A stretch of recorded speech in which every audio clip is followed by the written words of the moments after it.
circumstances. You have been found guilty on all charges.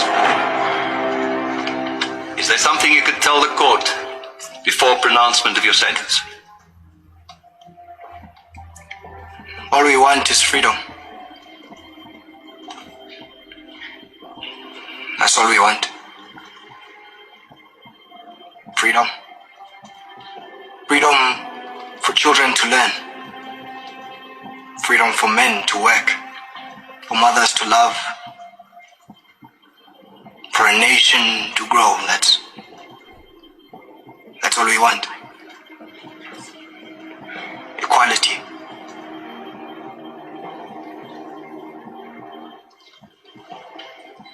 For everyone. You see, I am just one of many. A foot soldier. There will be many, many more to follow. So, there is no court of law, no police force, no army that will stop the tide of revolution from turning. There is no punishment that you can lay out in this court. No law your government can pass that will kill the will of the people. Because we will fight. We will continue to fight until all our people are free. And maybe we can even free you from yourselves. So you can hate us, degrade us, torture us, and kill us. But we will fight. And we will be free. One day, we will be free.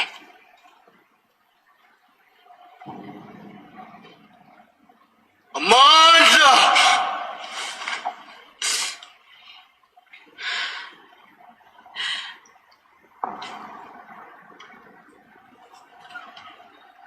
Amanda! Solomon Kalushi Mashango. You are hereby sentenced to death.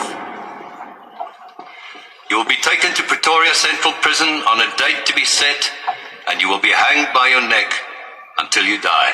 All right. So we have a very, very, very special guest with us today, Dr. Uju Anya. And she is a professor at Carnegie Mellon University in applied linguistics. Yeah. And so welcome. So I had two more questions and I want to open it up. Has this experience changed the way, because like you said, you kind of go in, you use Twitter, you kind of almost like prepare, like you said, to teach when you go in there. Has this experience changed the way you're looking at engaging in social media, or do you intend to continue to engage in the way you have? So even in this, my most intense moment on social media, fundamentally, more than I am anything else in this world, more than I am a mother, more than I am a researcher, more than I am a sister, a community member, I am a teacher. And if I'm going to do anything, I'm going to teach. Right. And even in that very intense moment of profound pain and my outburst, my emotional outburst of deep, deep pain, I was teaching. I followed up explaining that there was a genocide against the Biafra people. Right. Right. Who were trying, the Igbo people who were trying to form an independent nation of Biafra. They wanted to be separate from the country that the British Empire had imposed on us, which was this country of Nigeria, where they kind of took a bunch of independent nations who don't have anything to do with each other, don't even speak each other's language, don't relate. Many of them were even enemies and warring at the time, smushed them all together and drew these arbitrary lines around them and called them countries and named those countries. Right. And then said, now y'all get along and do a country for us and be a union for us. And then go through, contentious, bloody independence processes that never really yield any real independence. You're still part of a commonwealth afterwards. True. And you have the eternal meddling in your affairs and the eternal extraction of your resources and the eternal fomenting of divisiveness and infighting in order to be able to control you. This is what an oppressor does, a colonizer does. These are tactics and strategies of dominance. Right. We were subjected to that as a larger unit of Nigeria. And then when the Igbo people said, we want our own thing, let's go and do that.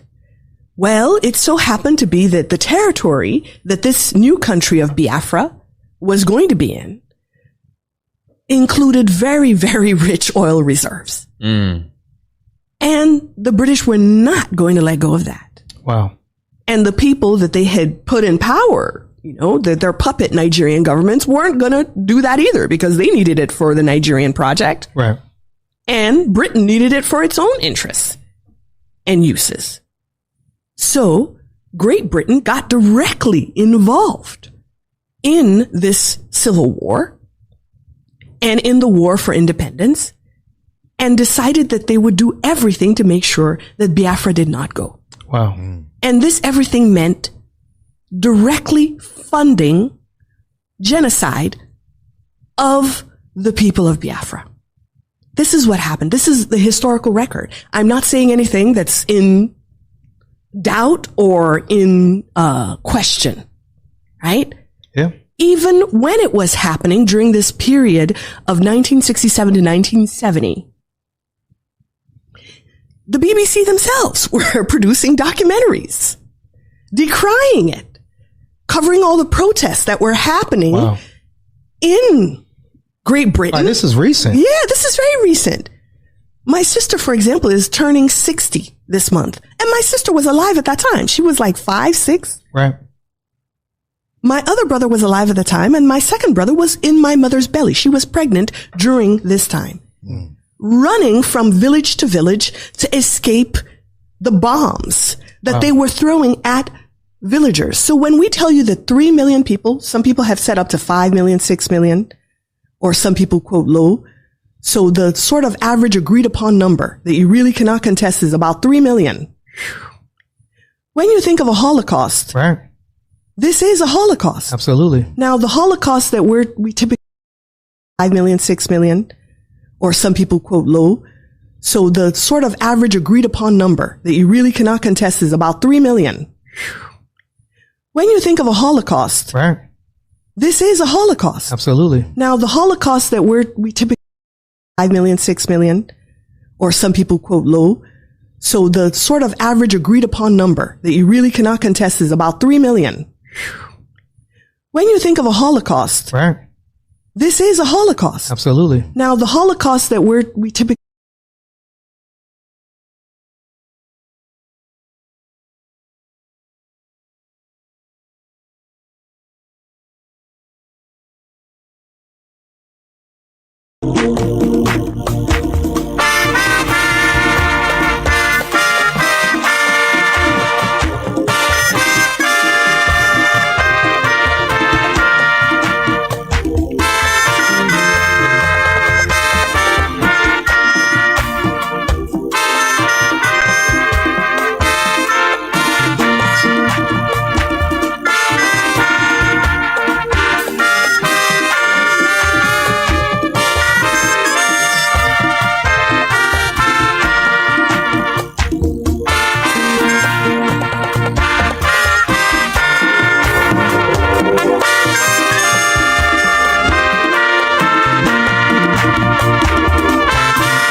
Is he not a friend enough? This country is finished, nobody believed it. And several years, 3 years ago, I came out and said that, look, $1 was going to get to 1,000 naira. Nobody believed it. Security, I said it. And I told you that this government, the way they are going, after Afghanistan, it will be Nigeria. This government will surrender the Astor Villa to bandits. Are we not getting close to that? Schools are closing in Abuja. And people are keeping quiet. And they want me to keep quiet. And I say, no, I will not keep quiet. I have said it. We have said it, my colleagues here, especially Governor Wiki, have said it. We have all said it. We're in the same shoes. We know the challenge that we're having. Bandits have taken over. Fulani bandits, not just bandits. Not thief bandits. I know we have criminal elements, whether from thief or Igbo or Yoruba and all that. But the main bandits today we have are Fulani bandits from Niger, from Mauritania, from Ghana, from Senegal, from Libya, from Chad, from all over the place.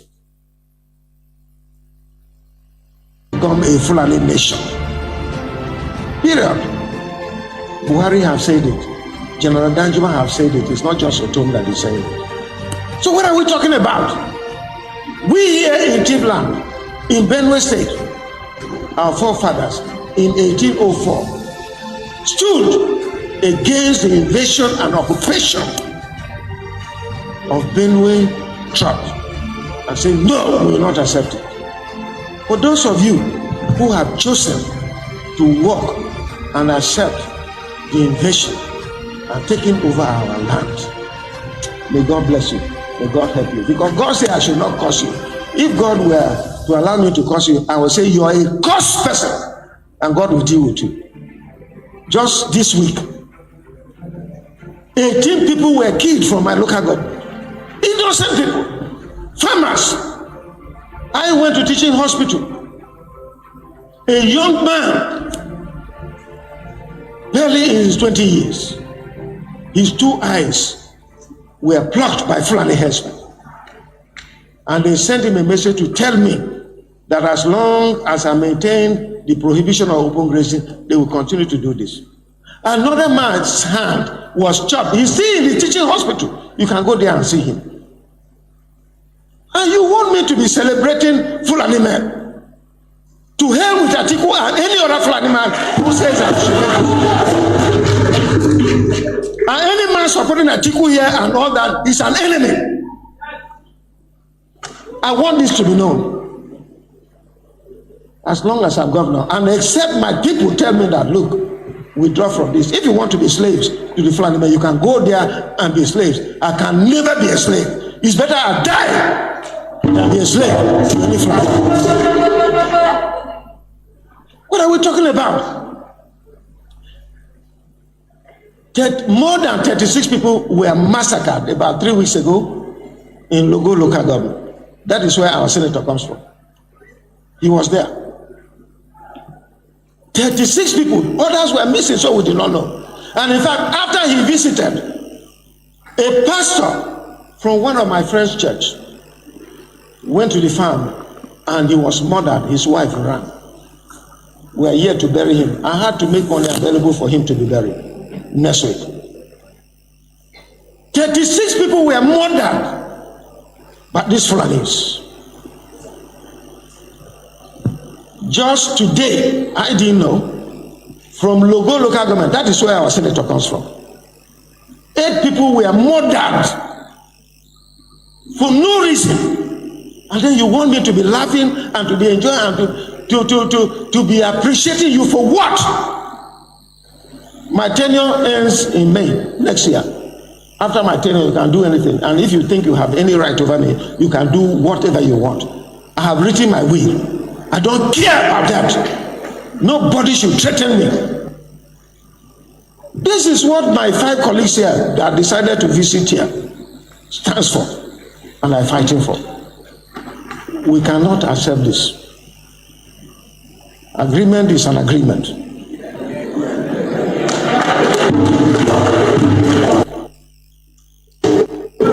If the national chairman said he was going to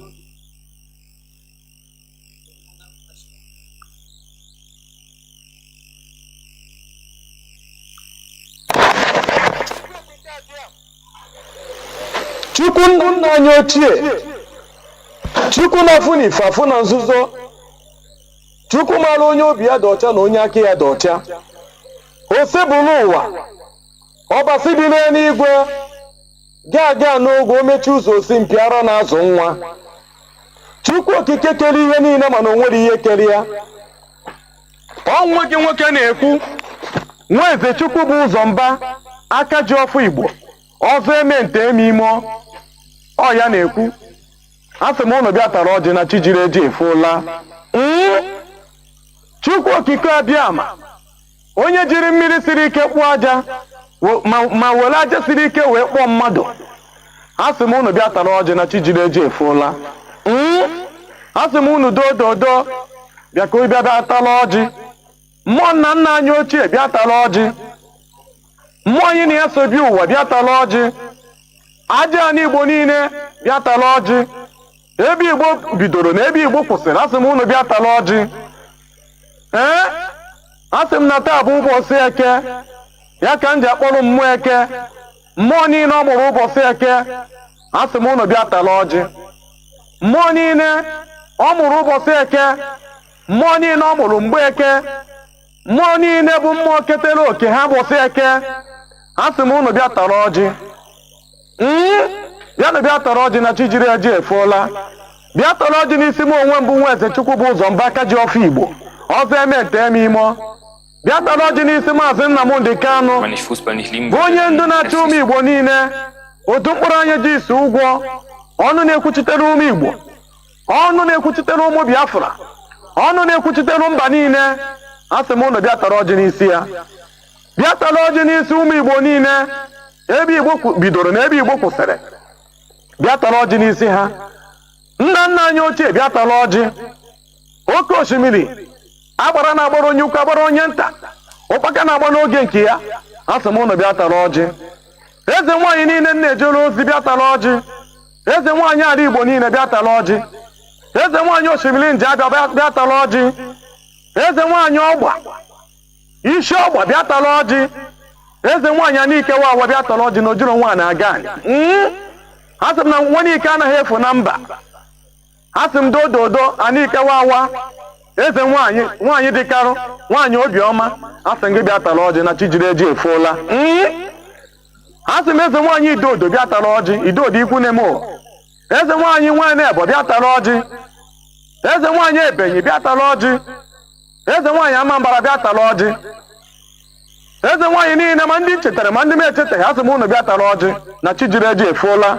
N'ọkwanụ mmiri siri ike ka Chukwu jiri kpọọ aja, wee were aja siri ike wee kpọọ mmadụ. Asị m unu bịa tara ọjị ma wetara anyị ngọzi anyị niile nke si na mmiri wee bịa.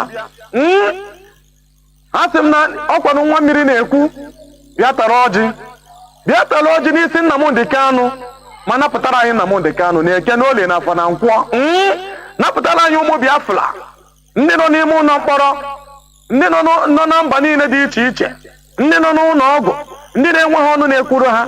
Bịa tara ọjị n'isi ha, ma nye ha ndụ ebighị ebi, ma napụta ha na Eke, ma napụta ha oge niile. Mmụọ niile anyị na-eso wee bi ụwa, chi anyị na-eso wee bi ụwa, chi Nnamdi Kanu ji wee bi ụwa, chi ụmụ Igbo niile ji wee bi ụwa, chi ụmụ Biafra niile ji bi ụwa. Chukwu ụmụ Biafra, Chukwu eziokwu, Chukwu na-afụ n'ife afụ na nzuzo, Chukwu mara onye aka ya dị ọcha na onye obi ya dị ọcha. Nwoke si na ya ji ọfọ, nwaanyị si na ya ji ọfọ, mana ọfọ mara onye ji ya. Asị m na ọgbadịsa ngene okuru ngene nwụọ. Asị m unu dododo bịa tara ọjị na chi jiri eji efuola.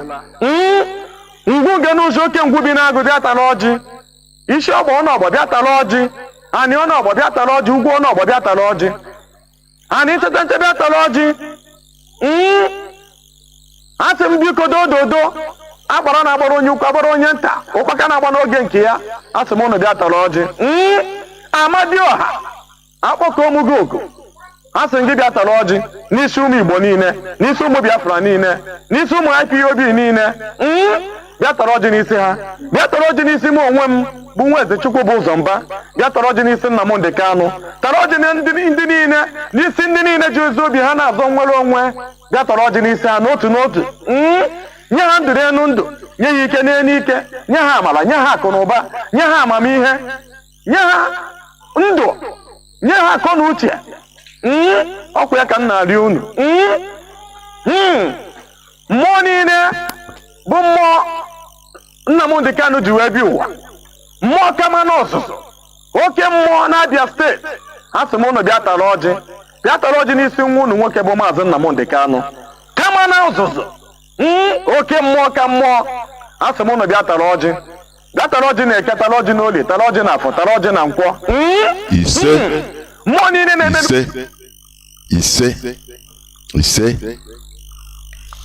Good morning, good afternoon, good evening, and good night to great Biafrans and lovers of freedom. This is Radio Biafra HAUSA-SERVICE coming to you through the auspices of Radio Biafra London. My name remains Mazi Jonathan Chinedu from Olu province of Biafra land, and we are here live and direct. Today is the 25th day, 25 August, ụbọchị na ise n'ọnwa nke November 2022. Taata bụ ụbọchị eke, ọfọ ndụ ka anyị na-agọ, ọfọ ọganihu, ọfọ nweta Biafra, ọfọ Maazị Nnamdi Kanu ịpụta ebe ọ nọ wee durukwa anyị na-aga.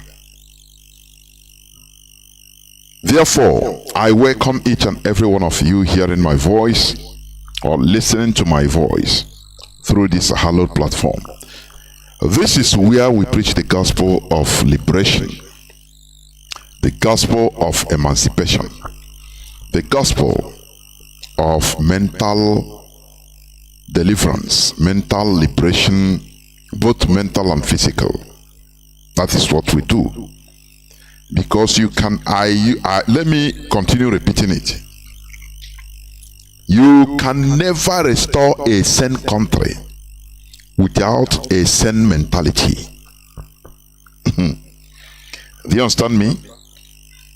The difference between Africans, I mean sub-Saharan Africans, and Europeans or others is the way they reason.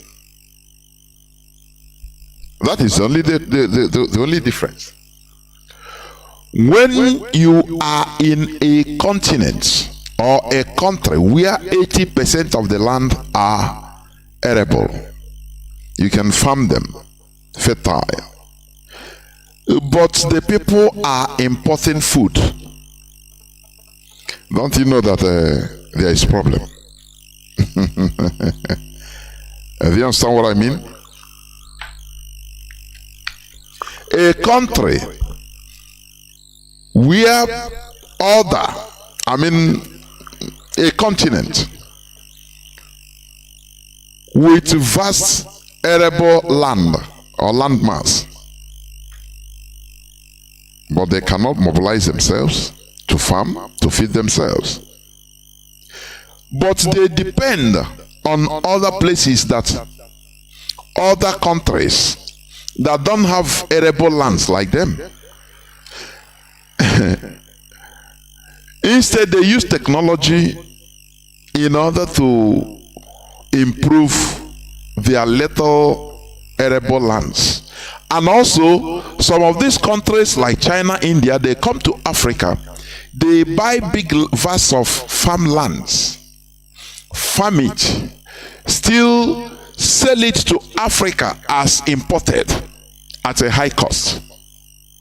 Don't you think that there is something terribly wrong with Africa's teeming population? The problem is the way we reason. That is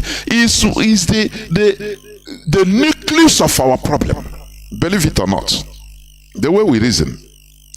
If we don't change the way we reason, from now till thy kingdom come, Africa will continue being at the at the bottom of the ladder. Do you understand me?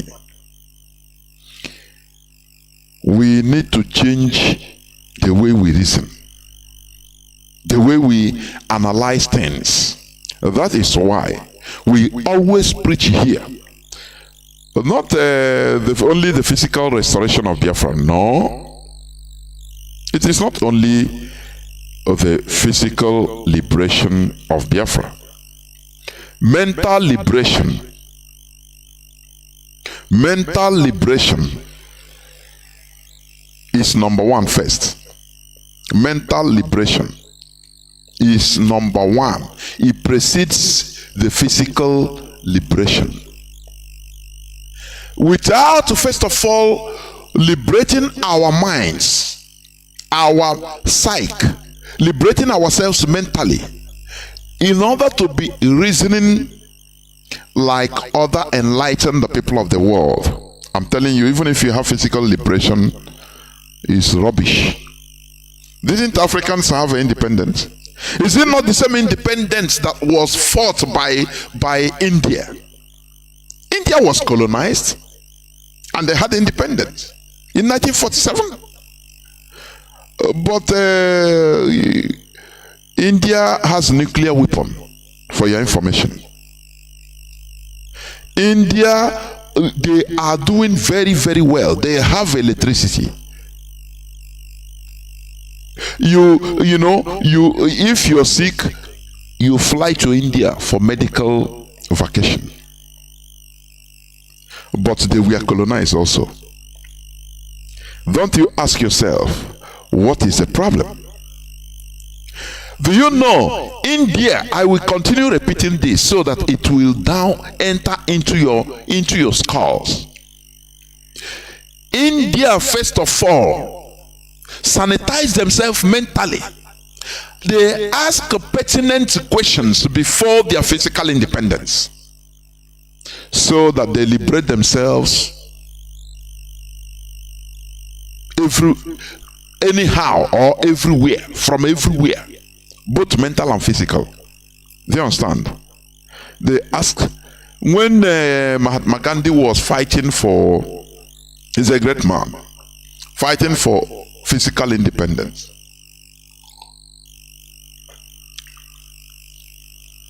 Indians, they were happy. But somebody, he stirred up a discussion, a national discourse. He asked, he said, but this India, we are fighting for independence, please. It's good though, but can we first of all define who is an Indian? In this new country, new independent country, let's first of all ask ourselves pertinent questions before entering and be happy that, well, we have independence.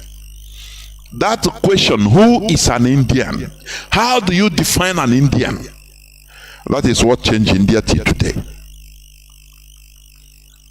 That is why when we bring up a discussion, it is for people, enlighten the people will understand that, look, you need to go further. It's not something of we are not talking for talking's sake. We want people to understand, to download, the way you download applications in your laptop or mobile phones.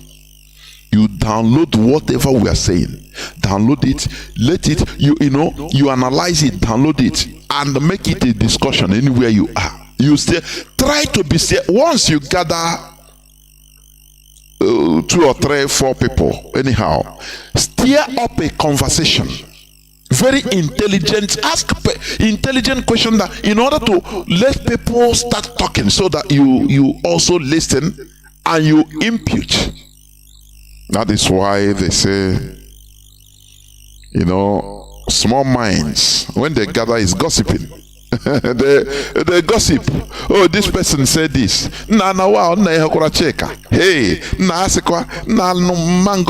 that is a small mind. Because they don't have any other thing in the head to discuss, only gossiping. That is what our people, many of our people have turned into. Until Mazi Nnamdi Kanu came to, to restore our mentality. Average minds, when they discuss events, na abokwa ball, na look at, na wow, na Nema, na man you. That is our average mind, is not standard. But do you know what standard minds discuss? Advanced minds. Do you know what they discuss? Theories. They discuss issues of interest. They discuss things that are, they discuss things that happen, that, things that are that will give people life, that will change people's way of thinking, way of behavior. That is what they steer up that type of conversation. People like the pioneers of American Revolution, George Washington, and the rest of them, they used to go to meeting that time in 18th century.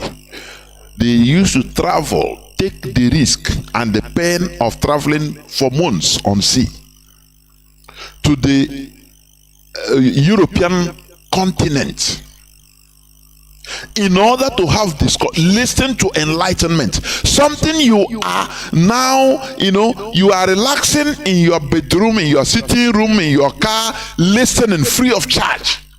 These people that they knew the value of enlightenment, they have to, from time to time, they travel to Europe and listen to great minds, because that time there was nothing like radio.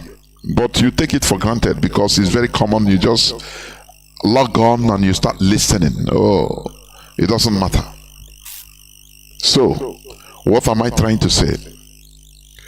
We are here in order to liberate ourselves from mental slavery, so that we can restore a very sound country.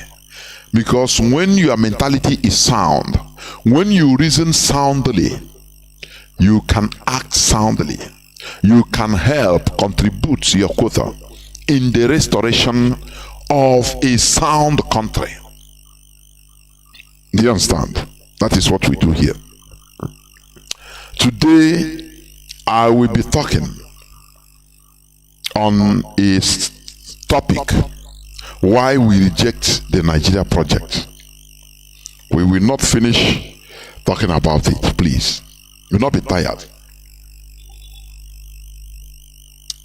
Will not be tired of speaking about it. Sorry, I was sipping something. Therefore, before I go dive into the subject matter, remember our leader, Mazi Nnamdi Kanu, is still in the enemy dungeon. Still in the enemy dungeon. Whereas on the 13th of October 2022, the Nigerian Court of Appeal discharged and acquitted Mazi Nnamdi Kanu, that he should never stand the trial in any Nigerian court. But the caliphate is still holding him. People, remember,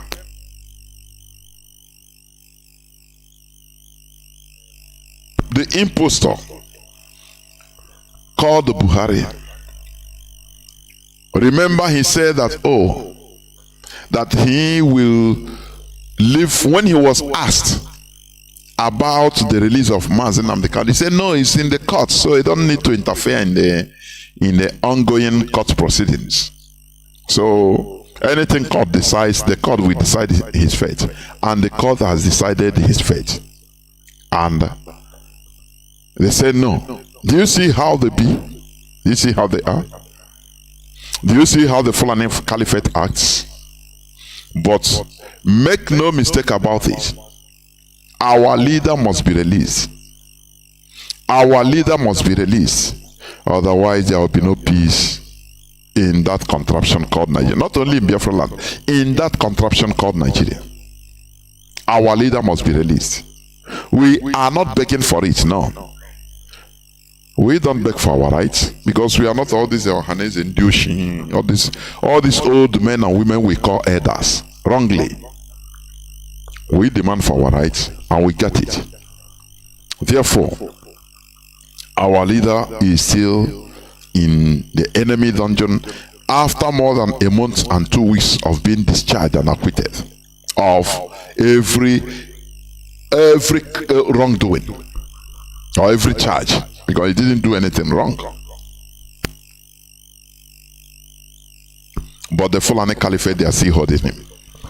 Let me just dive into just few news headlines, or news that made headlines, please. Cross River Catholic priest, several church members kidnapped in Nasarawa. That's what he is. No more, Nigerians are number, NUMB. They no more feel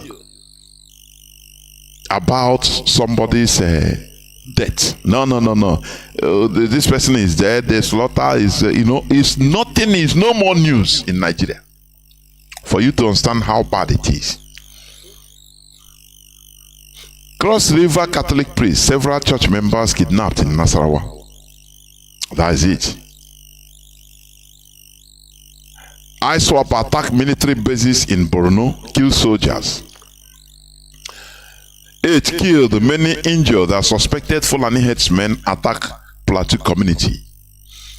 These are to mention but just a few fraction of what is happening in that zoo called Nigeria. What the evil the Fulani Caliphate is causing. Remember the other day, I think last weekend, they attacked Enugu community. Now it's no more about being in Ugwa-Hausa or Ugwa-Hausa. No, it's now in our land because of the gluttony, greed of just few people. They are selling us into the hands of the Fulani. These people don't understand. Sometimes they know what they are doing. They know what they are doing because of the greed of some few people. Now, in order for them to have it as they wish, they sell our collective interest to the Fulani. You understand? This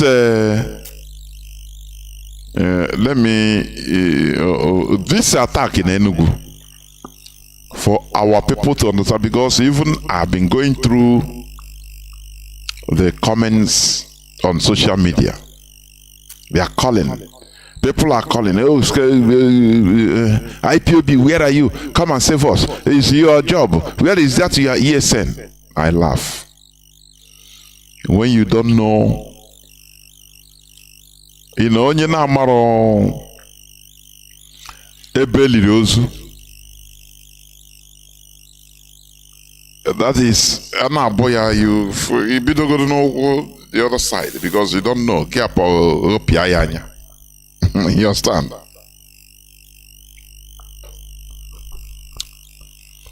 What happened there is because of the greed of few of their people there. Just the greed, gluttony. You understand? The person in that what do you call it? Mufu. Remember, I think it's there they killed at point blank range. I think it's in that village. I could remember a few years back. They slaughtered, killed one young man that they put as the new Eze. I think it's in that village. If I'm not wrong. Where I think it was in a Christmas period, either 2020 or 2019. Even it led me to start. I called even the one of the siblings of the victims. She explained to me everything. The guy that came from Dubai, was living in Dubai. Because this name Christopher Nnamdi is ringing bell in my ear also.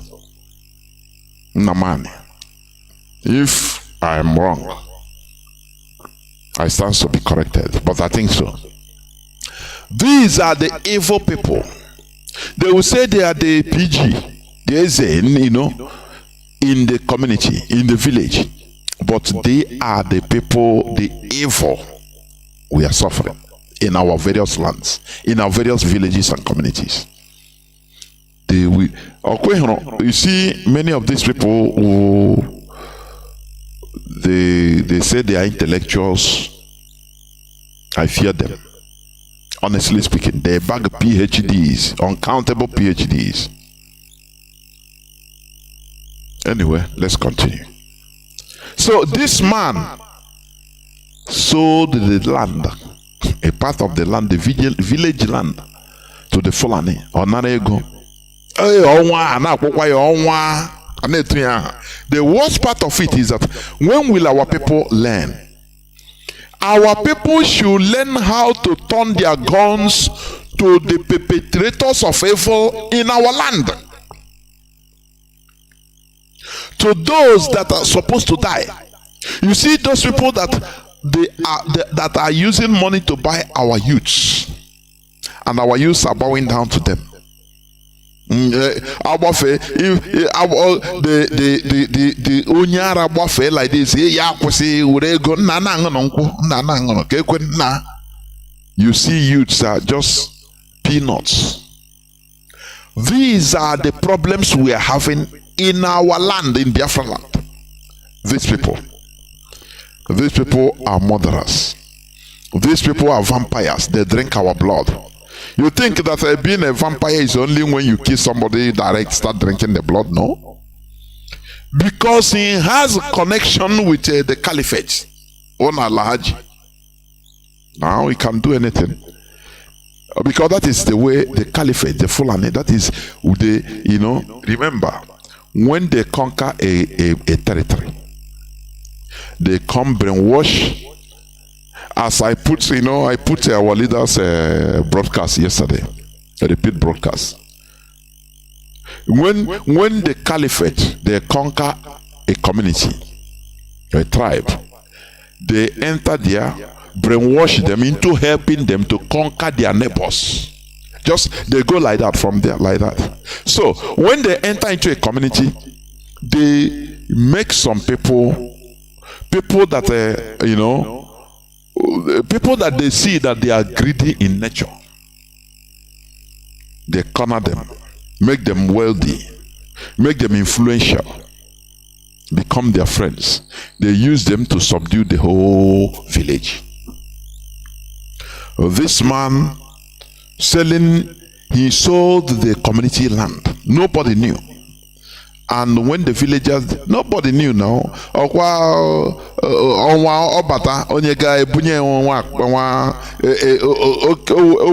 Rice, 2 bags of rice, the whole community. You don't know that he is using your blood. He's using your blood.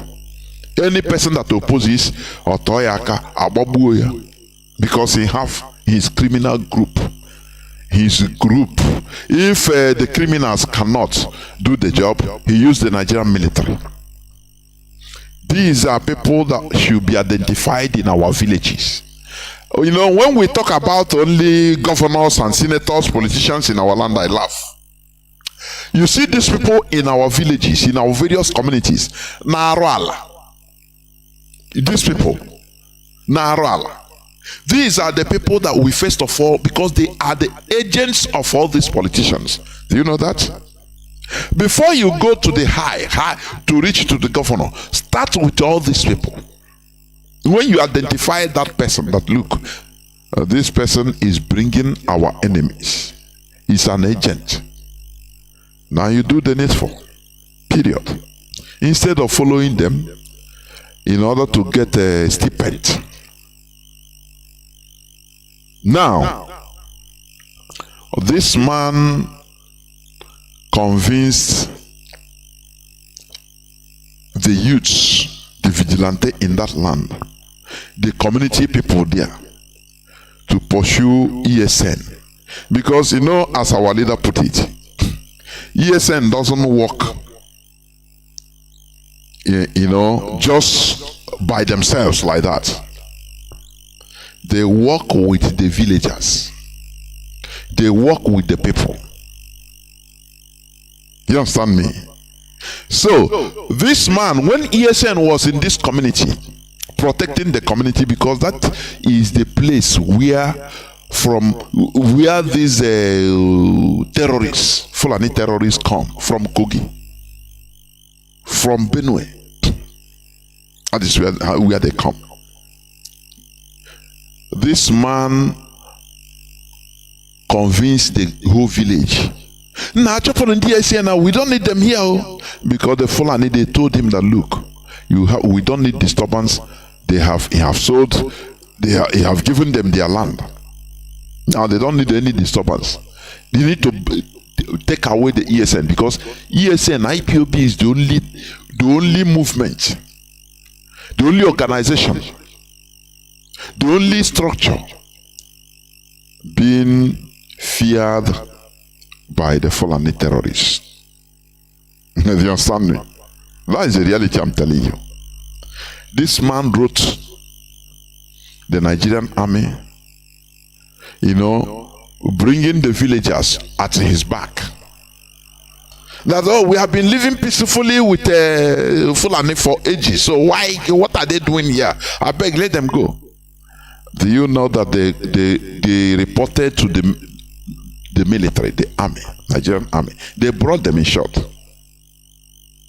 And they pursued our gallant men and women, the ESN. And we lost some of our gallant men there, courtesy of this man and the villagers.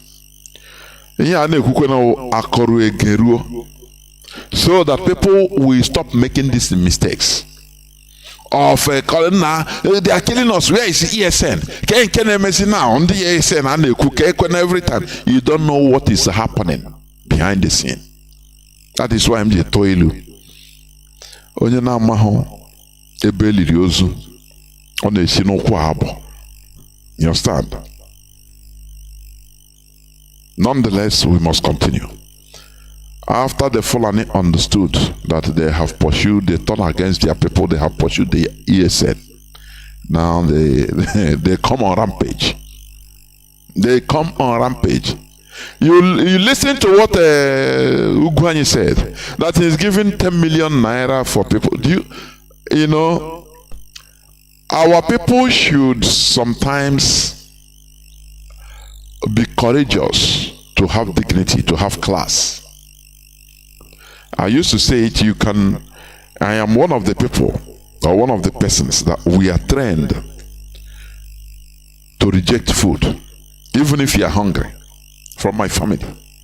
Even if hunger is killing you, because of your dignity, you should reject food, that food. You should reject it, say no, I'm okay. You pretend that even you have eaten, lion before coming. Why? Because of your dignity is at stake. Your dignity is at stake. So people should stop following anybody. We give you money. You don't. Do you know how these people, they are selling you and I? You know that the result is what is happening. Ugwani insulted the whole community by saying, I'll bring, he brought out that money. Let me tell you, because that thing is psychological. Our people, they don't know. Our people are people that doesn't know, people that are apolitical. They don't know when they are insulted, they don't even care. As long as you put that food, they will go and eat. Even if that food is insult, but garnish it as food, they will go and take it. Governor Ugwani said that amid the people that are being killed, the people that are mourning, say, I released 10 million naira. Is it not an insult? I released 10 million now. First of all, what is 10 million naira? Second, why should money be at the first thing? Why don't he say, those people we are pursuing, we will make sure that those people that did this thing, we will apprehend them? That should be the first talk. Instead of saying, I have released the sum of 10 million nairas to the people, to the victim. So that, you know why he did that? So that people that are alive will start now fighting for, even if it's 1,000 naira. They will forget the people that are dead, their siblings, their brothers and sisters that are massacred. Start fighting for 1,000 naira or 500 naira.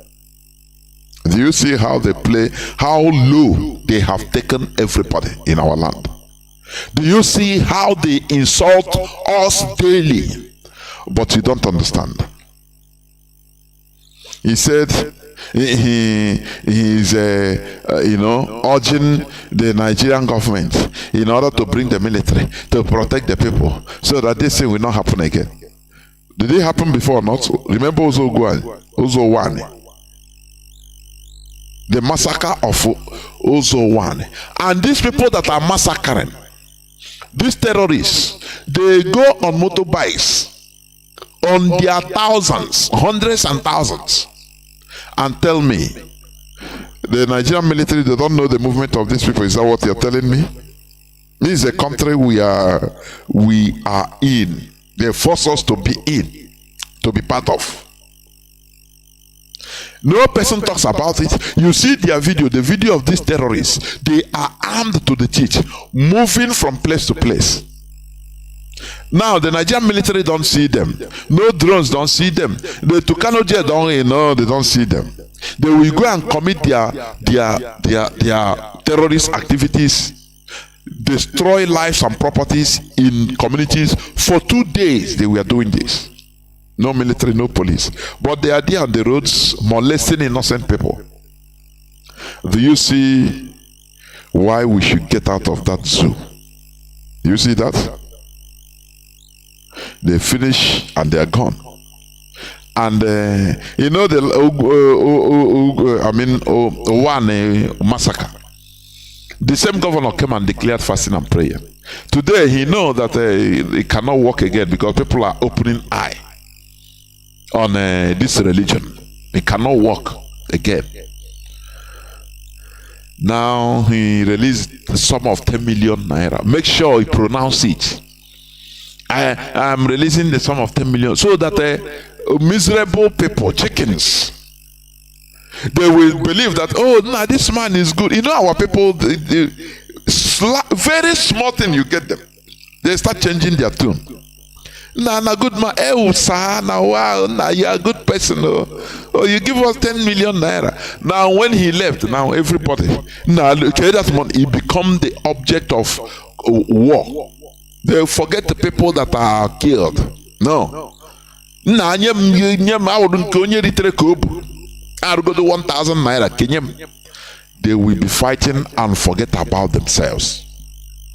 Do you see where they put us into and they want us to continue staying there? Do you see that? And do you see that? In a very big mess they put us into. Here we try to make you reason so that you have dignity and get class. Life, a human being without class, there is no difference between you and ordinary rat. You understand? So this is what we preach here for your information. Now all these killings as ISWAP attack military bases in Borno. Do you know when you hear the terrorists attack military bases, you know, it's Southerners that they sent to fight ISWAP, to fight Boko Haram, to fight Fulani bandits. It's Southerners, mostly Biafrans. You go there, they set them up, they kill them. Now they bring the Fulani, so-called repentant Boko Haram, they radicalize. They bring them as military in our land, and they kill us. Do you see how, you know, these people, they don't want us to live. They actually dying at all. At all. Killing us everywhere. You know, but will our people understand what is going on? That is the problem. That is the awareness we are creating here. Look at the way they killed people, our people in Enugu now. You know, we are talking it mostly because it's a so-called part of southeastern states.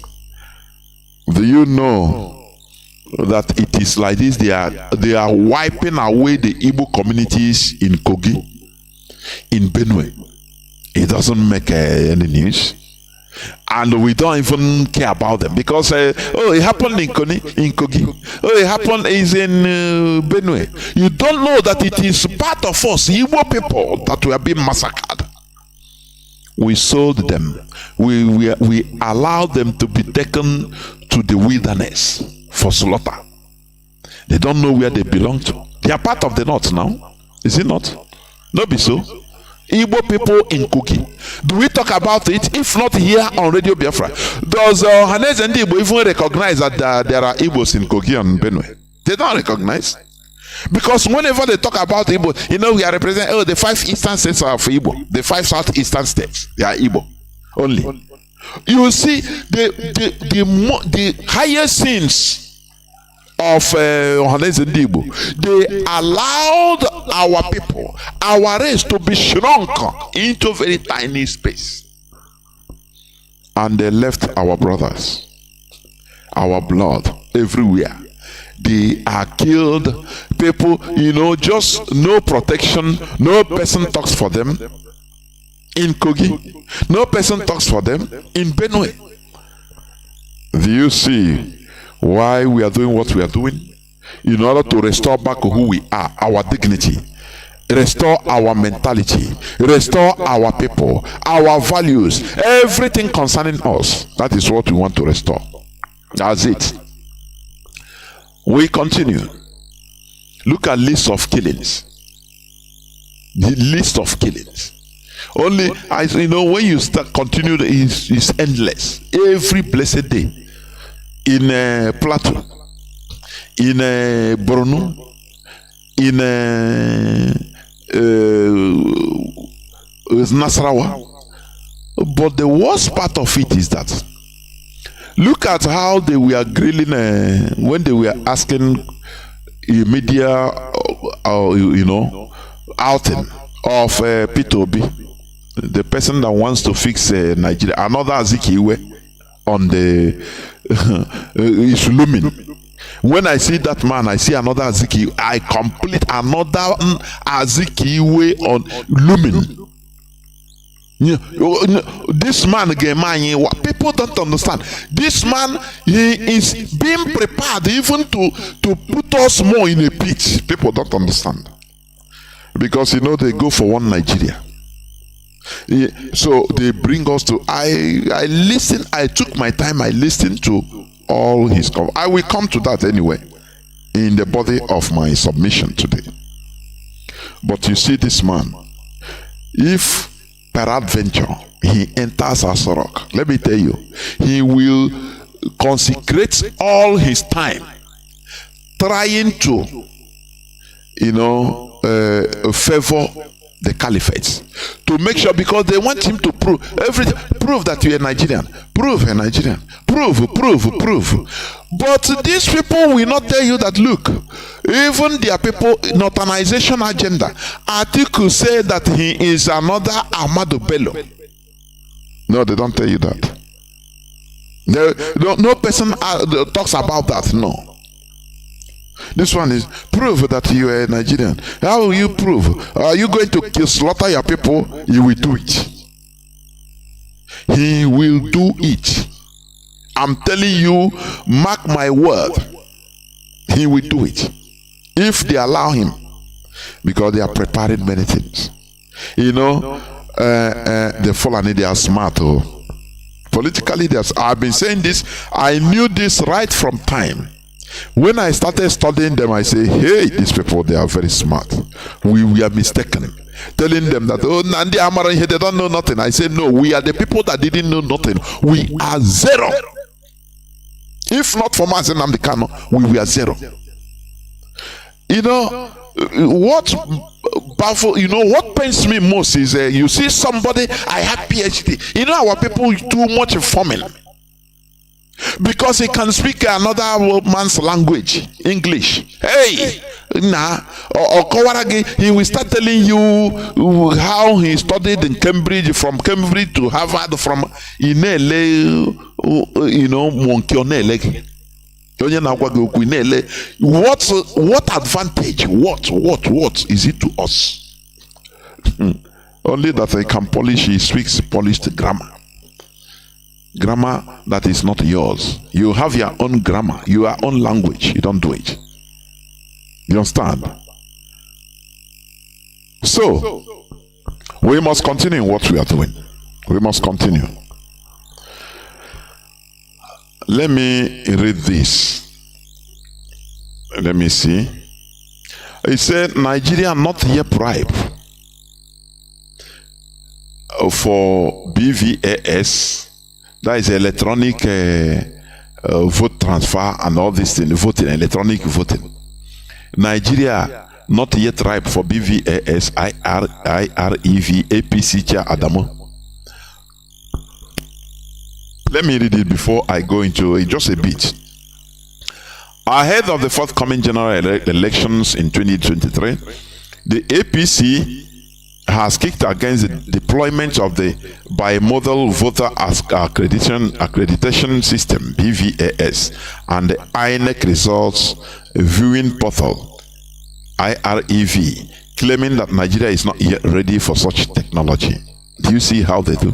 You know, this caliphate, they are not ready. For the mainstream world, but they are ready to steal dollars. Dollars that their Ottoman Danfodio didn't see. They are ready to steal it. They are ready to loot and steal everything. They are ready to drill, to have oil wells. Oil wells, if you tell the caliphate, okay, Shell go, every other foreign company go. See oil, see crude oil on the ground. The Fulani caliphate, bring it up. Drill it by yourself and take. In the next 1 million years, they are not able, because they are not ready yet. They will not be able to drill the oil by themselves. Do you see the people we are punished to stay with? Senator Abdullah Adamu, the national chairman of APC, made this claim on Wednesday while speaking to a delegation from Commonwealth Election Observation Mission. No, Commonwealth Election Observation. From Commonwealth Election Observation. They have started sending election observation, That's it. I don't know the takeover of or the death of Queen Elizabeth, changing to King Charles. Did they have election monitors too? Did people vote for it? They are busy doing their own thing, modernizing their own monarchy, their own way. But in our own, being subhuman beings, people must come to monitor how these orangutans are doing the thing they tell them to do. Do you see the difference? And in that, this man Adamu, the caliphate himself, he said Nigeria is not ready yet. The same way they were not ready for independence. They were not ready for anything. Oh, technology is too much for them because they were breeding. They are breeding. Hordes of Almajiris only for election. That is, they say, okay, Nigeria is democracy. They say, okay. They now say, okay, you start burning. Everybody start burning. They mandate their population start burning to increase the population. You know, as they first Britain rigged the first census, so they have to live to that standard to make it work. Everybody, you see somebody, even a lame person. You know, people that have a hand, have a brain, has 2 legs and 2 hands. In the caliphate, in the Fulani region, in the northern region, they don't even know how to do anything. Talk less of somebody that is lame, he cannot walk. His hand and foot they are shrunk, they are lame, they cannot do anything.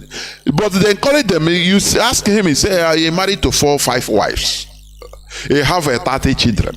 That is the only thing, because he don't care. It's the word of their caliphate. Breed the children so that we use them for electioneering. They don't need to go to school. They don't care about what is happening in this modern world. No. They prevent them from even knowing. They don't know nothing about what is happening. They don't know. Only during election time, they'll tell them. They'll preach in the mosque. Don't vote for Onyamini. Vote for a Muslim. Don't vote for an infidel. Vote for a Muslim. Their word becomes a command. And that is it. That's it. So when you talk about electronic voting, they don't know. They are not ready yet. So as we are waiting, we have to wait for them. Because Azikiwe started it. We waited for them for independence. They said, Ahmad Bello said they are not yet ready. From 1957, which Nigeria should have had independence. We waited for them. So anything, they are not yet ready. Today they are not yet ready.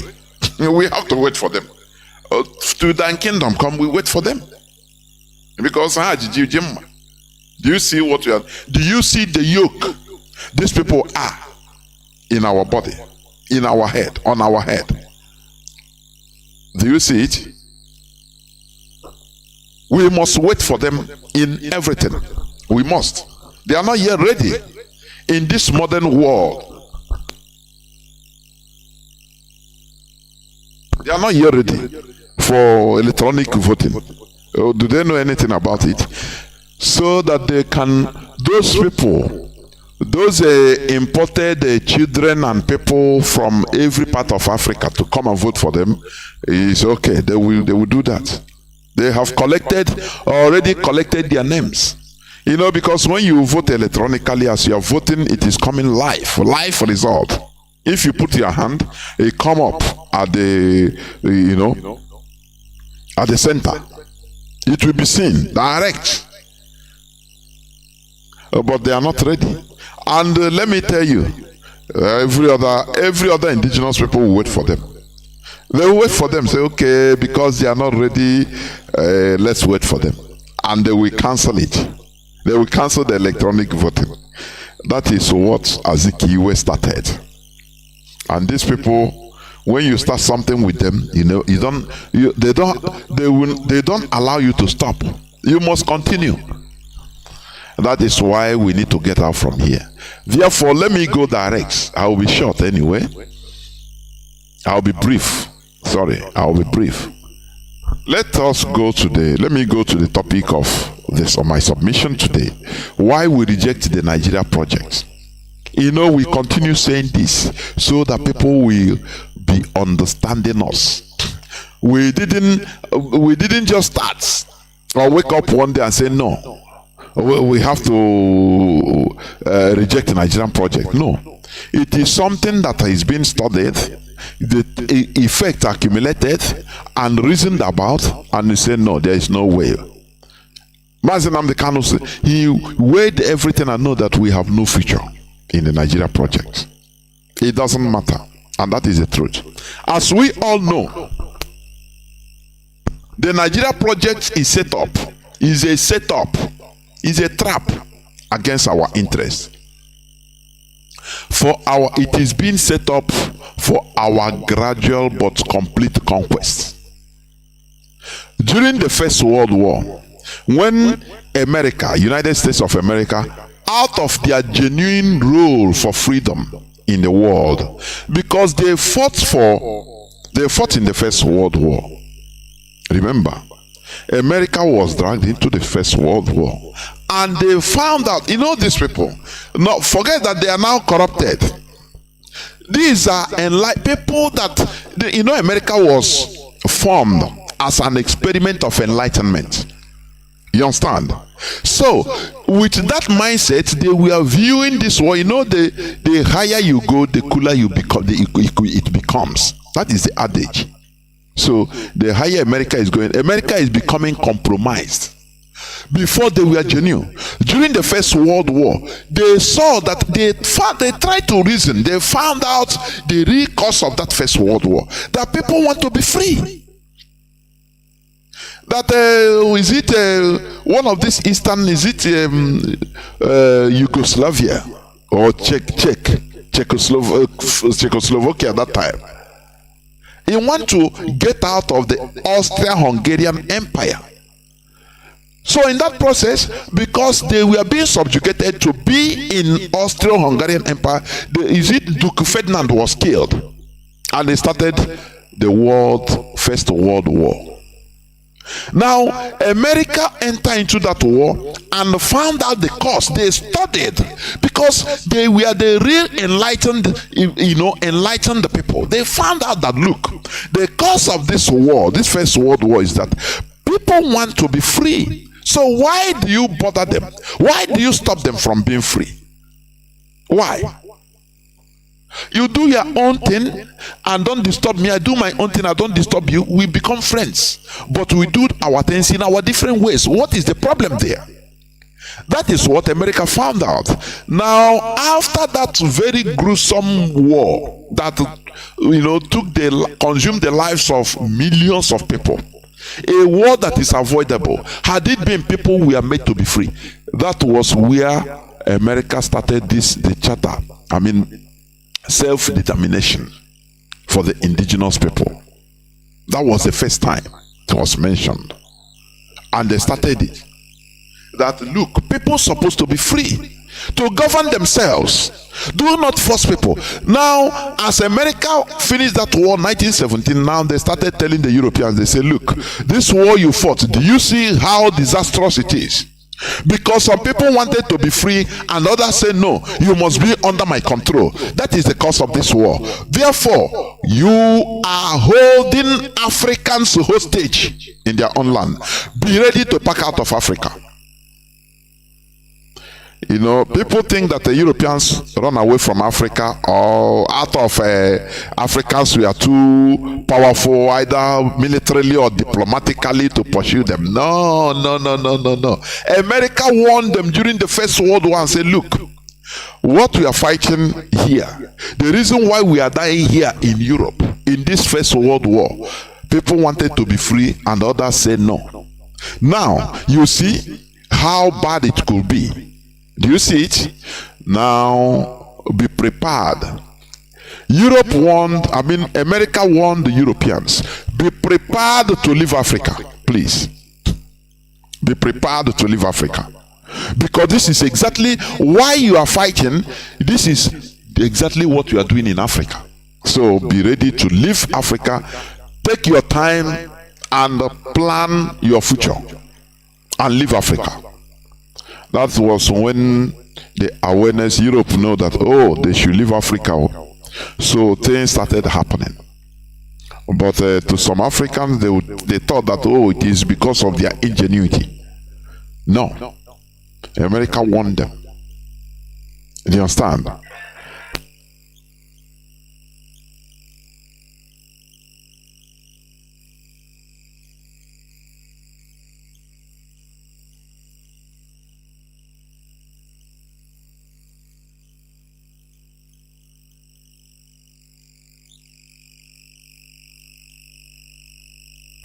So that is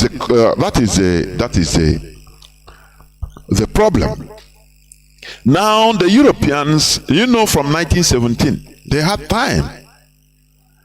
Now they tell their American counterpart, please wait, we are preparing, don't worry. It will take time. Okay, give us this time. Give us this time. They keep on postponing until the 60s, 50s, 60s. After the Second World War, they said no. Europe was devastated, and America also came to their aid. Without America, Europe would have been completely destroyed. It was destroyed anyway. A war by Germany. Germany, destroyed France in months even, and Charles de Gaulle ran away. Even Winston Churchill was warming his flight to go, but Hitler committed the biggest error that made him lose that war. When he has bombed the United Kingdom, to thy kingdom come. Winston Churchill was thinking that he's going to come at any time to take, United Kingdom, to take over United Kingdom. But he changed him. Hitler said, no, anyway, these people, let me first of all go and hit the big fish. And he turned east, went to Russia. That is where he committed the biggest mistake. And that is what served the United Kingdom today. Do you understand? So, what am I trying to say? After everything, you see, Europeans, they had the time to plan how they will be ruling Africa through their shadow, through longer hand. And that is what we are seeing today. Africans, because many of them, they schooled in Harvard, that is the worst thing that happened to us. You understand? That is the worst thing. They took these people, give them Western education, and made them to be seeing things through the Western eyes. That they brought neocolonialism. They used them. Now I ask, where did Mahatma Gandhi school? Where did he school? Okay, we must continue. But it is only black people, black Africans that, I went to Harvard. They put, right from that time, now Europeans saw them as agents or tools to hold Africa down. And that is what is going on today. That is what is going on. Okay. During the First World War, when America, out of their genuine role for freedom in the world, urged European colonists to prepare to leave their colonized entities, the Europeans, including Britain, cleverly started putting up a chart so that a chart that will allow their continuous hold of their colonized entities even when they are no more physically there. They devised this method of imprisoning Africans in their system of so-called democracy, which they are sustaining till death. You see, democracy. I put it on quotes, democracy. They will send the election monitoring monitors from the West. And you ask, when this Lucia, what is there? I don't know how to, sometimes I forget to pronounce the UK Prime Minister now, present one. Did you send the election monitors to them, the United Kingdom? When Liz Truss resigned, did they kill themselves because of election? They did it their own way. As long as it is a party on power, if there is a resignation, they don't need to vote. It's only the party official, the MP, they will vote because they are, that is their system. It's their system they modify organically. They did it, modify their system. But in our own, they are trying to put us, impose on us something that is not our system. Do you see the problem we are having? Imagine, look at imposing democracy to the caliphate. Democracy, they know, is they do PVC for both their chicken. Do it for both their goods, everything they have, both the whole people in Africa. As a Fulani, they come. Is it not democracy? They are showing everybody democracy now, because this is not organic to them. So they have to manipulate it. Do you understand? What Britain put in us, impose on us. We are the father of republicanism. For your information, the only thing we needed to do is to modernize it, but organically. But look at democracy. They put, they say, okay, Nigeria, okay, you have to be democratic. Now they rigged our population census, so that every time you know, the Fulani will be in power. Is it not democracy? Okay, that is why every time you see every Fulani politician, he will tell you, oh, democracy is a game of numbers. That is what they know. We should be wise, please. We should be wise. It is a pity that they have now corrupted the USA. The Europeans, Britain has corrupted the United States of America into being part of this evil and wicked neo-colonialists. I'm telling you. Indian areas now, our sickness now is mostly United States. I'm telling you, it's our problem now is the United States. They say that they will remit 50 million naira, dollars, for electioneering in Nigeria. But have you heard them officially speak about the Fulani terrorism, killing people, ransacking villages from Zamfara down to Biafra? Have you seen them? Have you heard American government talk about it? What matters to them is to put that system in order to continue using it as a weapon of neo-colonialism.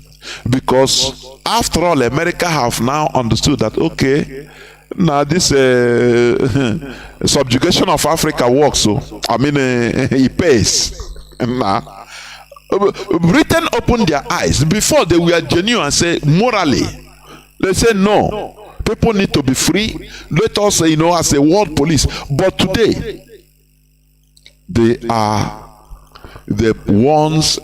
UK have poisoned them, and they are even worse, acting worse now.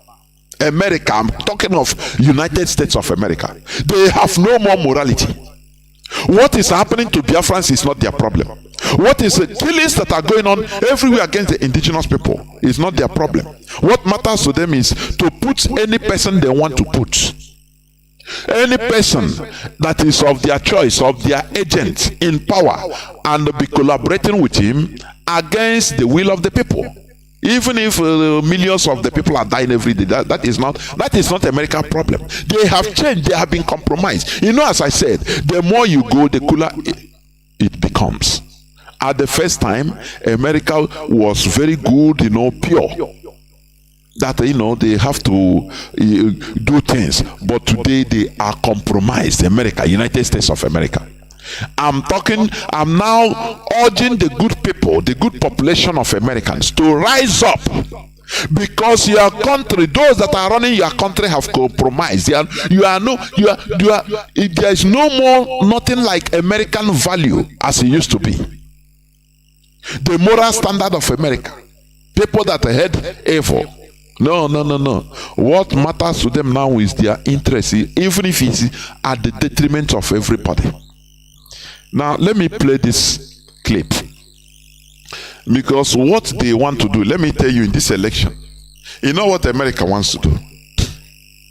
They have the criminal records of Chinedu. Do you know that? The CIA, they have the criminal record of Tinubu, but Ahmed Tinubu, somebody that nobody knows his parents, I know, maybe it's the name he used when he was in America. Maybe he used that name, get a residence, as a traffic papers. We are travelers now. The traffic paper, now you answer name that is not yours because of the paper you bought. From there, you will stick to your name. That is what, because no person, even Tinubu, no person knows his brothers, his father, his parents, anything. Do you understand? So, what am I saying? America CIA, they have the criminal record of Tinubu. They know they have it in with them, everything. They have the criminal record of Atiku Abubakar. They have it, quantum. But do you know what? They want to use it when the time comes as a blackmail, secret blackmails against them. So that once any of them is in power, now,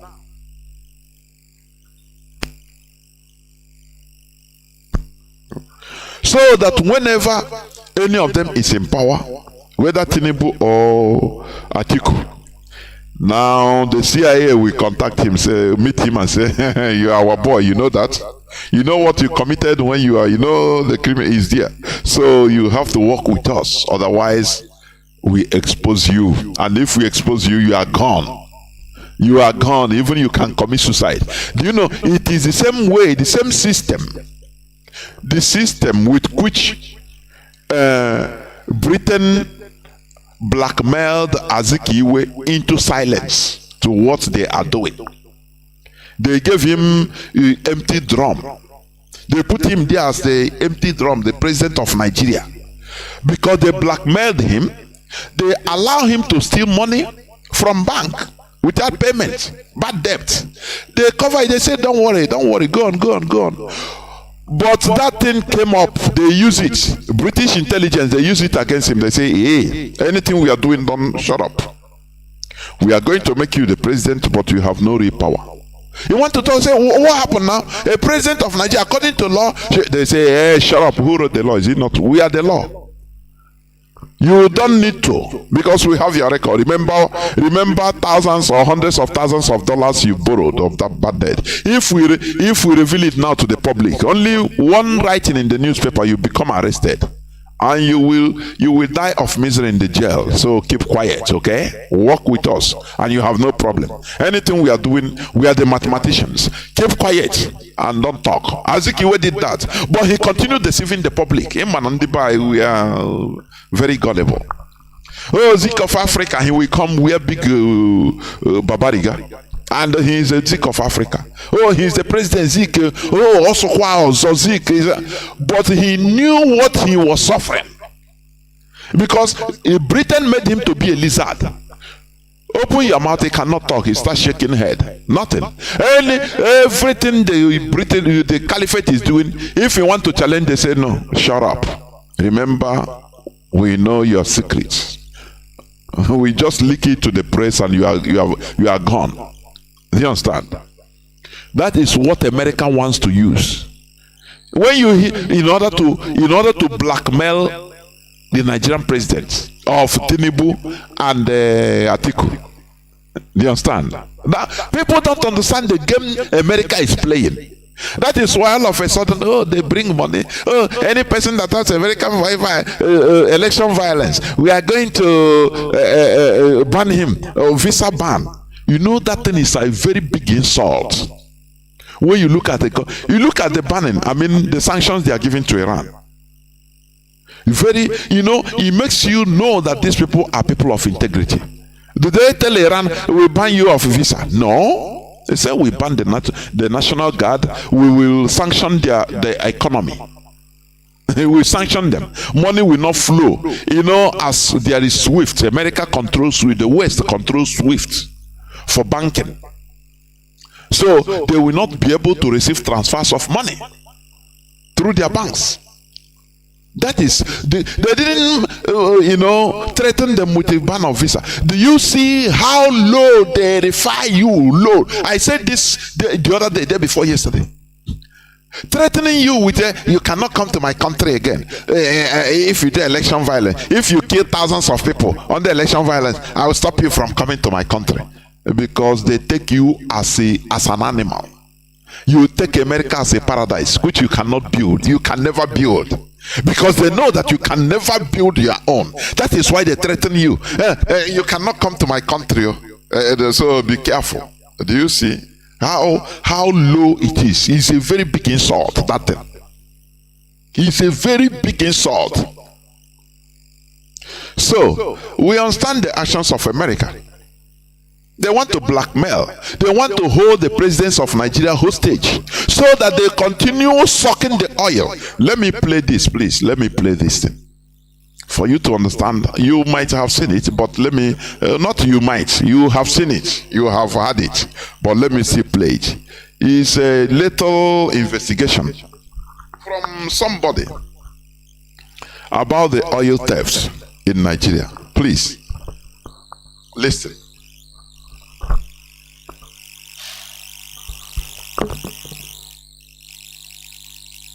It's not true. Honorable Agbonahima, you have worked in this area, you've done a lot of research, and Mr. Ejiofor, you are a state security director in the South-South axis. So what exactly is true? What is it that we should treat with a pinch of salt? Let's start with you, Honorable. Well, thank you very much, Dr. Ruben Abati, and our viewers out there. Good morning to you all. Well,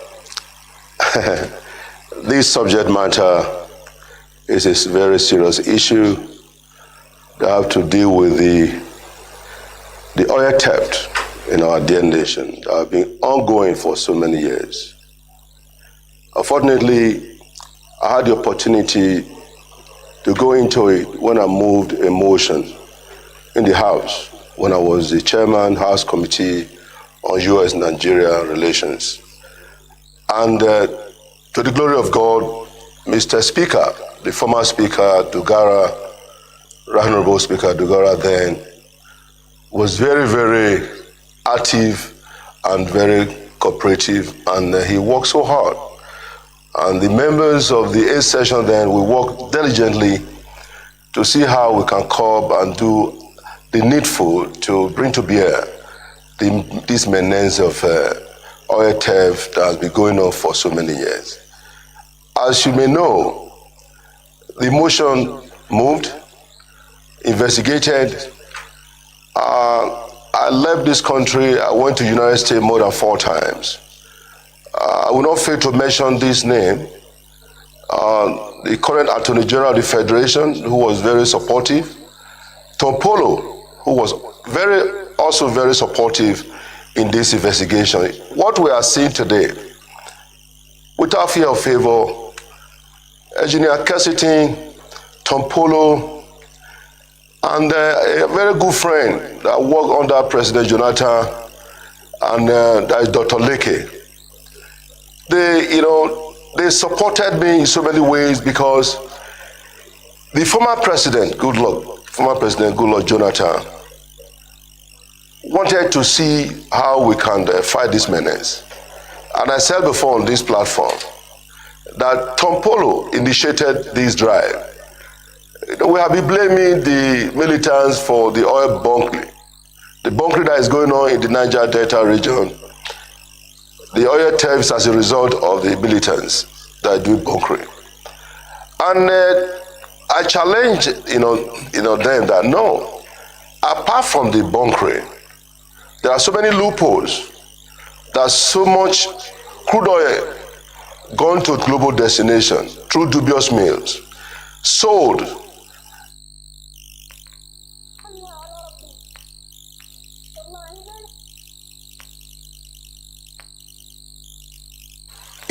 Outside this country, money paid to different accounts. Were this money, repatriated or brought back to Nigeria? That's the question that we should ask.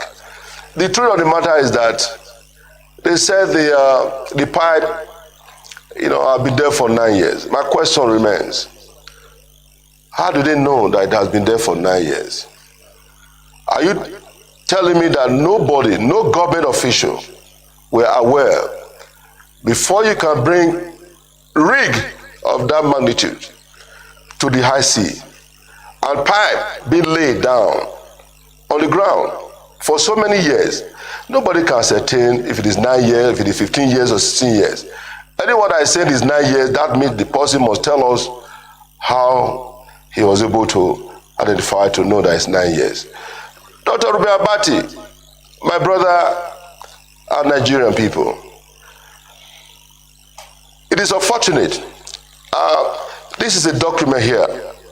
This document was brought to me, sent to me by the company that the former government engaged, and they were paid. The first mobilization was $5 million, that molecular power system, to undergo, to monitor and investigate the crude oil that left this country to global destination. They were to investigate 51 countries, but they were able to, undergo to investigate 41. The 41 country investigated, the documents are here. When I was in the house, they sent me a copy, and Dr. Ruben Abati, what do you see? Let me say before I continue. Do you see one of the main reasons why they kicked Jonathan out of power? Obama. Do you see one of the main reasons? How could he engage people to investigate who is stealing, looting our oil? That is the main thing. People don't understand. That is the main thing. So the caliphate, they were infuriated. Obama was, they say, they use Obama, say, oh boy, are you there? Don't you see what this monkey is trying to do? He wants to win us, remove breast from milk from our mouth. So Obama, American government became directly involved. They didn't hide it. They campaigned for Buhari. They imposed Buhari on Nigerians, led Buhari. Do you see the reason? Because he wants to know who is stealing this oil. You see it? Continue listening. That is what America is still doing today. Today they want to use blackmail. They have criminal. I said it, I'll keep on saying it. American government understand they want to use blackmail. They have criminal records of Tinubu and Atiku, and one of them will be in power as the Nigerian president. And now that time they will go to work. The CIA will start work on him, using that as a blackmail. That look, do you want us to reveal your criminal record? Just we give to even Channels Television. Washington Post will write it first, and you are finished. You are finished. And he will now do whatever their biddings. He will allow them to be sucking oil, because America now is no more like before, the government of America. They are no more the moral example of the world. They are no, they are no more. They have been compromised by United Kingdom, by Britain. That look, stay there. Britain, UK told them, stay there now, they do this and that. We that, the colonization, they pay, subjugation, they pay. You understand that? In Africa. They'll start continue there. Say Nigeria is a no man's land. Come and join and loot. America is there now. I want you to continue listening attentively. Go on. Is here. One left Nigeria to United States through Port of Houston and Port of Lake Charles. 391 million barrels left this country. Only 391 million barrels left Nigeria shores to America. That was the one, the little one they could see, because it's proof. They could prove. They could prove America. Those that are telling you we are giving you 50 million for electioneering. America, they receive this criminal blood money. And they have the moral to come to television and teach us lecture us on how things are done right. Do you see what we are saying? I want American citizens to understand that their government has been compromised. They are no more like America of before. America that fought the First World War and found out the problem, the real cause of the First World War, and said they want to rectify it so that the world will be at peace. They have joined the Europeans, the old ancient serpent, in order to continue subjugating the Africans. Look at, I want you to listen to 300 and something million barrels. That is, you know, they said they found oil in Lake Chad Basin in Borno. 1 billion barrels. This is just more than almost going to half of what they found in one place as you know, what they are using to make mouth. Although we know it's a farce. We know that it's a deception. The oil they say they discover in Borno, is it today they started it? They have perfected the whole plan. Now they say, okay, oil they pump from Biafra land underground. Now he surface in Borno. They bring it. Oh, we discover oil. And you see Nigerians, they are, you know, you people discover oil. 300 and something million barrels of oil that was stolen, proven. This one is the one proven to America, only America, only. But do you know that if they see that maybe a Nigerian citizen, let me call it like that, took $1,000 from an American citizen, hey, all hell break loose, FBI will be at work, CIA will be at work, all these internet fraudsters, they are Nigerians, bring them. Do you see how the world is? Do you see? America very powerful, very rich, but they are you know, they are joining in criminal activities in Nigeria. Do you see how low they have brought themselves? Do you see how low? I say how low they have brought themselves. Sucking. They don't talk about it. No, this is not a criminal activity because they are powerful. Continue listening. Let me go back to the number. The number, please. The amount. Listen. But they were able to, undergo to investigate 41. The 41 country investigated. The documents are here.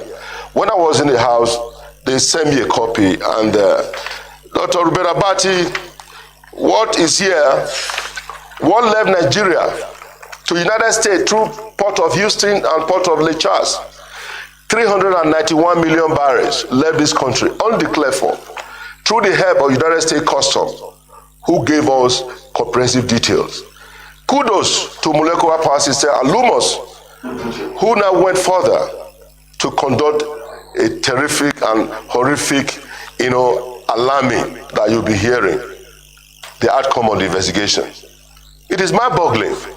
Even to India, we have 226 million barrels gone to India. And you will see even Cameroon, Ghana, up to Togo, millions. And there's not enough time to really give details and to show you what left this country. That to the United States alone, over $70 billion gone to voicemail. And we invited an NPC, and they told us the document they gave us. Do you hear him say? Do you hear him? Over $17 billion gone to voicemail, stolen by America.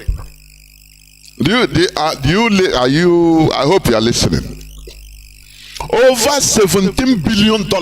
But these are the people that are coming to give you $50 million for electioneering. Don't you see how hypocritical?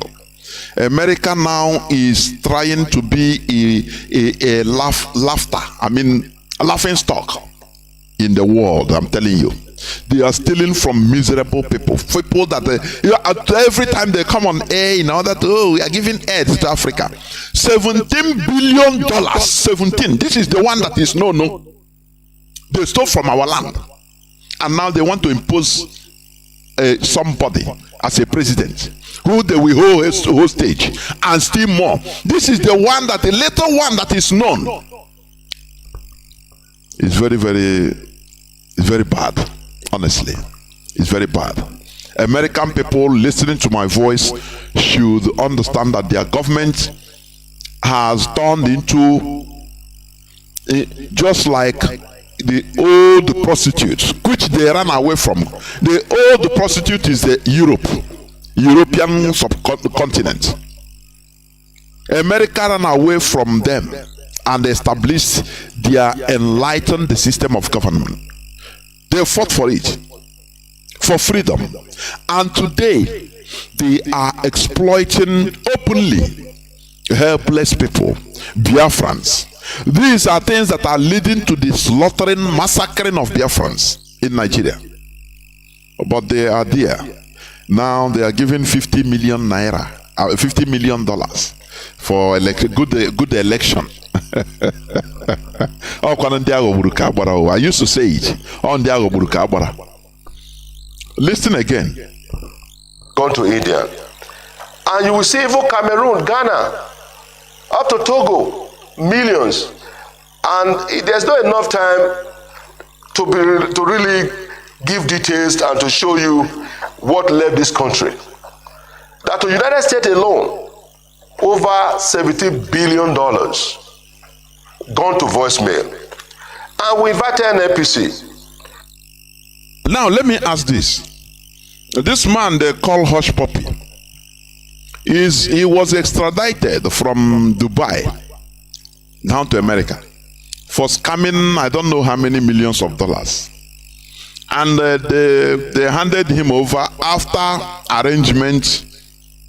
He exposing how he does his thing, because that is how America does. You teach them how you do your thing. Now they will learn it. Now, in the exchange, they will lower your sentence.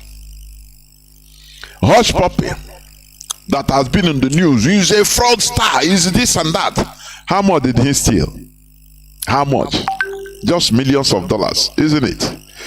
But America, supported by the American customs, American banks, American government, the criminals, they have stolen the one that is known, $17 billion from Nigeria, from Biafra oil, and they are still stealing. As I'm talking, they are still stealing. But they are holding somebody for a mere chicken change. And the press, oh no, he's a criminal, fraudster, this and that.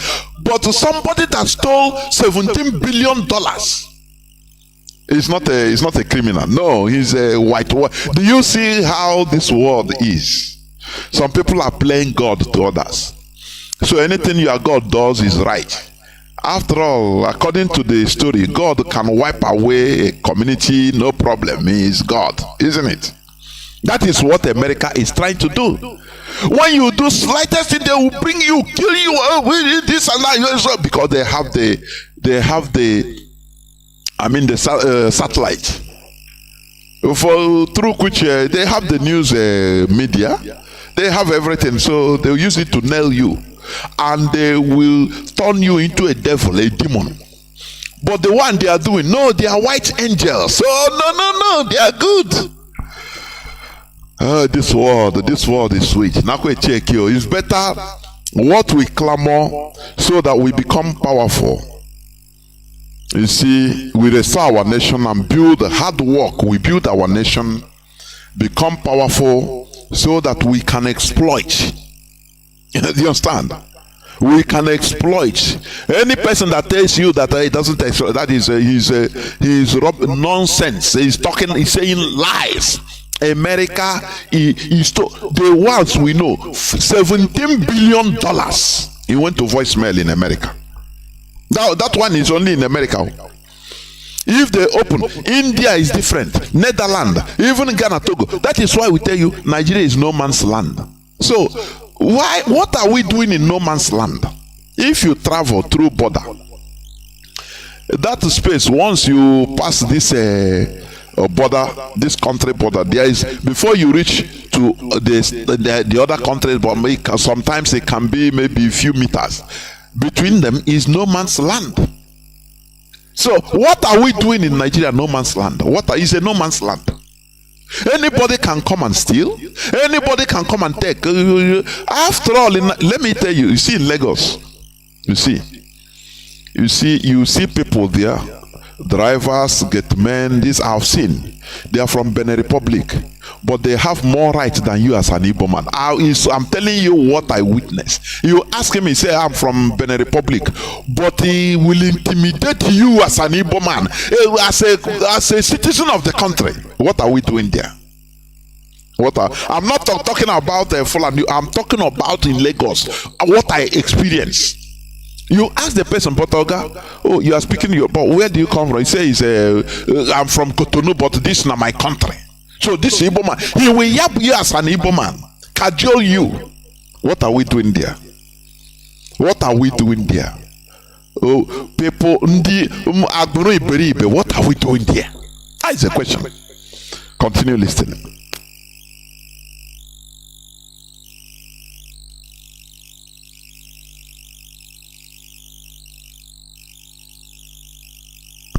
I don't know, this thing just sees what is happening. Cease to come. Just hold on, he will come. I want to play this, he will play. And they told us, the document they gave us is right here. They are right here. Nothing left Nigeria. But US Customs told us what landed in the United States alone, 391, billion. And it's shocking. I'm happy you are showing on your screen. These are some of the investigations that I carried out, that I went to the United States with the support of the United States Congress then, who were so eager, this is wrong, that today, Nigeria government engaged a lawyer out of the United States, Anthony Stanley Jerome, who did a fantastic work. And he told me, Honorable Congressman EJ, I'm sorry, I am not going back to Nigeria again. The only way we can see light in this issue, we have to bring the litigation back to the United States. That the Nigerian people, some of the lawyers engaged by the Nigerian government, connive with the IOCs and some of the Nigerian companies here in Nigeria, not to see the light of day. Yes, we can have a headway by having commitment. Do you see how black people, how low life they are? Some lawyers, they engage by the Goodluck Jonathan government to go and fight for what belongs to us. A monkey is a monkey. Even if you want to wear him a suit, go and buy a suit of $100,000. Wear a monkey. He's still a monkey. All guy mentioned the thing, he's a monkey. All these lawyers, they will go, they are representing Nigeria, they will go and corner the people that they should litigate. And they tell them, oh boy, how much you gonna go find me? Make I they scatter this this thing where they send us. They will give them crumbs and they will say, yeah, and they hanach. That is how low life Nigerians are. What we are doing here. Sometimes I say, look, these people, do they know that one day you will die and the whole cars, the whole houses, the whole riches you acquire, no person, it becomes other people's property. No person remembers you because of that. What they will remember you with is the legacy you led. Sometimes, go to where somebody died. Just listen. We need to learn. We need to be learning always.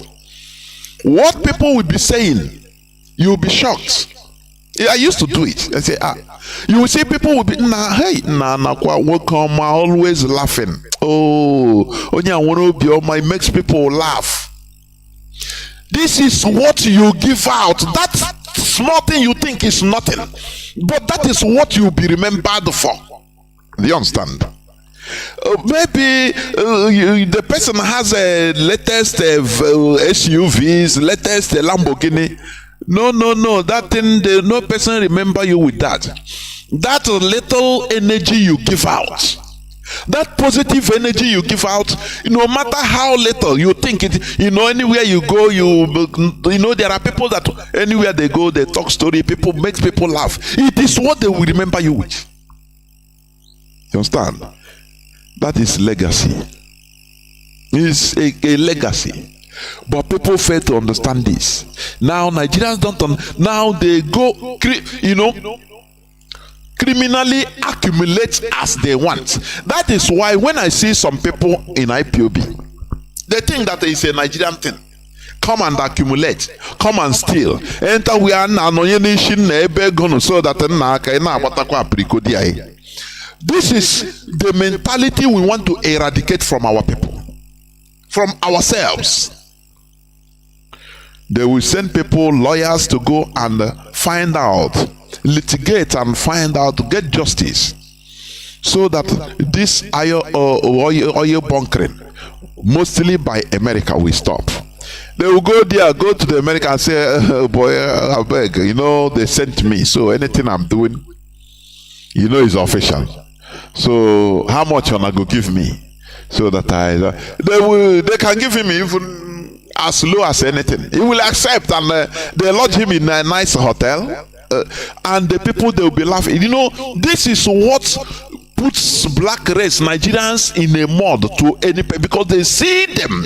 These people, foreigners, see Nigerians as low life, people that you can buy with money. Do you understand me? That is very sad. Let's continue, please. The willingness to do the needful. Let's bring the litigation to the United States that we can get a result. It is mind-boggling, my brother. The documents are here. The money that were paid to various banks, Citibank, Chase Bank, Bank of America, there are details here. But unfortunately, we say Nigeria is broke. Nigeria is not broke. Nigeria is blessed. The money that belongs to Nigerian people is in the hands of the cabal, the few. They are not quote-unquote spirits. They are human beings like you and I. But we must do something about this. Enough is enough, Ruben Abati, my brother.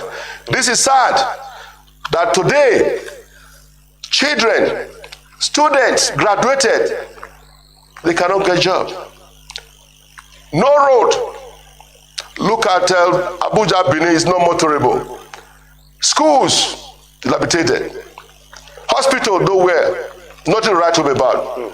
As a result of the crude oil theft that have derailed the wheel of progress in moving this country forward. Honorable Yozowa, I'd like to still come back to you and ask you. This is a very mind-boggling report, and good one on you. Good job you have done. I'd like to ask you, what was the span of the report? How many years? And is this something that you will help us to put in public domain so that the whole of Nigerians, can see, so that we maybe page by page account of this report can be made public? So what is the span of the report? And coming to you, sir, Mr. Mike for this morning, how can this happen and the security officials and the intelligence body do not even know about it or speak about it? Let me stop this here, please. You know why I put this audio? Is to make you understand that America is compromised. If you are hearing my voice, know that America is compromised. They are now stealing like Europeans. Sorry, I have to sip water. They are now compromised. That is why whatever that is happening to us, happening to the indigenous people in Nigeria, happening, the killings of the Fulani Caliphate, the Fulani terrorists, that is not their problem. They don't care. Everybody can perish. Just like what Harold Wilson, the former Governor General of Nigeria, the last Governor General of Nigeria, before independence. Sorry, I mean the former Prime Minister of Britain, I'm sorry. He said that the blood of millions of Biafran blood, it cannot make them change, cannot make Britain change their policy against the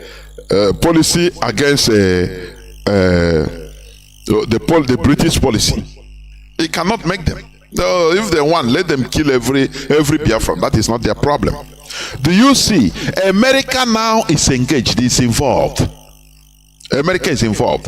That is why they are meddling into your internal affairs. Before they will tell you, no, we are not interested, we cannot, Nigeria is a sovereign country, we cannot meddle into your identity. But they are giving 50 million naira for election. It's not internal affairs meddling, right? So that they will rig the person they want. They will hold the person responsible. They will hold the president, your president, hostage as a criminal. You understand? As a criminal he is. They they try to insert mediocrity in our land. They support mediocrity because it is through those mediocrity that they chop, they steal. Tell me, America, as rich as America is, America has our crude oil, but they want more. They want stolen one more. They want more. So Nigeria offer them that opportunity to steal. Do you know what is $17 billion? The one that is proven. Not the other ones that are, because this is just a fraction. But let's go by that. Do you know what is $17 billion? Do you know what is $17 billion? In America only stolen by America. But it's not a crime. Hush puppy is there in their jail. They are, they are everywhere around the world. Oh, he stole from American citizen. I don't know how many thousands or millions of dollars. Oh no, this and that. Kill him, jail him. Do you know the world we are? Do you see it? A world where the powerful eats the weak. Where lion eats the deer. That is that is the way you should understand this world we are in. Exploitation. America has been compromised. That is it. I am telling you why we reject the Nigeria project, and we should continue rejecting it. Do you understand?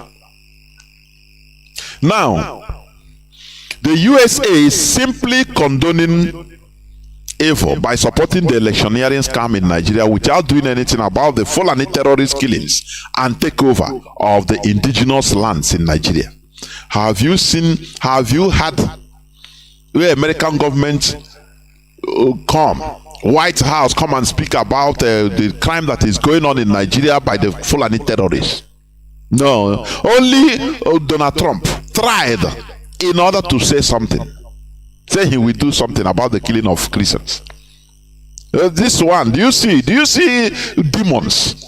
They are, when you see this person is rich, it means that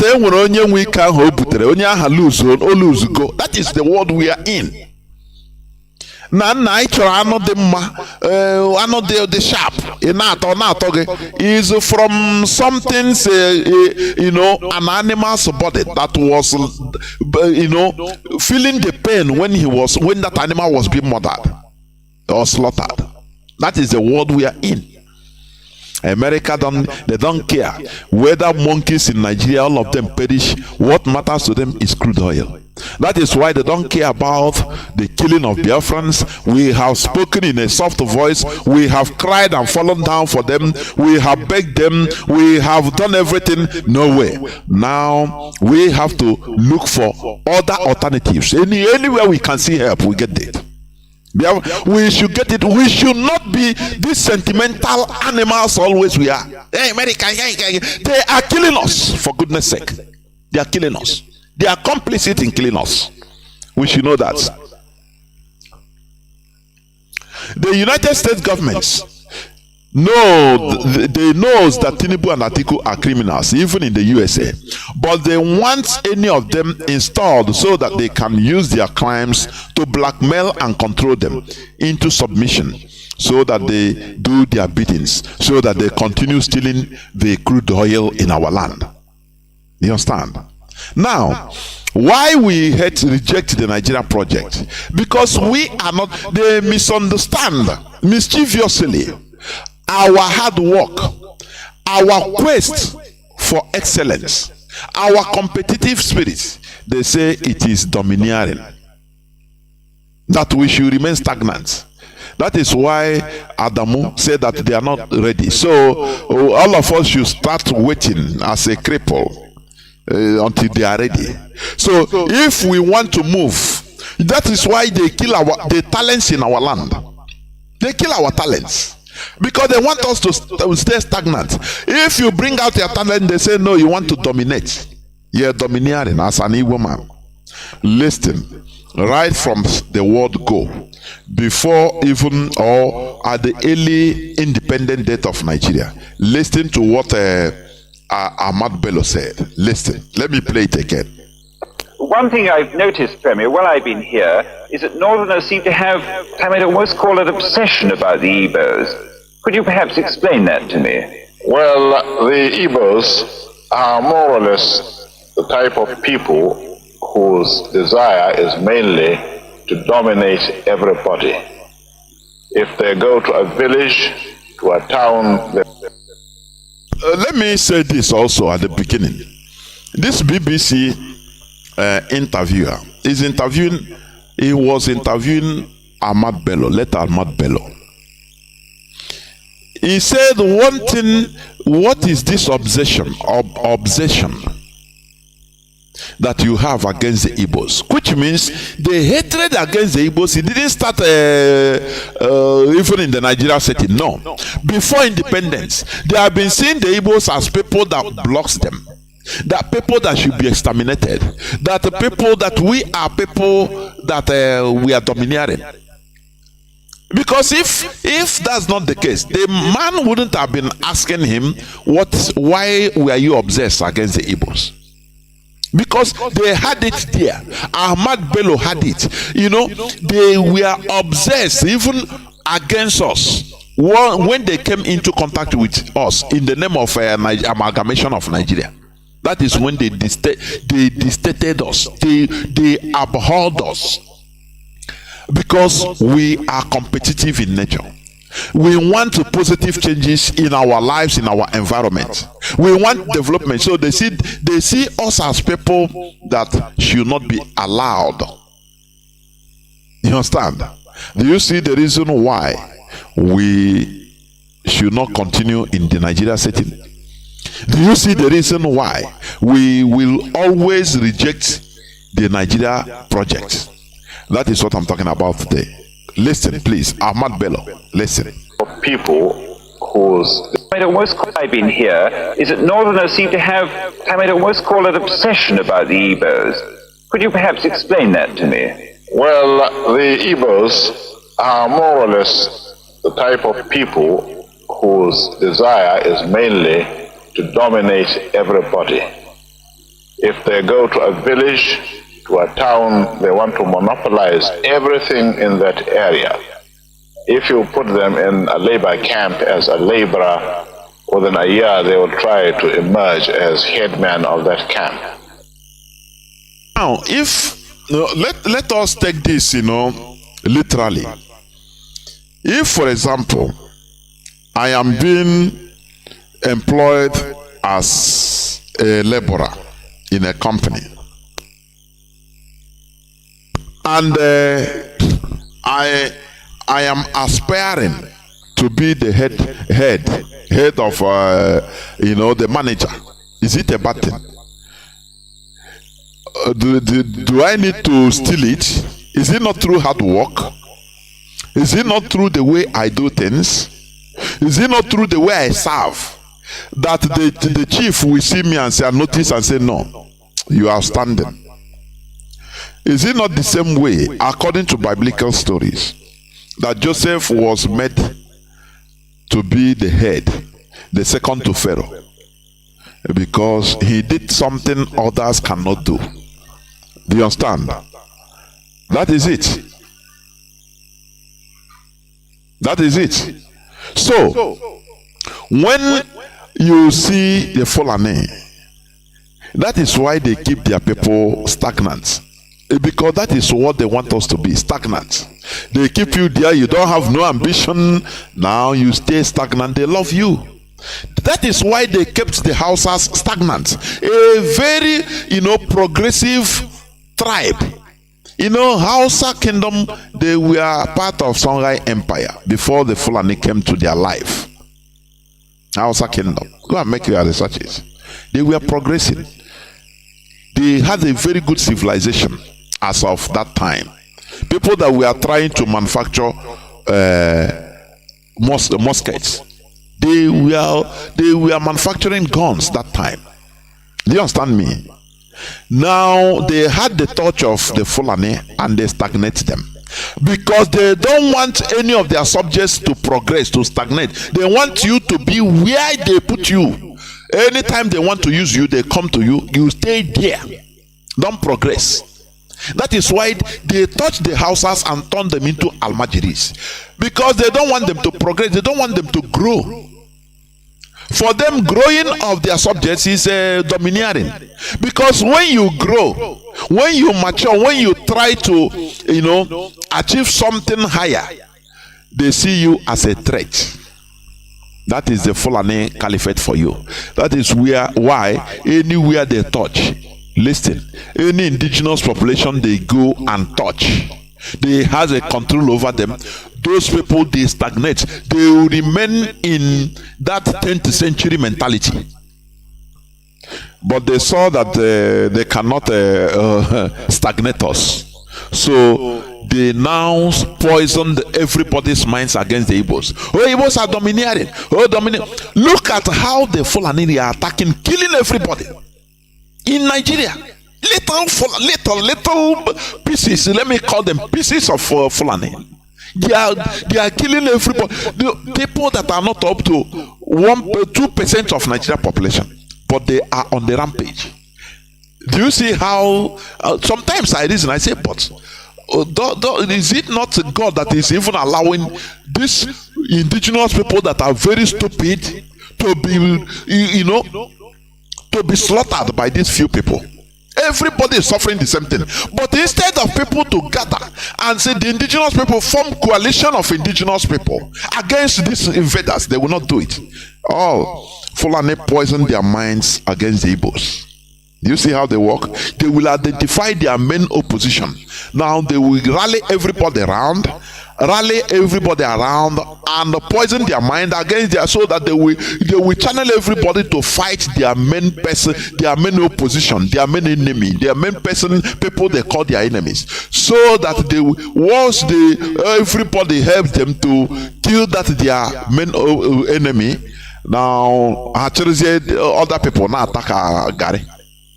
Don't you see how they are killing people? They are paying, as I'm talking to you, communities, indigenous people, Hausa people in Katsina are paying Fulani terrorists for their lives to remain alive, to farm and not be killed. And it's not making waves in Nigeria. No, in the media, it's not making waves. The way Ruben Abati will talk about it is, they will talk about it lightly. Is it good? What is happening now? Wow, how can you take it now? They will make light of it. Do you see what we are suffering? Do you see why we hate the Nigeria project? Do you see that? Now, this man said that Igbos are domineering because when we come to Lagos, we hustle. You see a person that an Igbo boy go to Lagos with nothing, he will continue hustling, saving money, start selling on the road. He will go and borrow small cash from any person that cares and be selling on the road. Selling anything on the road, biscuit, running after cars, saving money. Sometimes he will miss his lunch or dinner, anything in the name of saving money. And before you know, that chap that didn't come with anything, he will rent a small shop. From renting a small shop, he will rent a bigger shop. From renting a bigger shop, from there he start buying land, building. And you say that we are domineering. Do you see? Staying in Nigeria limits our capacity, our capability. That is the reality. If we stay in Nigeria, continue stay in Nigeria means we are diminishing. We are diminishing, dying as a people, perishing as a people. That is why we must continue hating this Nigeria project. We continue fighting it. We reject it. Continue listening to Ahmad Bello. And so on. Well, in that area, if they go to a village, to a town, they want to monopolize everything in that area. If you put them in a labor camp as a laborer, within a year they will try to emerge as headman of that camp, and so on. Well, in the past, our people were not alive to their responsibilities, because you can see from our northernization policy that in 1952, when I came here, there weren't 10 northerners in our civil service here. Then I tried to have it northernized, and now all important posts are being held by northerners. Is this policy of filling all key posts in the north solely with northerners and not... Remember, when he's talking about northernization, that is their politics. You believe that, it is the whole indigenous population. No. It is Fulanization he's talking about. The Fulani, they are very good in politics. They know the use of words. It is we Igbos that don't even understand the use of words work. That is why you see a typical Igbo man. No. There is a Mana, you check the situation, the way things will come out if you talk it like that. Now you change it, use it. That is politics, for goodness sake. These people, they understand the use of words. That is why they will tell you northernization. No, in the real sense of it is not northernization. It is Fulanization. The whole people they are putting in charge are Fulanese. The whole are Fulanese, but they will call it's northernization. So that a TV man who is a middle belter, forcefully assimilated as a northerner, we say, yeah, it's for us. And Kanuri person, the same thing. He will be happy. Oh, these people are representing us. But who are they killing in the north? Who is killing who? Is it not the Fulanese that are killing the Hausa, the indigenous people in the north? But when they come to politics, they will tell you, we are all north, northernization. Not lie. It is a deceptive word, deception. Continue listening, please. Not with other Nigerians, a temporary, solely with northerners, and not with other Nigerians, a temporary or permanent one. In actual fact, what it is a northerner first. If you can't get a northerner, then we take an expatriate like yourself on contract. If we can't, then we can employ another Nigerian, but on contract too. This is going to be permanent, I should say, as far as I can foresee, because it will be rather dangerous to see the number of boys we are now turning from all our learning institutions coming out with having no work to do. I'm sure whichever government of the day might be, it will feel rather embarrassed, and it might even lead to bloodshed. Doesn't this damage the idea, sir, of all people in all regions in Nigeria being fellow citizens of one country? Well, it might, but you are, new to our region, but how many northerners are employed in the east or in the west? The answer is no. And if there may be 10 laborers employed only in the two regions. Do you see? This is the person that your presidential candidates, they will go to his grave and pray and seek for his blessing. This is the person Atiku Abubakar wants to be like him. He's a Tafawa Balewa of our time. This is a person that universities are named in Nigeria on his name. A very nepotistic, evil, wicked person like this.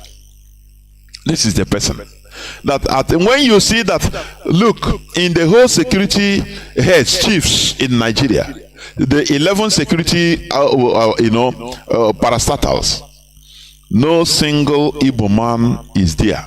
Not only Igbo, no Biafra, no south or southeast. Let me call it like that in the Nigerian way. Is there. They go, they plan anything, and they come, they bring paper and give to one of you as a spokesperson, a slave. He will come and announce it. That is why they are dropping terrorists in Enugu. No person talks, no politician, no person dare talk about it. And you see the rampage they are causing. You see the harm they are causing everywhere. You see the slaughtering. That is why we reject Nigeria. We continue rejecting Nigeria because Nigeria is just like a graveyard, our graveyard. If we want to all perish, we continue being in Nigeria. But we say no because our eyes are open and we continue this fight. Look at how Peter Obi was being grilled by this Kadria Ahmed. He was specifically bombarded with the IPOB and ESN issues. But nobody asked him about or asked about the Fulani headsmen killing. No.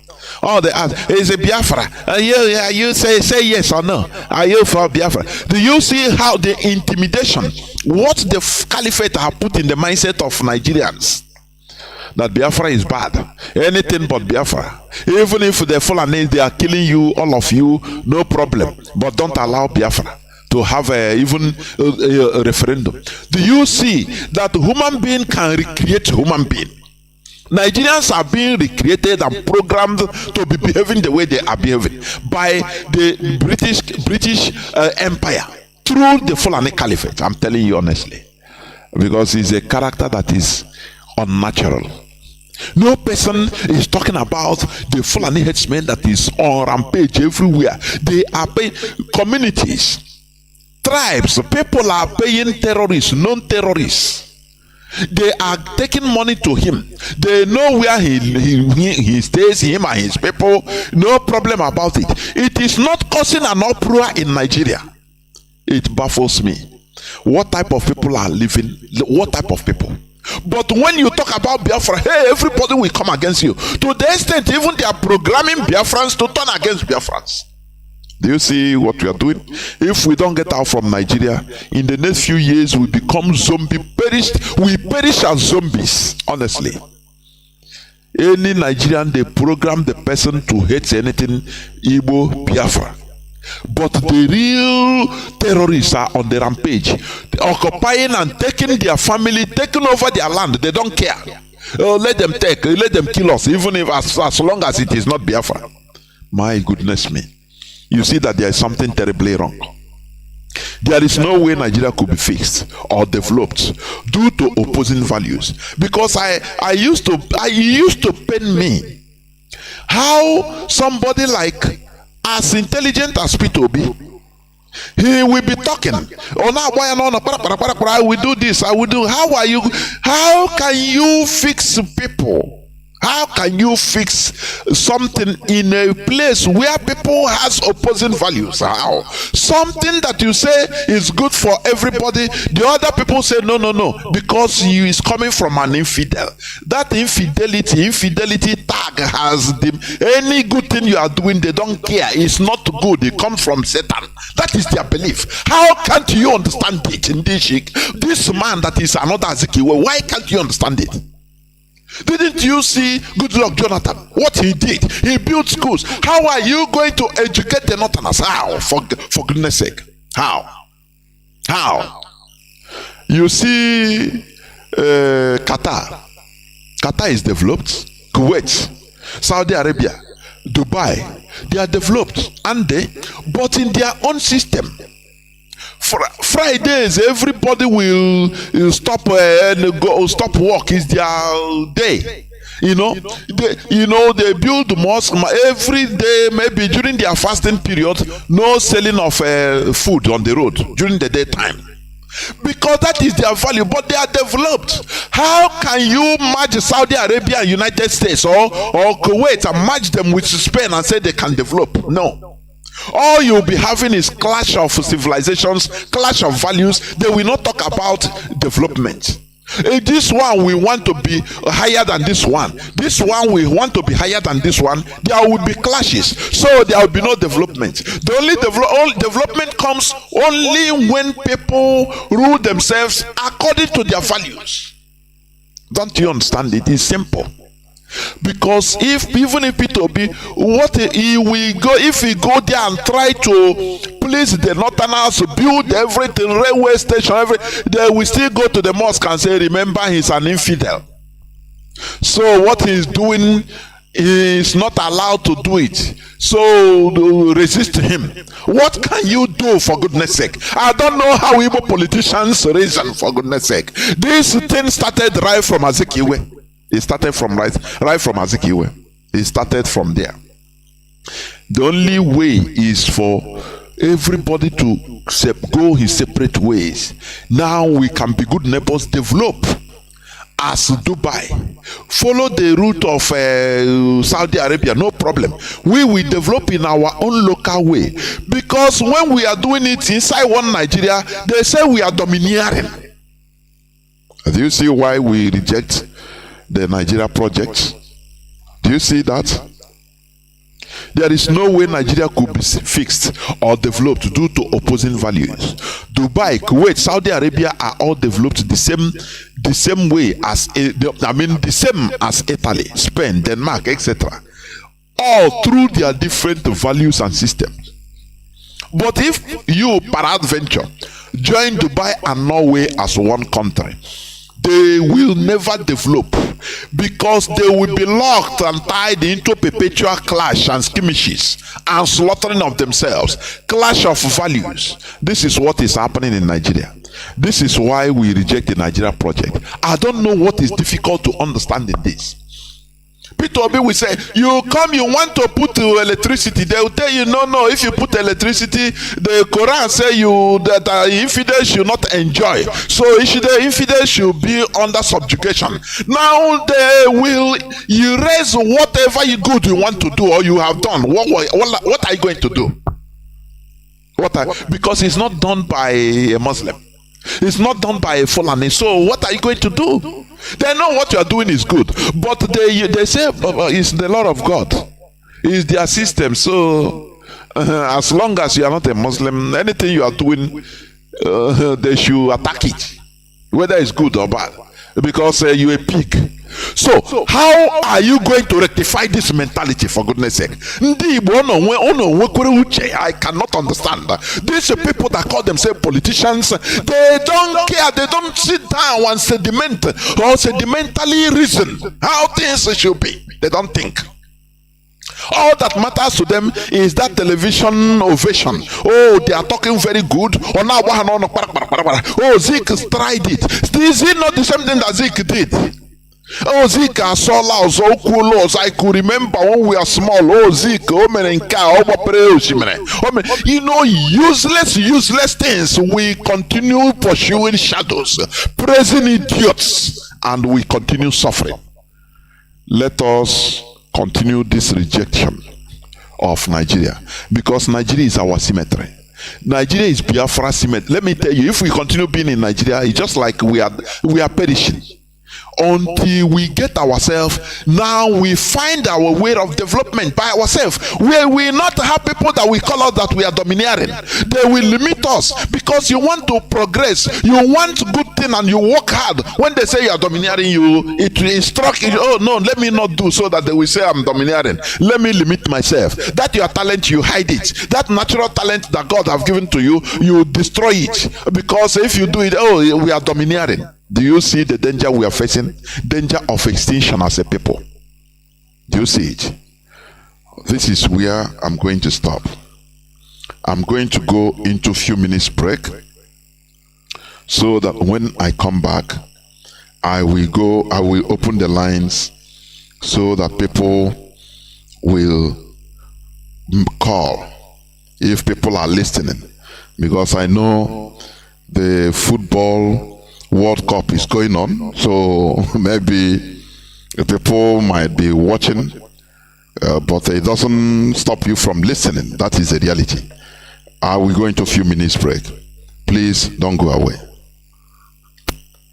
Our indefatigable leader, Mazi Nnamdi Kanu, is announcing our ESN end-of-year mega fundraising event on December 3rd, 2022 at 8 p.m. Biafra time.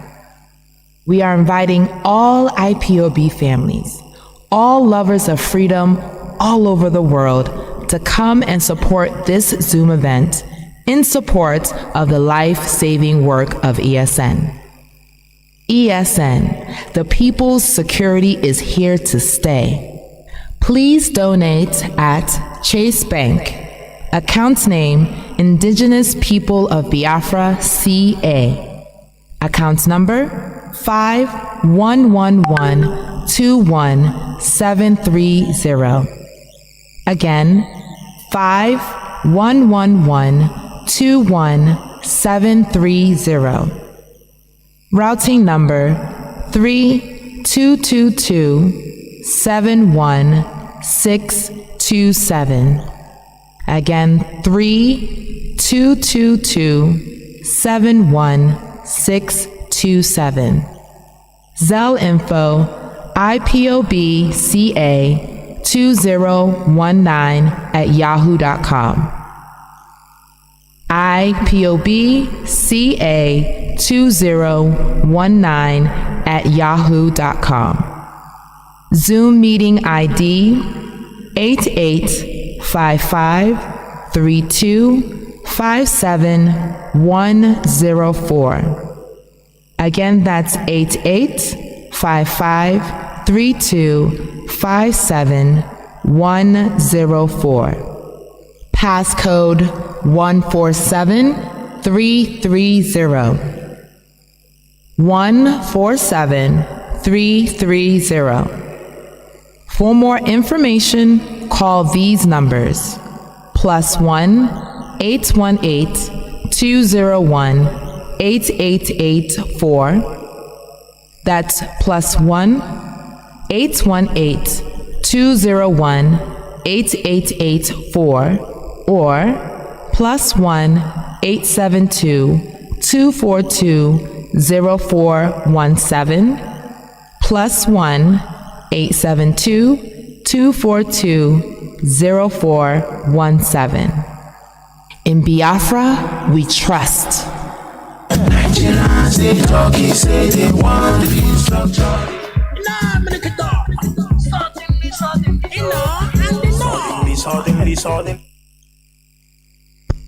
Welcome back. This is Radio Biafra HAUSA-SERVICE, coming to you through the auspices of Radio Biafra London. My name remains Mazi Chinedu. Today is the 25th day of November 2022, being Friday. Our lines are now opened. Our direct line, let me open it. Let me switch it on. Our direct line is +1 213 328 6224. I repeat, +1 213 328 6224. Our WhatsApp and Signal line is +61 405 142 547. I repeat, +61 405 142 547. You can call us, but remember, the topic of my message, of my submission, is why we reject the Nigeria project. Caller on WhatsApp, welcome to the program. Can you hear me? You are the first caller. Jonathan, good evening. Yeah. Caller on WhatsApp, can you hear me? There, well, please go on. Go on, please. Yeah, your topic this evening is very interesting, as has always been. And I think our people, Biafran people, is one of the most inconsistent people we have. Apart from buying and selling, we are not consistent in every other thing. We have not been so focused to take time to get something. We just get carried away with anything that comes along our path. Because I couldn't have imagined how some of us suddenly changed the Biafran project to being obedient and all that. Forgotten the history, not learning from our past. It is ridiculous. And at this point, I don't know, the only other option we have is to continue to enlighten those that are interested and those that are willing to learn. Because if you study Nigeria as a project, you find out that Nigeria is a failed entity. Investing on it is just a kind of continue to waste the resources and the time. And it's very unfortunate that so many people do not think deep about Nigeria, especially our Biafran people, before they began to brag about what this person will do or what the other person will do.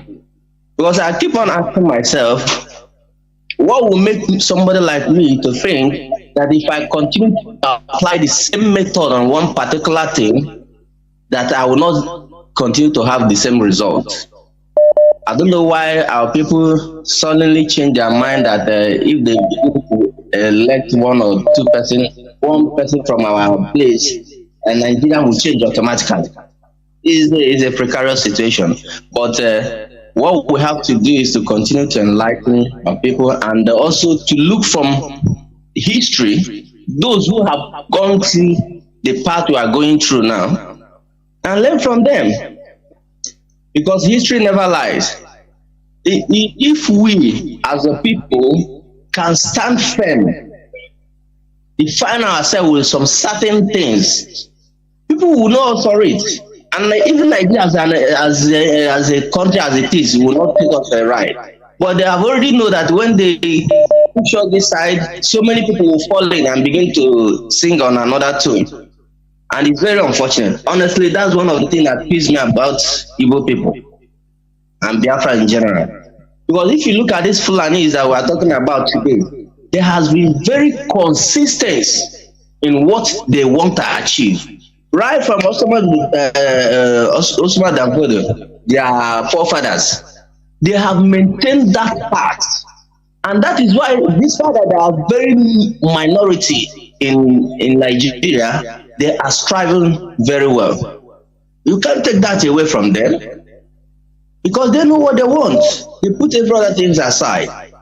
And our people tend to have knowledge to do so many other things, but we are not consistent. And if we can gain every other thing, if we can acquire every other thing, and we don't have a nation that we can call our own, that will live in and make as a starting point for whatever we want to do, every of the achievement we make will be useless.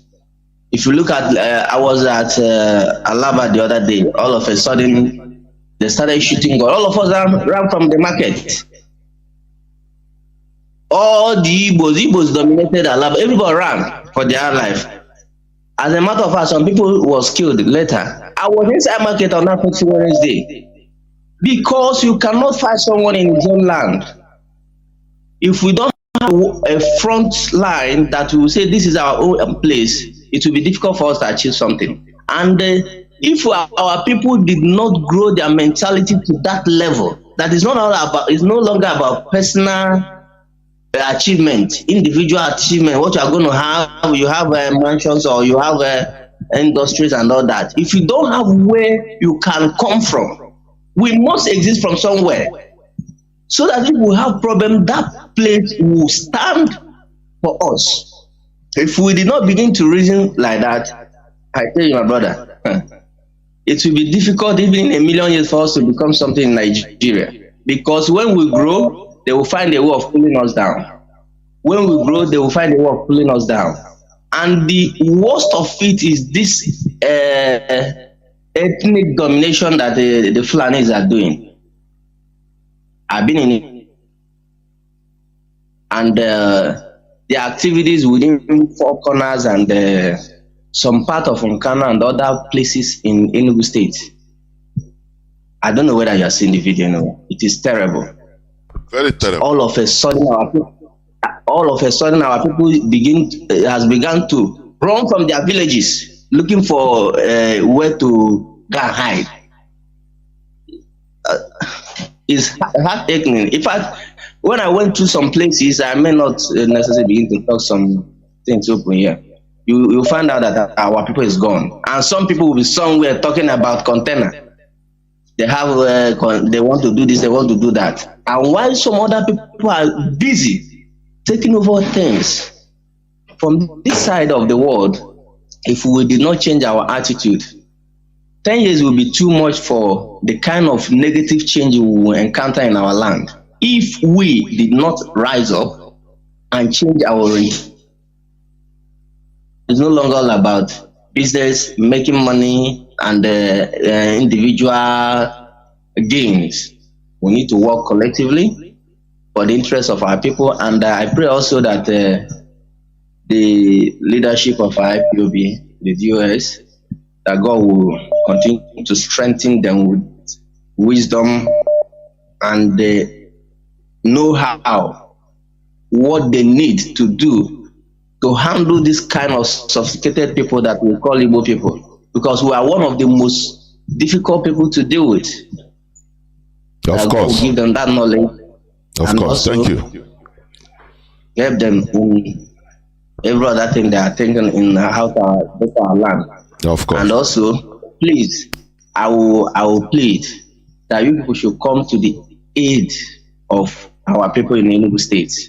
It's not funny here. And I may not be able to say some things openly here on air, but it's not funny. There were. If the ESN. There were, Mazi. There were.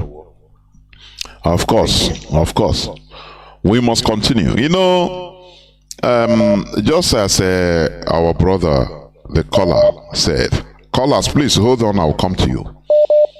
Our people have now taken it as a way of life, running away. Always you'll be fit, running. The Fulani, they are coming into our land to kill us. Do you know, sometimes I start wondering, do you know the Fulani, they are the only people that have a standing army. It's not today. It didn't start today. It didn't start. That is why they bring them from wherever they are. They are standing army waiting anywhere. They help their brothers anywhere they are being called upon. Let me tell you. Do you know that if it is, for example, Igbo standing army, hey, people will sell it direct. You go use it to make money. But look at ESN. Just look at people are raising. People now become professional money raisers, fundraisers, professional for something they don't know. That is the character of an average Igbo man, Igbo person. Everything is calculated for money, to make money. Now make way like this. Now we gain. Look at Fulani.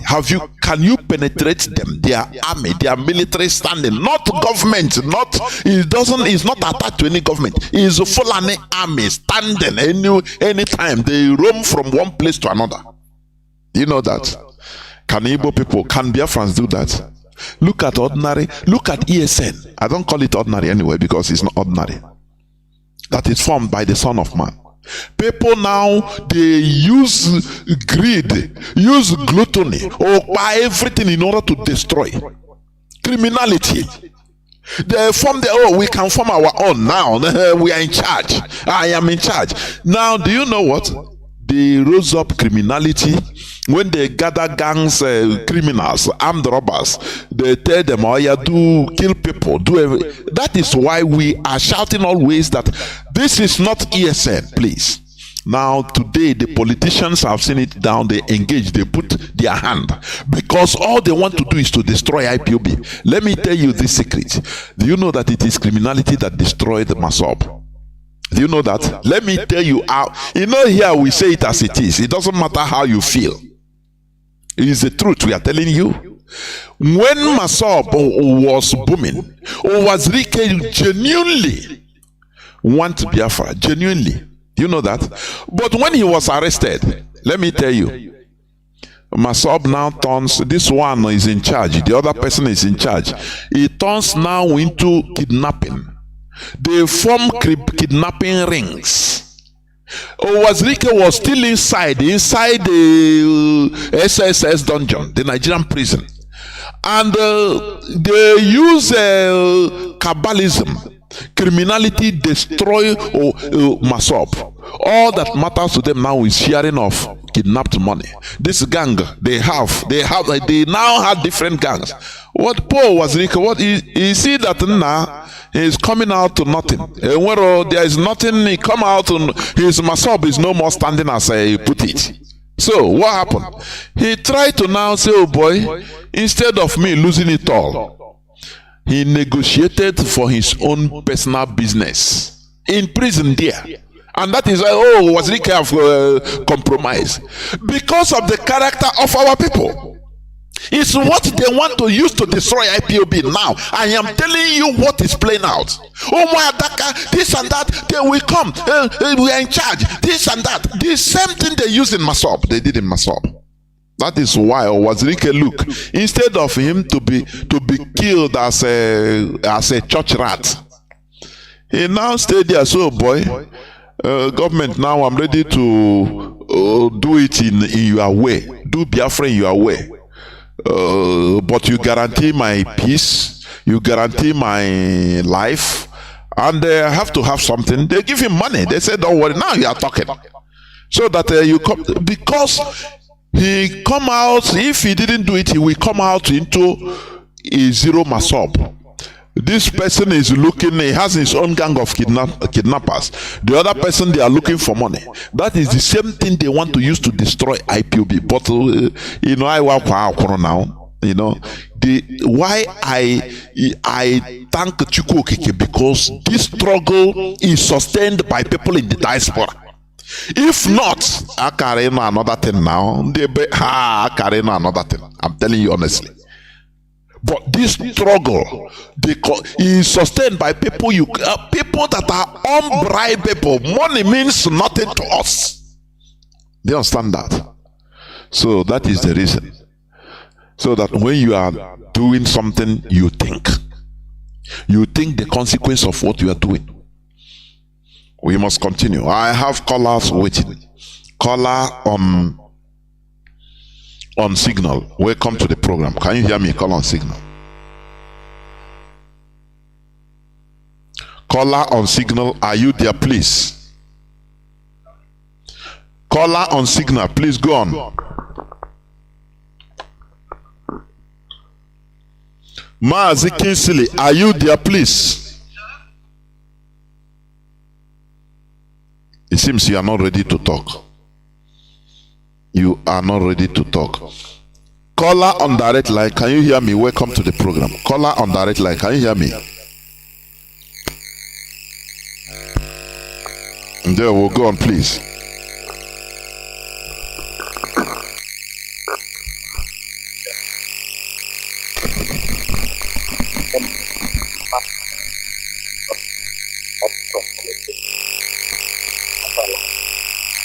I thank you very much for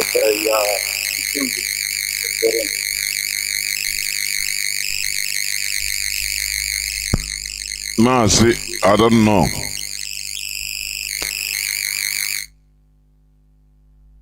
Mazi, caller on direct line. Are you there, please? I don't know. You are, go on, please. Go on. Let me see. Go on.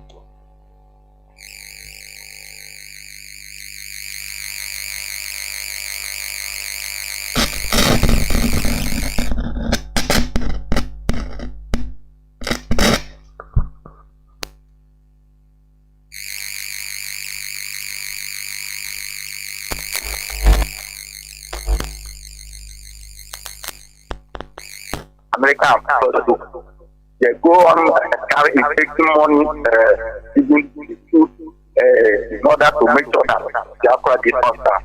But now we stand, I believe the might of human beings is not above the might of strength of God. God knows them. And we believe that all those that put their hand to make sure that Biafra did not stand, those people, God is on the post, looking at them. So on the issue of this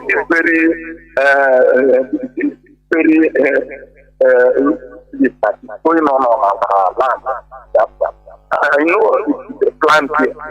United States and Britain, they have said that they will not allow them. Their mouth is not the mouth of God. God, his own plan is different from mankind. And I believe, just as our leader said, instead of Biafra not to come, let everybody. I believe that, and instead of Biafra, we have started. Instead of Biafra not to come, let the lie be destroyed, because Biafra is the kingdom of God. Thank you very much, man. There we I have a caller. Mazi Nnamdi, even I forgot you. Sorry. Mazi Nnamdi, can you hear me? Mazi Jonathan. Good evening. There we Mazi. Yeah, it's Chibike Nnamdi calling from Ben. Good evening, your listeners. Good evening, IPUB worldwide. Mazi Jonathan, you're, as always, you do make sense. The way you analyze your news are somehow unbelievable. But you just mentioned something before you rounded up your analysis about falling and what cup.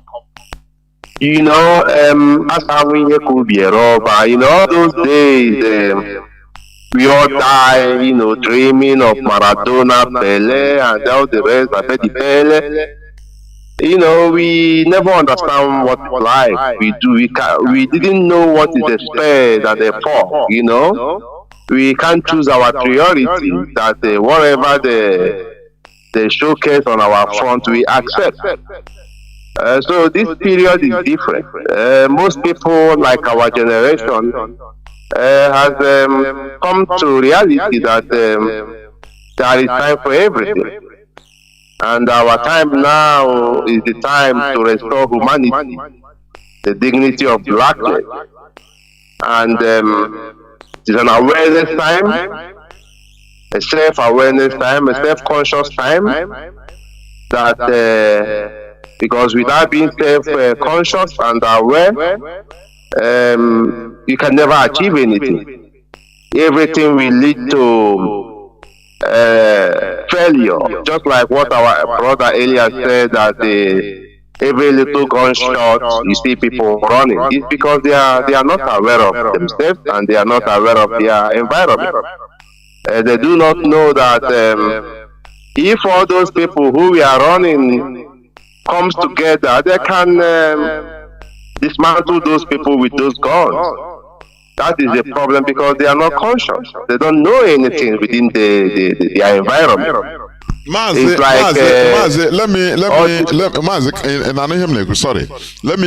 let me put in here. Even if they are able to do it, just like one of the callers said, our people will lack consistency. We are not consistent we can do it. We just do it. Look at the time. Is it Bakassi boys? After what happened, they misdirected, they enter into politics. Rich people and politicians now use it as a vendetta in order to kill their enemies. That is, they derail it. Mazi, this is what they want to do to IPOB, to ESN. Because anything that enters Igbo people's hand, they just one time after they derail it, they start using it for their selfish interests. But here we say no, it can never happen. We are consistently consistent. That is it. Mazi, please go on. Mazi, do you know why we are consistently consistent? You see, anything you do without leadership is bound to fail. You understand? IPOB is unique. There has never been anything like IPOB. This is not just, you see why director always hammer that it is either you are in or you are out. You know, we never had any sympathy or we never beg anybody to be a part of what we are doing. That is what made IPOB exceptional.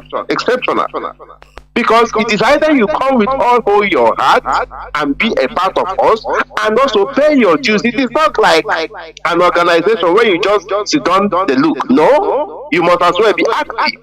So now, after putting all this energy into this movement, how are you telling me that you're gonna be careless about it? It is impossible. Anybody, let me tell you one thing, and let me tell our listeners.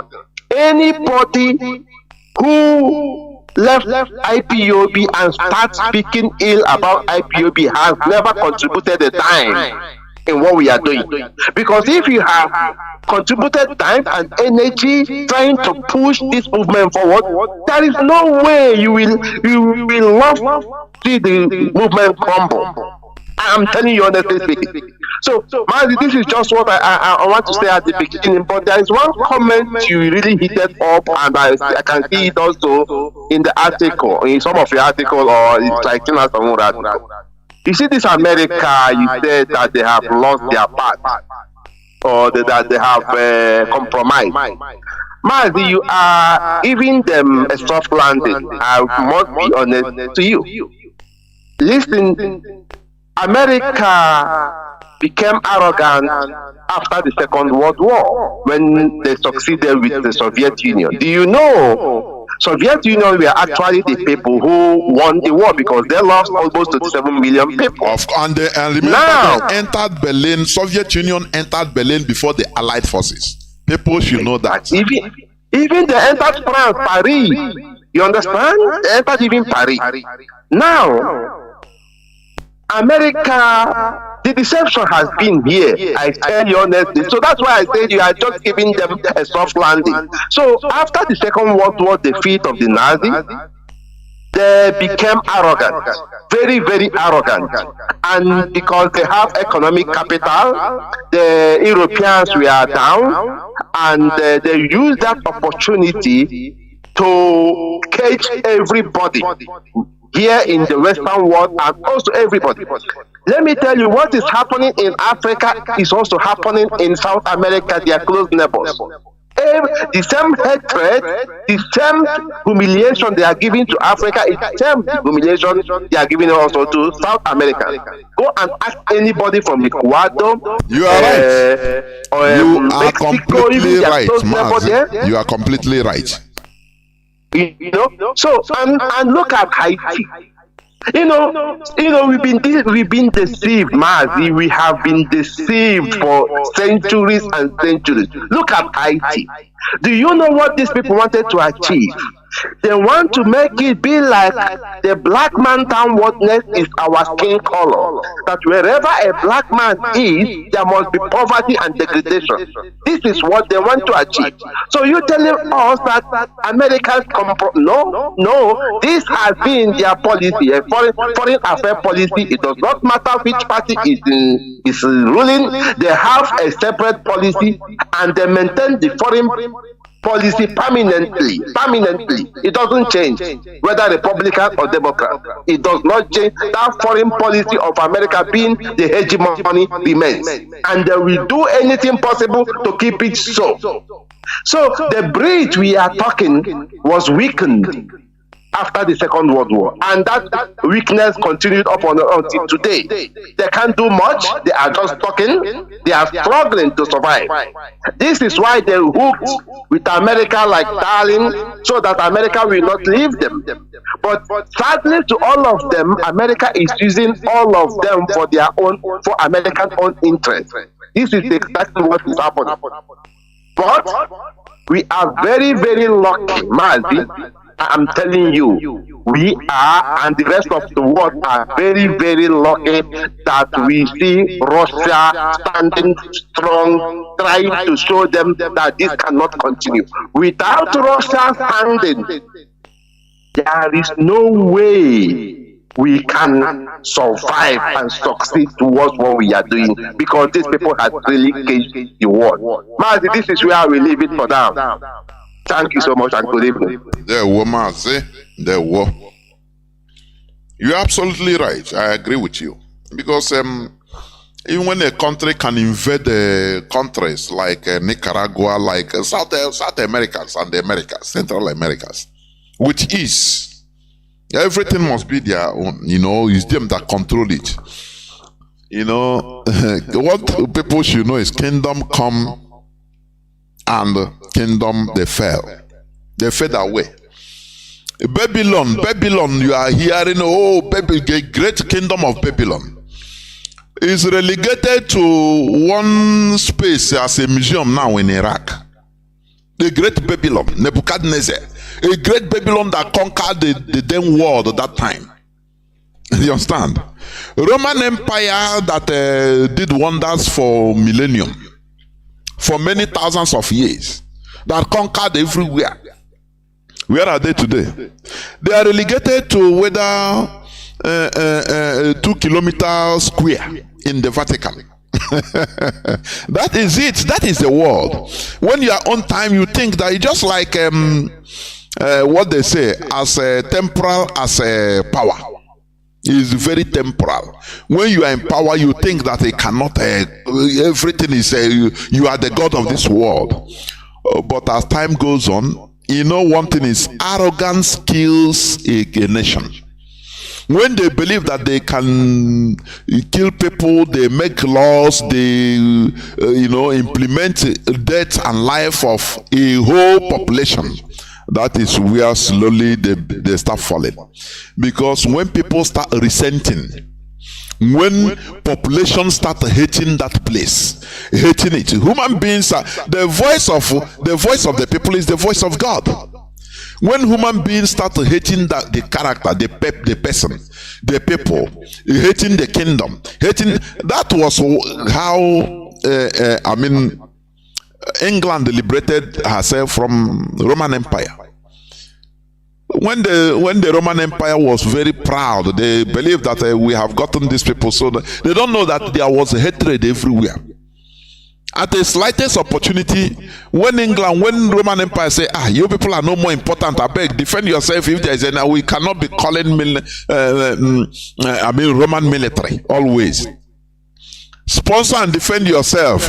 They use that opportunity. Instead of defending themselves against other outsiders, they struck against the little Roman Empire, Roman army stationed there, and they liberated themselves.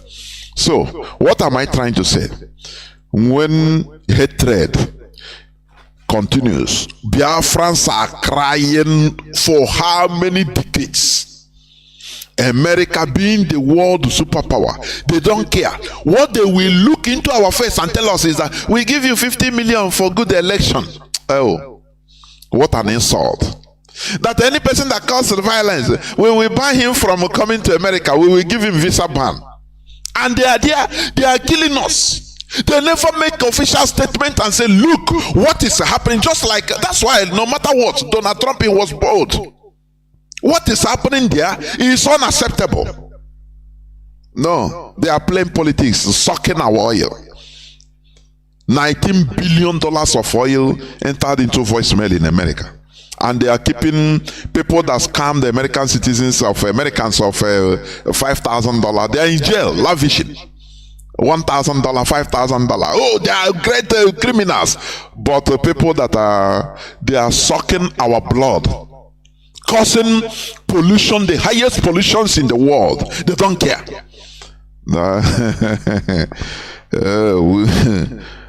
Caller on direct line, welcome to the program. Can you hear me? Call on direct line. Yes. Go on, please, Mazi. Call us on WhatsApp, please. I will come to you people. Go on, Mazi. Yes, Mazi Jonathan. Mazi, good evening from the Holy Land of Biafra. Ndewo Mazi Jonathan. May Chukwu Kikabia Maike Kerowa. May he continue to strengthen you for this good work that you are doing to restore our great nation, Biafra. Our leader, Mazi Nnamdi Kanu, I salute you. You are the DSS. You are the so-called that said they come from Biafra. They put you in. But you have been beating out of them left and right. And the Chukwuka Abiyama will give you freedom at the right time. And that right time is now. Because Mazi Nnamdi Kanu must be released. Mazi Nnamdi Kanu is an innocent man. He is only fighting for the freedom of his own people. Mazi Jonathan, what is happening in Africa, in Biafra land, because nothing like the zoo is even existing. Because Mazi Jonathan, why Nigeria, Biological Republic, why we are still hearing that name? Why people are still hearing that name, that thing called Nigeria? It's just because of the foolishness and the idiocy of Africans. And Biafra, Benue, Arewa, even the so-called useless Fulani. Because Mazi Nnamdi Kanu came to free all of us. Mazi Jonathan, if that you are playing, look at, like what you saying, look at how this America, I did not blame America because Mazi used to say this world is a world of exploitation. He grabbed all the opportunity when they exploit, yeah? That is what they are doing. And our own people, Mazi, where the thing is very, very painful is that it's not that America is exploiting us or the British, the owner of the Zoological Republic, that burial ground called Nigeria. It's not that they are even exploiting us. Our own people, according to our own people, because sometimes, and who are those people? Those people, number one, that is thinking people, one Nigeria, they are the reason why they don't know that they are the reason why America, Europeans, the white people, they are the reason why we are still in this suffering. Because shouting one Nigeria, shouting people, you are helping them to keep you in suffer. Sometimes I began to wonder, when we black people need to see, when will our brain start working? When or then what the video start working?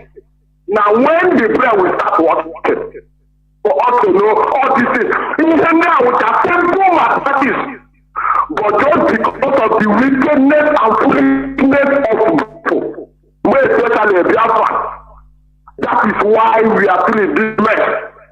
That is why the Fulanis, we will call them the infidels, but that is why what I was asking somebody one day. We pray God, we know who created, even we are going to tell a black person, especially from the zoo, he will tell you we are going to say. But he no get ordinary drinking water. He no get ordinary life. But you know God, everything about you is God, but you are suffering. Why? Black people, when will you start asking yourself questions? Mazi Jonathan and there were watching like there were Namgoziege. We must continue. Look at Obiano. Obiano is an American citizen. He's not a criminal. No, America condone. Oh, go and steal. And useless Africans, they go to their countries to steal. They come now on a rishasha. He has his mansion with American passport. You know, he has stolen and run away. Another person, another people are, aspiring to go and loot miserable people of his people, and bring back to America.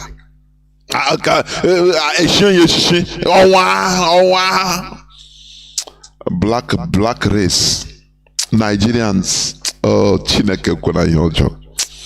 We need to break this bound. It's not easy. This uselessness in our brains, we need to break it. And that is what we are doing. I have a caller that has been there since 28 minutes. Caller on WhatsApp, welcome to the program. Can you hear me? Thank you for holding on. I can hear you, my dear brother Mazi Jonathan Chinedu. There we're watching it. The way you analyze your program is unbelievable, Mazi Jonathan. I thank you because this project of a Biafra nation to restore our beloved nation is ordained by Chukwuokike Abiama, and it's in our hand.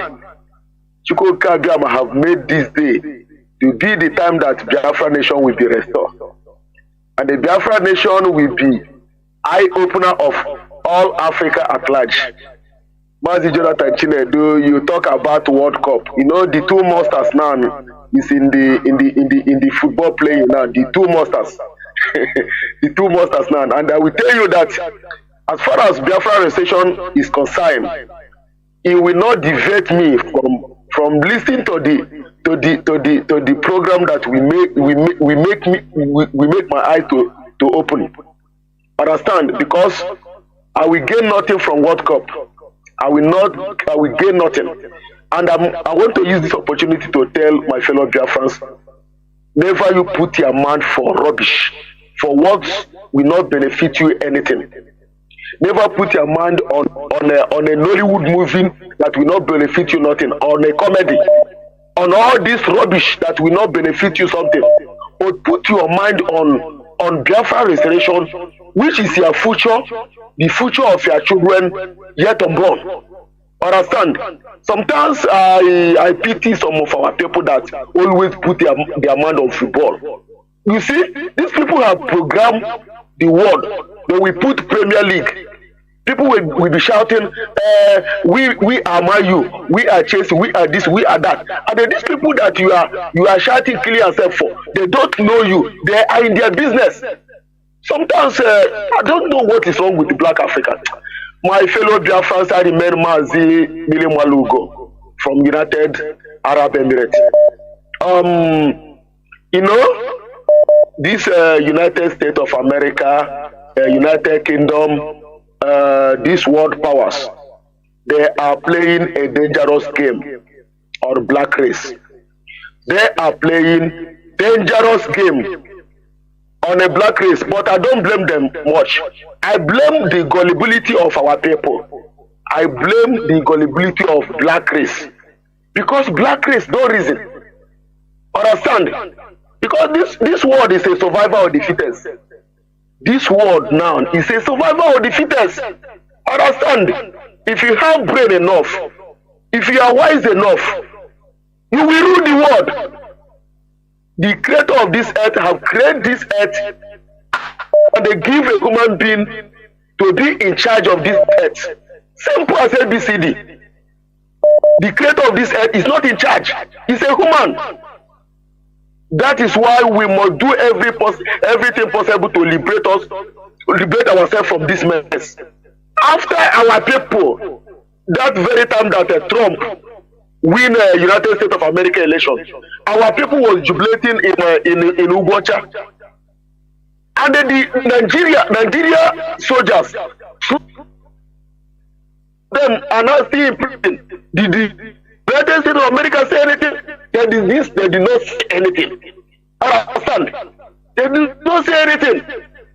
So that is why I told our people that we are the one to save ourselves from this mess. We are human beings like America. We are human beings like a United Kingdom. We are all equal in the eyes of the Creator. We are all equal. That is why we must do everything possible to liberate ourselves. But the gullibility of our people is too much. Okay, look at the sole politicians in our land, in Biafra land, because the crop that they are eating from the table of Fulanis, they compromise. Their selfishness and the greediness, we never allow them to face the reality. Understand? As far as they are eating the crop that falls from the table of a Fulanis. Okay, look at Obiano that you are talking about. After Obiano have looted the money in Anambra State, the day that Obiano hand over to Soludo, he want to fly out to go enjoy his money. They program that zoo, that hell, that animal kingdom called Nigeria as their business center. They program it as their business center where they came and make money. Yes, that is why I told every indigenous in that evil contraction called Nigeria must know that Nigeria is not for good of anybody. Nigeria is not for good of anybody. Understand? Nigeria is a business center, a country of British. They come there to make money. Understand? Okay, look how they are killing our people now. Look at how little Fulani terrorists are killing our people, are killing all indigenous. But none of them will rise up because these Fulanis, these people are very, very good in politics. They know how to poison every mind of indigenous in that evil contraction to make our people to hate each other. Understand? But it's the right time that we Biafrans must do everything possible to make sure that we do what? We restore Biafra, because Biafra is our life. Without the coming of Biafra, Mazi, Jonathan, Chinedu, and my fellow Biafra, without the coming of Biafra, we are equal to animal. We are equal to animal. Without the coming of Biafra, we are equal to animal. Where is life now? We have no life to live now. Look at Biafra land. Look at. And I want to tell our people, this is right time that all Biafra must support this struggle with your money, with everything you have. Yes, the mindset of support this struggle. That mindset that we used to hustle to make money, let us use it to restore our life, because Biafra is our life. Let us use it to restore our life.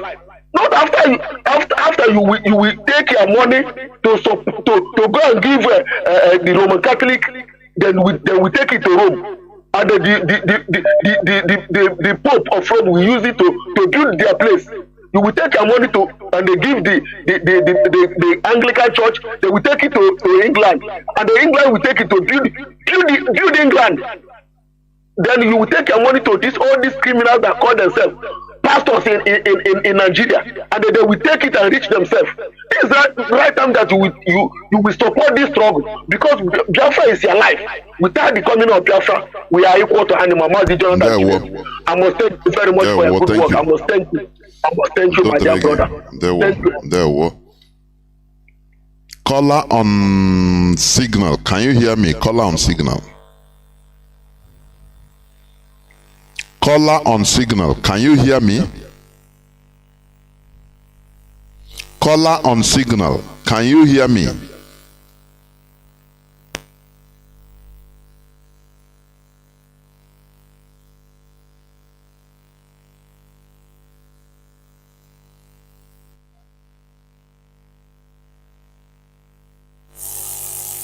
I don't know why. This is the second time you're calling, and I don't know whether you are not hearing me. If you are calling and you are on, any type of device, listening with your ear, remove it. I don't know how to say it again. The same mistake I get make it till the panel. Maybe it's wearing a headphone. I don't know. You believe that his own is built in heaven? No, this one, no problem. Every day. Caller on what's up? Welcome to the program. Can you hear me? Good evening. There, Mazi, go on, please. Hello. I remember you are coming from my location. Mazi, thank you for your analysis today again. I have one question to ask the Biafran leaders, the Igbo leaders. I have one question for them. I want to know if they actually want the race, our race to wipe out from the surface of the earth. This question I have for our leader, that is allowing or inviting soldiers the military, the soldiers with the heavy equipment to our land to kill our people every day and night. I ask, what is their mission? Is it what they sign? What they sign before they become governor? That our people must be on this vessel. Yes. Why they continue inviting people? Because if this is not soldier, if this is ordinary people that come to our land, we do it with them. But this, you people are inviting military with heavy equipment to kill our people and to the soldiers. What is this? What is this people doing? What is this? What do you? How they want us to react against them before they come back to their senses. They want us to react because today with them it's like you know, I don't know if they know. They only know that we can decide to deal with them a day, all of them.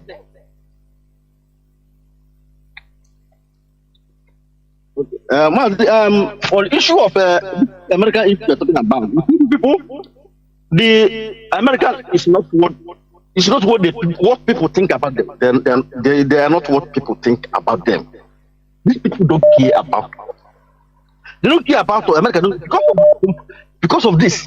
Because of this is what they want. Because of this, they are compromised. That's why their Secretary General come to Nigeria and remove the name of Nigeria from terrorist country. Because of the looting they are doing in our country. And they don't care, they don't care. People think they are American don't go where they don't get anything. They don't go. You know, we have been hearing this thing. America doesn't go to war where they can't have where they can't get anything. People think it's a joke. So it's happening. And my anger is on Obama. This very Barack Obama. This man haven't experienced what these people they are doing to a black American. He know. And you have opportunity to become American president.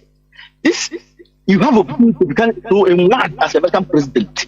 This is your opportunity. This is what you use your opportunity to use your power, your office, use your capacity to force the European out of Africa.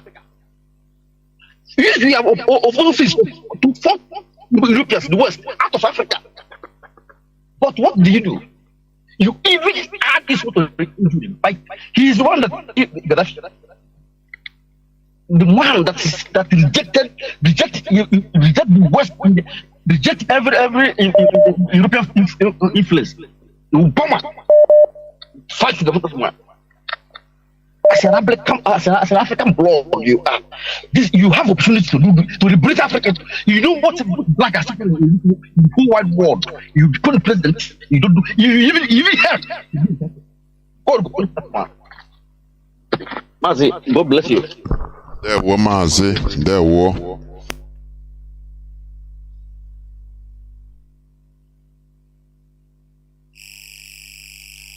Yes, ma'am. Yes, ma'am. How are you, Mazi Jonathan? How are you today? Doing well, sir. Good afternoon, my fellow Biafrans. Good afternoon to the leadership of IPOB and to all genuine viewers. Of course, my utmost loyalty and respect and prayers to Ohamadike One of Biafra land. My name's Marian Hyder. And I'll be speaking from United States quickly, Mazi. As usual, your programs are always thought-provoking. You know, why I insistently called, and I want to thank you for accepting my call, even though I was resigning to the fate that if I'm not able to get through today, tomorrow being our program by His grace, I'm going to bring out what I'm about to share with us, but I'm going to put more highlight on it. Mazi, even though you have been making this statement or sharing this argument with us, but today there's a way you brought what I'm about to share that provoked my thought that I went straight into research on internet. What I'm about to say is, if I have to subtitle your program today, this subtitle I want to highlight is, I'm going to qualify it this way, the negative effect and consequences of any society that comes in contact with the Fulani hegemony and Fulani as a whole. That will be the subtitle I'm about to share quickly with us. Because even in our program, people have called to argue that the Christian religion brought education and civilization to us, which you and I have tried to rebuff. We have tried to put on, if you ask from my own perspective, a superior argument, but we must continue to pound on it until majority of us begin to reason or agree with us. So, let's go to the Hausa kingdom. Because what these people are doing, the Fulanis, is a template.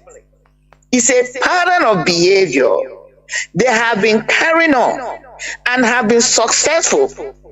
So why am I saying? Because when you do something that works for you, of course you continue to do the same thing, and what you do is to perfect it. Which is, again, if you're doing something, on the opposite is we are doing something and it's not yielding the expected result, then you must make a change, which is what we're asking our people to do, because our behavior, our pattern of behavior has not been helping us, because we have a mirror, we have a history, we have other tribes we can look up to or look into what happened to them, and then we can have an idea, inclination, or what is going to befall us if we do not change from our present and current behavior. So let's go to the Hausa kingdom. I'm not going to be long. I'm just going to take one or two extra from it. He says, the Hausa people had a common language, laws, and customs. Remember, Mazi, the topic we are treating, we have been on harboring is values and values of the people, of the culture. And culture. So now, he said they had a common language, laws, culture. This is before the Muslim completely took over the Hausa people. Okay? I'm coming even Muslim, Mazi, before we talk about Fulani, because there's something you said today I'm trying to highlight, Mazi. These people have a common language, laws, and customs. The Hausas were known for fishing, hunting, agriculture, salt mining, and blacksmithing. The blacksmithing was what you touched. There's a way you brought it in today that made me to go into gear, and I was shocked. I am shocked at what I'm lifting up. So, that took me to pre-colonization or pre-Muslim religion or Islamic religion. Here you will find out that this was when these people were doing these things. When the Hausas were this vibrant, then when they were making blacksmithing or blacksmithers, that was before the Muslim or Islamic religion took hold of them. Because if you pursue this story or this history, it came a time when the influence of Islamic religion began to come into their area because of their trans-Saharan trading and all that. Okay, they were traders across the trans-Saharan. So the influence of Muslim Islamic religion began to come into them, but it wasn't much. So they were still dealing with their original religion, which was not Muslim religion. It wasn't. That was what caught my attention, because I said, let me find out. So the original religion of them was more of, it's called Bori, or Adosism, something like that. Say the Bori religion is both an institution to control these forces. That is, they were dealing with spiritualism. He said, meaning the spiritual force that reside in physical things and is related to the wood for local distilled alcohol, as well as the practice of medicine. The Bori religion is both an institution to control these forces and the performances of Adosism. This was what they were practicing at the time they did this exploit. Now, when you move forward, you find out that once the Muslim religion began to become popular, the Fulanis came in and used that religion as a weapon of conquest. This is where I'm going. So, this is the same thing the organized religion brought by the British people and the Romans on the Western civilization did to us. Why am I making this argument? I know this is not the perfect platform, but I believe we are all working in cohorts. Mazi, why I'm making this argument is this. Because when we look at the people that really own Islamic religion, when you talk about Kuwait, when you talk about all these Arab countries, there is not religious, Islamic religion is not what gave them advancement. It is not what brought them where they are. It's not what helped them to develop themselves. Yes, they are Muslim by religion, but it wasn't the religion that promulgated them or transported them or pushed them into the modern day society. The same thing with Western civilization. So, but when they brought it to us, because their aim of bringing it to us has nothing to do with awakening our spiritual mind, even our mental state of mind, it was purely for conquest. That is why what is happening is happening. They hide under religiosity, these two major religions, to dominate us and to conquer us. At the end of the day, it has nothing to do with awakeness of the spiritual mind of man or the mental state of mind. Because when you look at these people, like you are rightly stated today, Mazi, or you expose, all these our Nigerian politicians that are involved in this bunkery, committing all these criminal activities, whether it's bribery and corruption, no matter how you look at it, whether it's subjugation of their human being, they are all confessed to be religious people. And when you deeply look into these two major religions or any other religion, every of their actions and activities goes against what their religion is promoting. So that brings you to the argument that what they are doing has nothing to do with religion. They are not trying to awaken the spirit of man. All they are trying to do is to use it as a means of conquest. I'm going to stop because I don't want to go too far, but I'm going to read this. What I'm about to read now is to let us know where we are in this struggle. Again, I'm going to use what happened to the Hausas to cite us an example for those of us who have still buried their head in the sand like ostrich, thinking that what is happening is a joke. It's not. These people have been doing this thing for centuries. They are masters in this game. Unless we support IPOB and her leadership, we are not going to make any headway. This will overrun us. Let me read this extract. It said, though the Hausa states share the same lineage, language, and culture, the states were characterized, this is where I'm going, characterized by fierce rivalries, which is what is happening to us. With each other, with each state seeking supremacy over the others. They constantly wage wars on each other and would often work with invaders to the detriment of their own sister states, hindering their collective strength. Man, this is what is happening to us. Our people are working with these people because of rivalry. That's why I'm bringing this extract. On a personal, individual level and collective level, to undermine us because of rivalry. Why would it be Mazi Nnamdi Kanu that will be the one that will bring Biafra? Some people have a problem with it. Why is DOS, why is Chinedu, Mazi Chinedu be the one that will head IPOB leadership? Some people have a problem with that, so they will go and undermine it. Why would Mazi Chinedu be the head of ESN? Oh no, they have a problem with that. Why would it be you? Why would you be me? They are not looking at the message.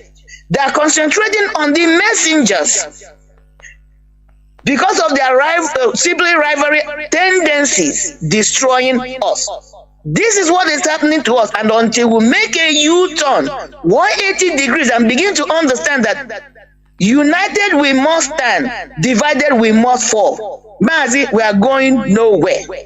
I'm going to end by saying, because of this one or 2 points I've highlighted, because tomorrow I'm going to research tonight and bring more to this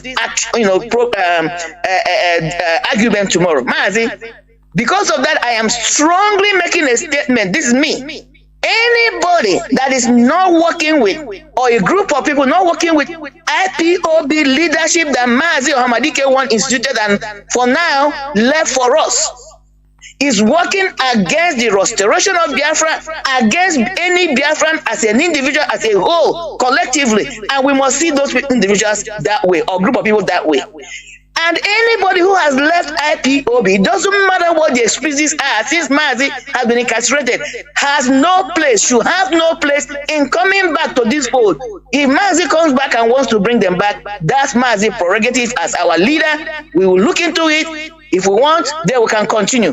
But for now, because of what the leadership have gone through, the structure have gone through, we don't need anybody to campaign, solicit for those who left the fold. They left the fold, they knew what they were doing because they are the instruments that are trying to help our common enemy, Fulanis, to overrun us. Look at what is happening in Enugu State.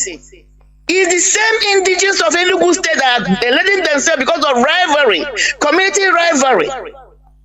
That is why now the Fulanis are trying to capitalize on their vulnerability to what we're experiencing today. Mazi, I'm going to stop here. Tomorrow I will elaborate. Thank you so much, Mazi. Thank you very much. We must continue. No need no need yambo. So tomorrow we'll be here. You know, Fulani, they stagnate. They don't want you to use your potentials. No, that is why, you know, in the Nigeria setting, they don't care about your qualification. They don't care about your ability in doing a particular job. That is why Ahmad Bello say that they don't care if they want to employ somebody to do a job. They will first of all look for foreigners. Look for foreigners. So whether you can, is what they are doing today, is it not what they are doing, practicing?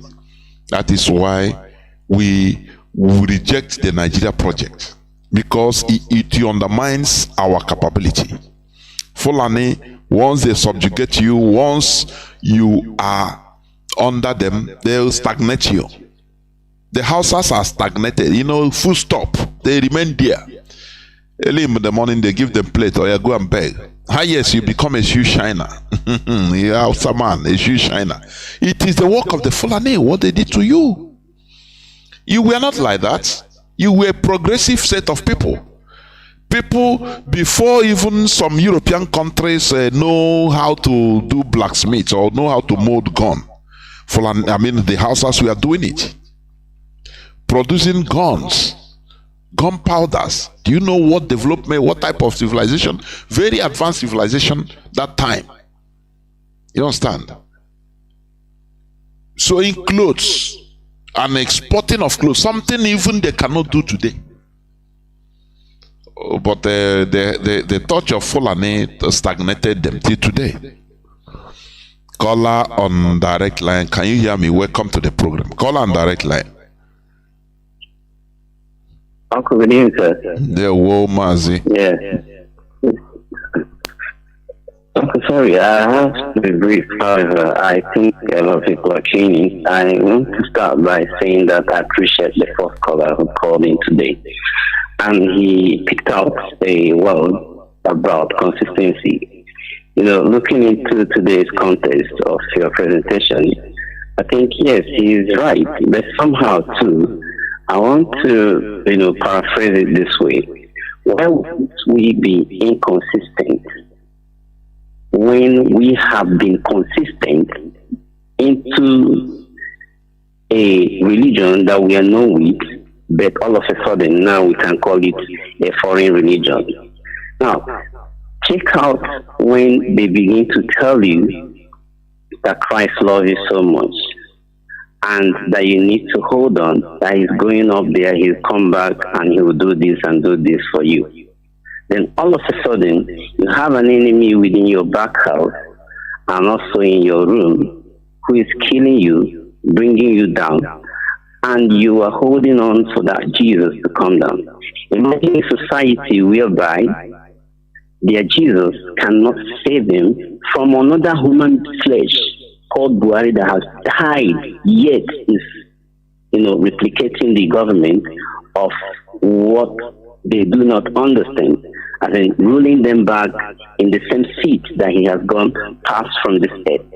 So, if that's it, I think he is right. But somehow, too, I am with. I don't know. I hope tomorrow is our church without tithe and offering. I think so, sir. Are we coming up tomorrow for our church tomorrow? Of course. Thank you so much. Let us not deviate this thing. Yes, exactly. Then second thing I want to buttress is this. I need to opt out from the Nigerian project in the reason that I came to observe that in the oil sector, something is playing out. Now that everybody have known that there is no government, now these are arrow baggers who are forming a clique now, terrorizing the marketers of oil. As I'm talking to you now, a particular refinery down in this dungeon sell off their product. And you know what? The military or the police, I don't know their name, they are useless. They caught in a truck on the way and arrest it. And these people are presenting their way. They say, this is our way, and will stop this product from the refinery. Now, what stopped this idiot professionally to identify a bunkering product from a refinery product? What stopped them going directly to that refinery to investigate, find out if this product is genuine or not? All of a sudden, I'm now hearing that refinery have shut down because they want to make sure they rectify that port. Now, tell me what they're looking for. Settlement, to give them money. And if you give them money today, tomorrow they come back again, like you say, the Fulani. They can't stop until they get to where they're going. I want us to understand that there is no reason for any living soul to say no to this restoration, to this movement, because if you do, to me, there is an illiterate, there is no problem, but I'm only picking those of them out there who have a lot of embedded knowledge is working inside you. A funny thing, I don't know the kind of heaven you're looking out there to go to, but however, thanks for everything. And let me give you a testimony tonight. I was listening to your presentations in this KK bus. I don't know that the spirit works. The guy was like, the driver, he said, sorry, is it Radio Biafra? I said, yes, sir. He said, unbelievable. How are you getting it? I said, well, I'm using my community app. I'm not using the FM in Igocha. He said, okay, fine. As I was about to alight, you know what? He said, Mazi, hold your money and go. Everybody was looking at me. I said, okay. I greet him and I walk away. Mazi, we love ourselves and we'll get to this. Bye for now. I remain we are one family. That is it. Before we were like prodigal son, roasting away in a foreign land without no direction, no magnitude. But we have found out our identity, our magnitude, that we should not be rigmaroling in foreign land looking for food, whereas our land is bountiful, filled with different kinds of food. That is what we are, and that is we are discovering ourselves. There, Mazi, I have callers that caller on WhatsApp. Welcome to the program. Can you hear me? I can hear you, Mazi. Am I coming back here? You are, please, Mazi. Go on. Mazi, don't you go to the Korage. I want to connect you. Not to do it until we look. It's never easy. Mazi has thought of the way. Before, I am afraid to come up with the talk. But now, I thank God to go to all my friends, all these guys. Mazi, I wanted to elaborate something on the few words which you thought, and the thing which one other of this night. So, there is a different thing which we combine together. Although they are similar, but they are not together, they are not one. That is knowledge, wisdom, and understanding. They are three different things, but they are working together. Now, let me start from what Mother says. Mother says that there are people, some people, they are saying that Westerners, they bring education to us. What kind of education? Distinct education. Education they used to put us in bondage. Mazi, what is education? This thing we are doing tonight is pure education.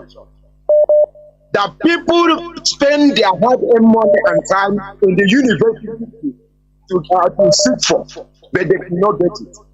This is education. If you are going to let's say, let's say define education, you see that what we are doing tonight is to educate each other. Now, why our problem? Why? Let me go direct to where you stop, where you touch me, that motivate me to talk this night. Mazi, I was once a member of MASOF. I started with MASOF at Onitsha. Our headquarters is in Fegi. When we started from MASOF, we are doing wonderfully well. Now, until the criminality, when the capital was reaching, the criminality entered. Then, when our brothers bring their goods from Lagos, down to Onitsha, or main market to offload, you see this kind of group will come to hijack the MASOF. They are now going to instruct that from our brothers to collect ransom from them before they offload. Mazi, I was the one who attacked them in Fegeden. These people beat the hell out of me and throw me inside that big gutter in front of Fegeden, where we used to do our face in an uncompleted building. It's only Chupo Kikadia myself me, I did not die. They left me there I drank with that on that rotten water there. Now, the same thing that happened then has come to repeat himself. In the issue of Obiano, when Obiano is in the power, there are people in the United Kingdom, in the America, Obiano used to give money, and the people are there buying house for Obiano, purchasing everything which Obiano demand from them, and helping Obiano to bring the money he's supposed to use to build our land to dump in the outside country. Obiano do not go by and put that money in the bank or use the money to buy a house for himself. And the same thing all of them are doing. That same thing is still happening here in Biafra land, which our brothers are still using to sell their brothers. Now, so we have come in conclusion that says that many people around us is product of Fulani, and there is nothing you can do to change them. Rather than Mazi was talking about when after America regained their freedom, they started another war. Even the war have already started in our midst. Our brothers trying to kill us because we spoke the truth. We are no longer hiding. We are not going anywhere. We will fight this battle to the end. We are not stopping. Mazi, if they like, let them hear. If they love that, let them hear. All we know that which Biafra call us to do, we must do it. We must restore Biafra, whether they like it or not. And Biafra foundation was built on the truth, pure truth, and nothing but the truth. And nobody will change it from that foundation. And with that foundation, will be no matter how sweet or how hard the truth is hard to you, we must speak it.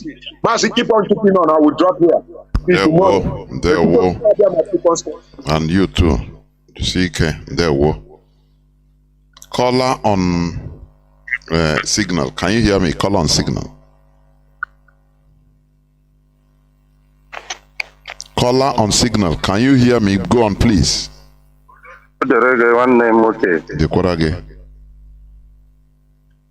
Mazi, America okiburu na agwofe.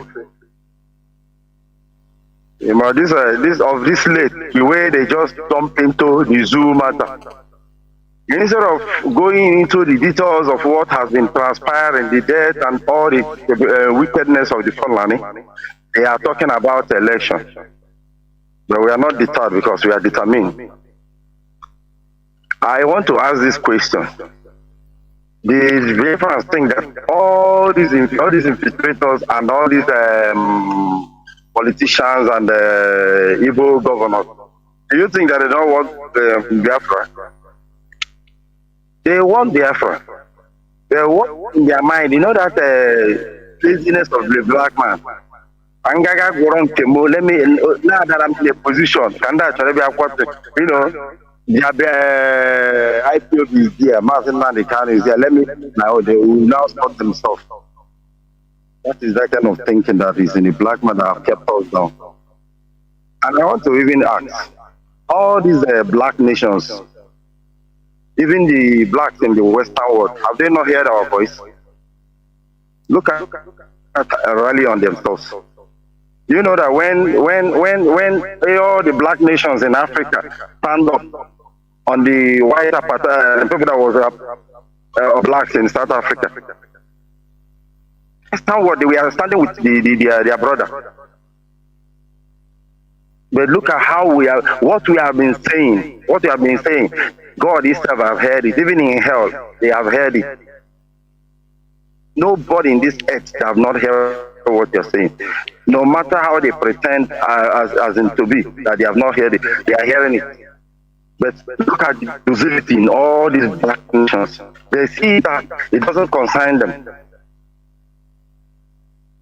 Part of the world, it will get to everywhere. It's just a matter of time. And I want to even let Biafrans know that we are just we have not even reached 13, 15 years. I'm telling you, we listen right.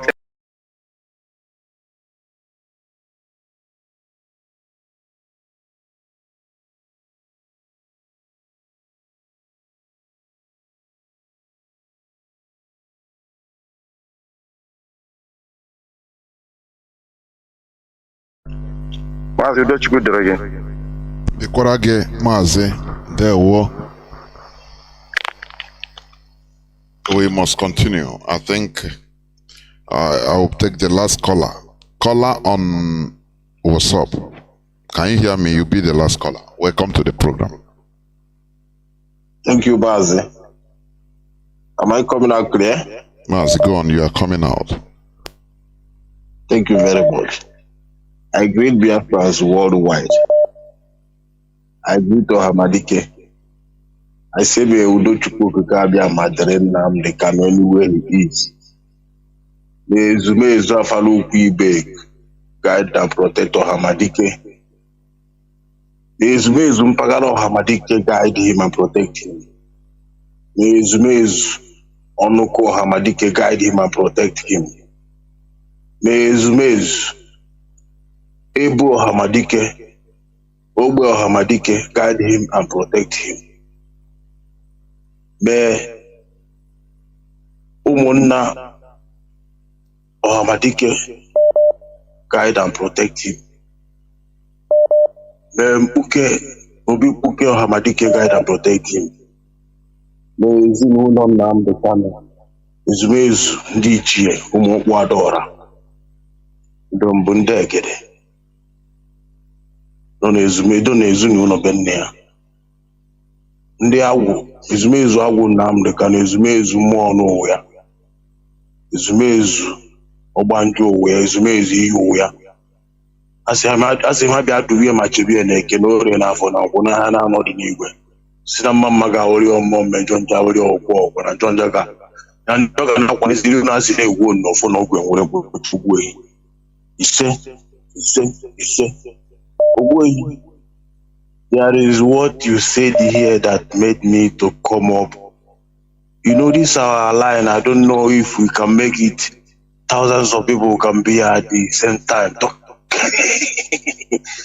This thing is the way we are hustling to talk. Is too much. So, Maz, when this thing come up, you said that these people they unite. They are foot soldier. They are military. They are soldier. We are united. Brother, my brother, you hit it too well. These people we are extremely united to do what they are doing. And I tried to find out on what you say, and using this elite people who are doing to find out that the whole world hold us down because of this elite we are hustling about, because our people hustle about elite too much. You know, they hustle about it. In anything they are doing, they hustle. They want their voice to be heard. They want their face to be seen. They want them to be in the front. What the hell? I don't know what is doing our people. Huh? We have been saying this for many years. Look at, I come across today. I see one article on Fulani page, and they see that the mosque in Ebonyi State are going on well, and there's more time they will finish it. That they are the finishing touches. Somebody wrote something there, and one Fulani man trying to let him know that mosque is around all Igbo land. You understand me? Yes. This thing brings my mind back to the ground on what we are doing. You know, I continue saying this, that missionary must stop. Missionary must stop, because this Islam are doing missionary and the Christianity are doing missionary. This is the problem of everything. Islam are doing missionary, Christianity are doing missionary. And they are now hitting anywhere they now enter. The other person will now to enter there also. They're now using it to be killing other people. You see? And you think Hausa situation this evening. Look at it. Look at Hausa. Nobody is about Hausa. Nobody is knowing about them anymore. You see? So I am calling on our people this evening to what we are doing. We are not. If you are thinking about federal government, you are not PUB, which means you don't know what will come here. We are not thinking about the federal government. We are not thinking about state government. We are not thinking about local government. We are not thinking about quarantine. We are thinking about original thing that is spoiled for us, which is our Obim Pagala. Because the person that is at your Obim Pagala, the first Obim Pagala, that your Pagala, the first person that is there, that entered here, is the person that Eze of that community is supposed to come out from. But the one chiefs that have made it to that we fight about it all in days. Now he's going around rotating everywhere, rotating. But now I am telling Biafrans that we are going back to take it back to where it's supposed to be. Left trade, missionary, colonization is over, has expired complete.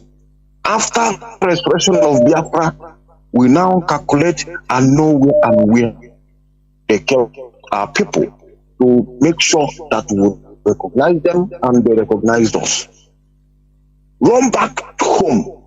Everybody should empty township. Anywhere you stay that is not your hometown, empty that place. Whether you get mansion there or not, empty there now, because it is going to happen on all of us. Leave it, go and make sure that the person that holds the stuff of your family is intact. It is intact. You know, the person that holds the stuff of your is intact. The person that holds the stuff of your Omuna is intact. The person that holds the stuff of your Obo is intact. The same thing on Onoku, intact. Imperial, intact. For us to go back to that original Esana. Thank you very much, my brother. Keep on and keep on. Keep on. Mazi. Thank you. There were. This is where I'm going to switch off the phones, please.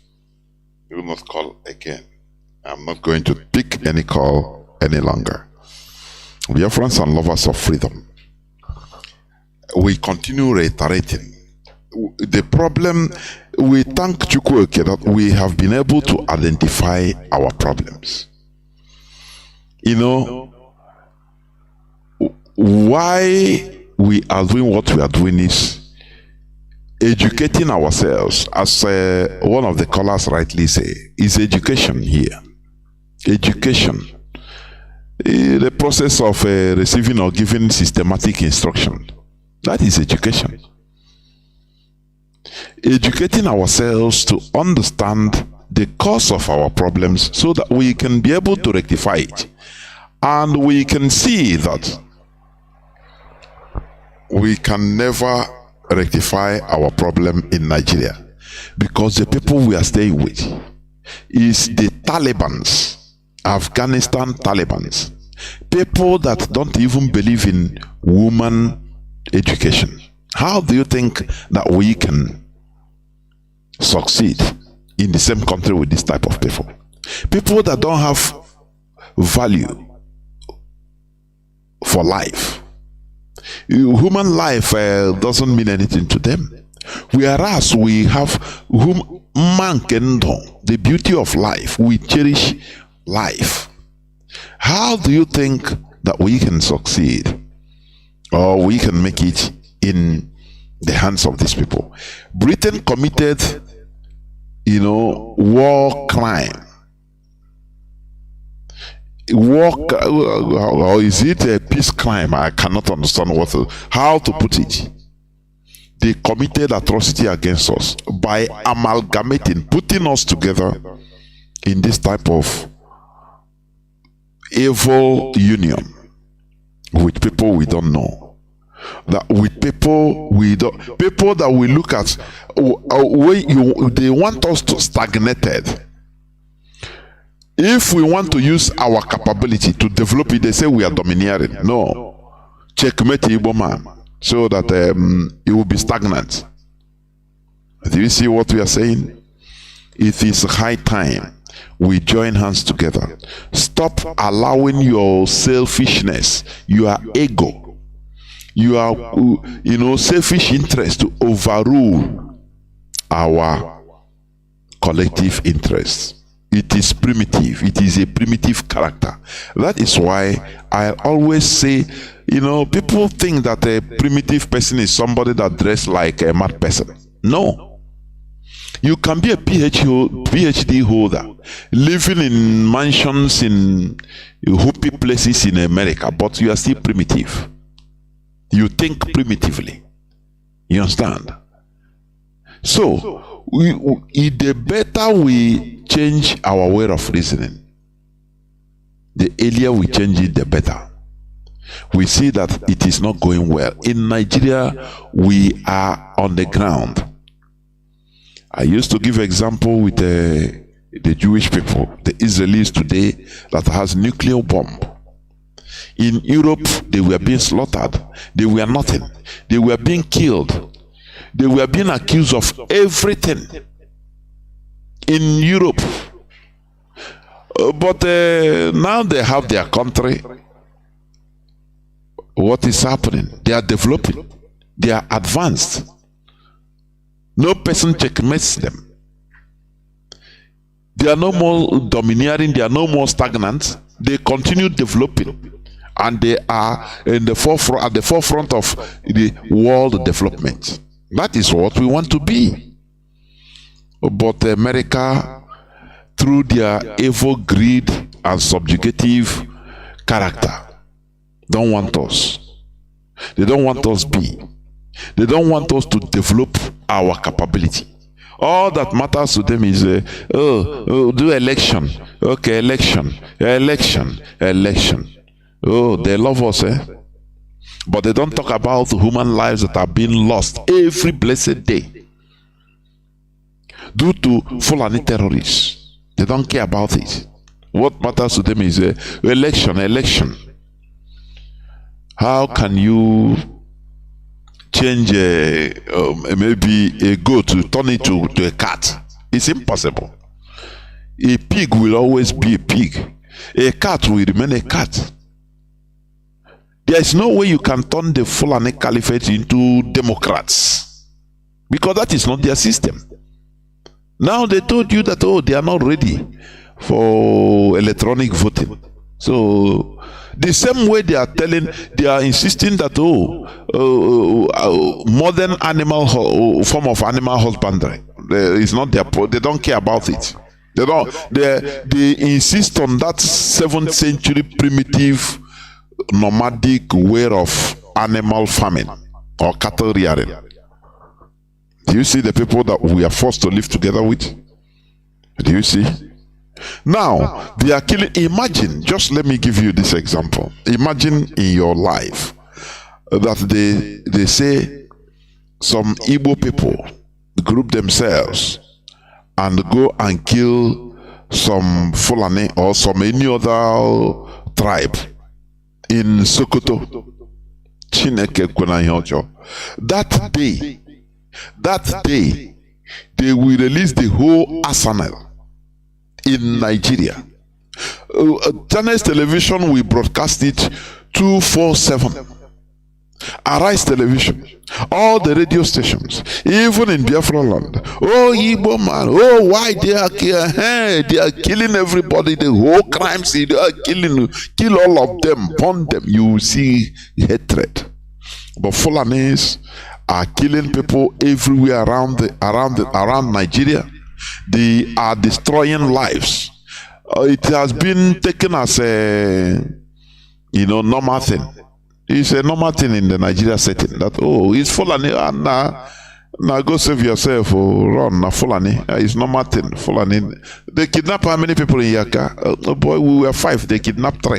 It's only me and this guy. We are lucky. Wow, Fulani people. It become a normal thing. Oh, Fulani, they are killing. Okay. Do you see that our nomenclature as human beings are changing, degrading little by little because we are in Nigeria? And when you see this P2B that is running his mouth, he will do this, he would tell him that please, he is not the first person.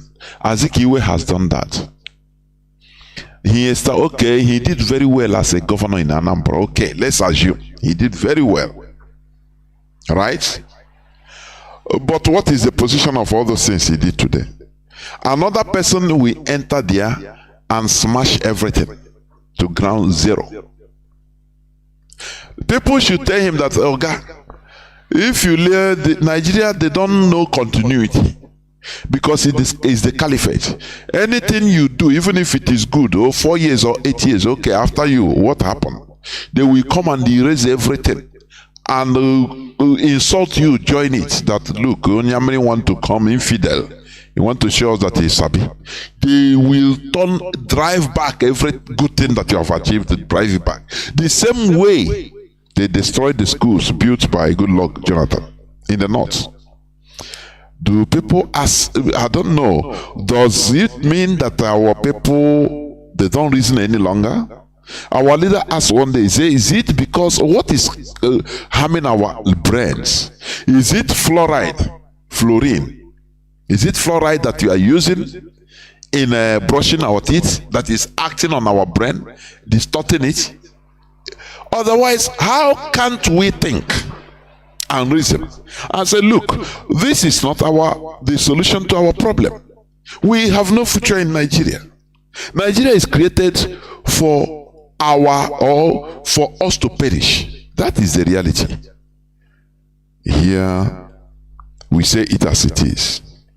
We must think and we must make use of our bread, good use of our bread, so to say. Biafra is our religion. Tomorrow being Saturday, Obochafo, Obochoria, we will be here on this platform to preach the gospel of Chukwu Kabiama, to uphold our values. Do not miss it. Thank you for listening. Thank you for listening and being here. From me, Mazi Jonathan Chinedu, from here, it is simply good evening. Attention, attention, attention. IPOB in USA, under the leadership of our indefatigable leader, Mazi Nnamdi Kanu, is announcing our ESN end-of-year mega fundraising event on December 3rd, 2022 at 8 p.m. Biafra time. We are inviting all IPOB families, all lovers of freedom all over the world, to come and support this Zoom event in support of the life-saving work of ESN. ESN, the people's security is here to stay. Please donate at Chase Bank, account name Indigenous People of Biafra CA, Account number 511121730. Again, 511121730. Routing number 322271627. Again, 322271627. Zelle info IPOBCA2019@yahoo.com. IPOBCA2019@yahoo.com. Zoom meeting ID 885532571104. Again, that's 88553257.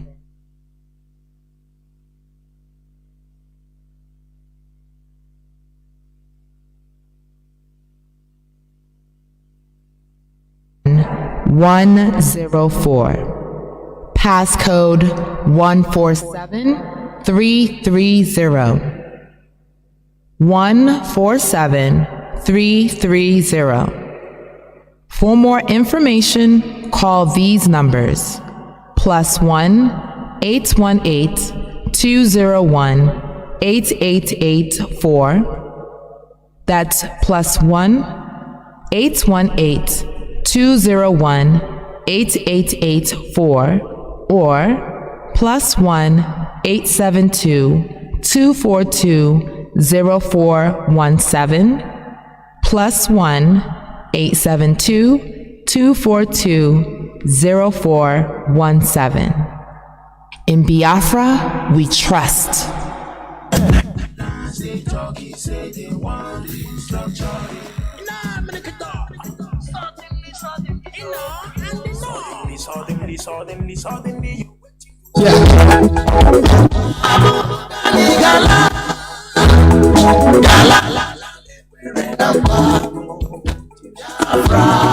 Biafra, ndị ngozi obodo bụ sọmma, obodo doro nsọ. The land of the rising sun is a home of the Biafrans. The far of the eastern land is a promised land, a blessed land of the true Biafra. Emeka unusi Biafra, Emeka unusi Biafra, Gaimara, Biafra, Kaneboso Kabiri, Gaimara, Biafra, Kaneboso Kabiri, Biafra, Kane, Zombe, Waboke, Anijala, Namama.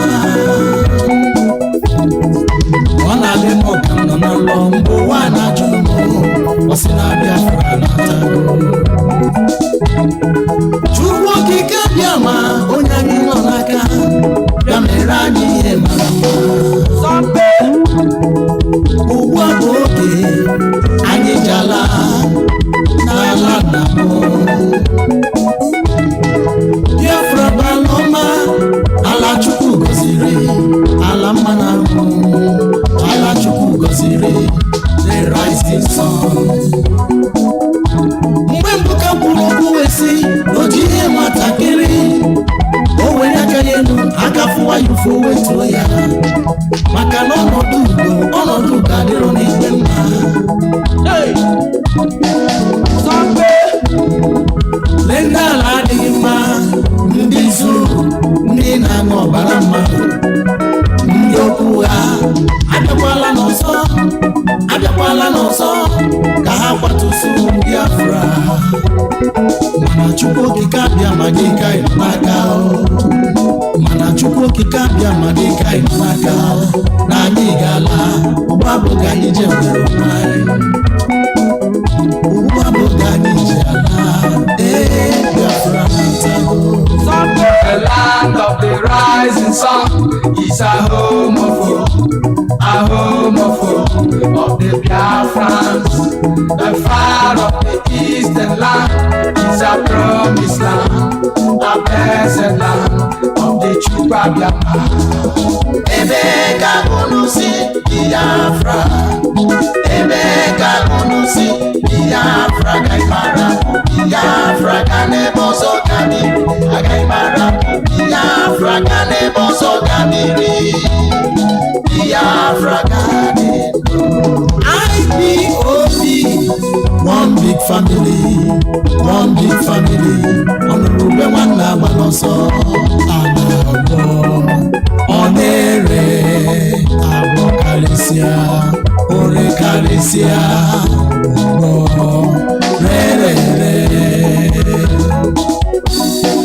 Sampe, Anarabisia Ganeno, Waweba Noriaka, Miri Maru Gasa Ugaro, I'm an honor. Order on every man, Mary Bunkanyo, Oga Bunkanyo, Nanjede. Ose waku, Obudini Kaina so.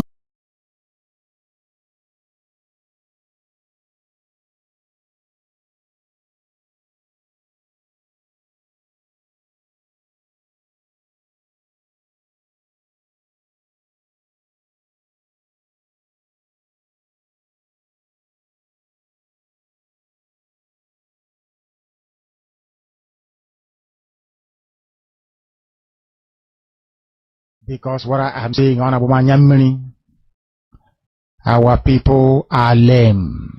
They are weak. I am struggling to count how many men there are in Biafra land. There are no more men left in Wokanozi. Weak, docile, and imbecilic. Weak. I don't know how we can take such people to war. I don't know how we can take men who are not men into battle and win. I am ashamed. Very, very ashamed. Nonetheless, we must preach this very gospel because man did not ask us to come. Chukwa Biama in heaven mandated that we should come. If not, that I was called to do this very work, I will not speak to any of you anymore. But Chukwa Biama said this very gospel must be preached, and we must preach it. I have prayed since yesterday up until now. My request is very simple. The same prayer I made in secret, I will make out here in the open. Chukwa Biama Biko, since it is your intention that your kingdom will be restored upon this very earth, I need men. I need men. I did not say boys. I said I need men. Those of them that you created to restore your kingdom, they should come forward now, not tomorrow, not next year. Chukwa Biama. You must bring them now. I did not say tomorrow. Because the insult is too much. It is beyond what any human being can endure. We want to go and get Biafra, or we die in the process, because we are better off dead than witness some of this nonsense going on. The level of insult is beyond what any decent human being can tolerate. They bring their cattle into our land. They desecrate our land. They kill us in the presence of our families and nobody does anything about it. And when the police attend, the police sit idly by as people are being killed by not a multitude of people. Only 4. Only 4 Hausa people can sack an entire village in Biafra land, and we call ourselves men. No, we are not men until we redeem our honor. Until we look at integrity and say we must have a part of it. Until then, to be honest with you. This is Radio Biafra. Now is the time to come forward. I did not say tomorrow. Now, tonight, is the time to come forward. 100 of us, and then we march. 100 and we march. The rest can come later if they want to. I'm tired of broadcasting. I want to fight for my country. I want to carry arms to defend the honor and integrity of my country. I want to avenge the death of 6 million people. I want Biafra to stand as a beacon of hope, freedom, and liberty in black world. I want Biafra to stand as a testament to the glory of heaven upon the face of this very earth. I want Biafra to stand because my obligation to the dead outweigh that which I owe to the living. That is why Biafra will stand, and Biafra will come. 100 men, that's all. And we march. The rest can come later on. I no longer give a damn. The disgrace and the insult is too much. We must go and meet our enemies even if we have only machete and hoes. It is far more better for us to go and meet them and die with a semblance of dignity than with this very humiliation which we encounter every blessed day. We must assemble as quickly as possible. Therefore, the only election that makes sense in our place right now in Biafra land is a referendum. When we achieve a referendum, then all these nice things that people like Obi is talking about, how he's going to revive the economy and how he's going to put people to work, those are beautiful things to say. But for you to be able to implement those things, you have to have a just society to be able to do that. You have to be able to have people that are ready to receive the opportunity and want to participate to make their life better. You don't have that right now. What is Peter Obi going to do with millions of Aramajiris? How is he going to control the military? How is he going to control all the terrorist groups from the north? The banditries, Mieti Allah, Fulani Herdsmen, that are the 4th most deadliest terrorist group in the world by Global Watch on terrorism. And Saru, Al-Shabaab, how is an Igbo president going to control these terrorist groups? How is that going to happen? So the first thing is to secure our life first, before anything else. And the only way to do that is through a referendum. You have to be alive to participate in an election. Right now, our struggle has gone beyond economies. It's gone beyond a way of life. We are fighting for self-preservation at this time. Self-preservation. We're fighting to stay alive. And every Biafran should be able to see that. If you do not see that, it's either you're nonchalant, you don't care, or you're desperately wicked. One or the other. There is no other explanation. Thank you. Let us pray. For God in heaven, Almighty Creator, the ancients of the ancients, the maker of the heavens and the earth, you created everything that the mind of a living soul can imagine, but none created thee. That is why we say you are immortal, you are invisible, you are omnipotent. This very God that every generation who has ever had the grace of knowing thee have always testified to your goodness. That is the same God that we kneel and bow before. This God is our refuge and our strength, a very present help, even in this time of Janjaweed trouble, even in this time of Fulani rage and terrorism. Therefore we shall fear no evil. This IPOB shall fear no evil. Even if the whole world is against us, even if Britain intensifies their effort to cross this very light of hope in sub-Saharan Africa, even though they shake the mountains, even though the seas may rise, even though they may give all the weapons and ammunition to the Zoological Republic, no matter what they do, no matter how they foment their rage, it doesn't matter to us. For God, Chukokika Biama, is in the land of Biafra. We shall never ever be moved.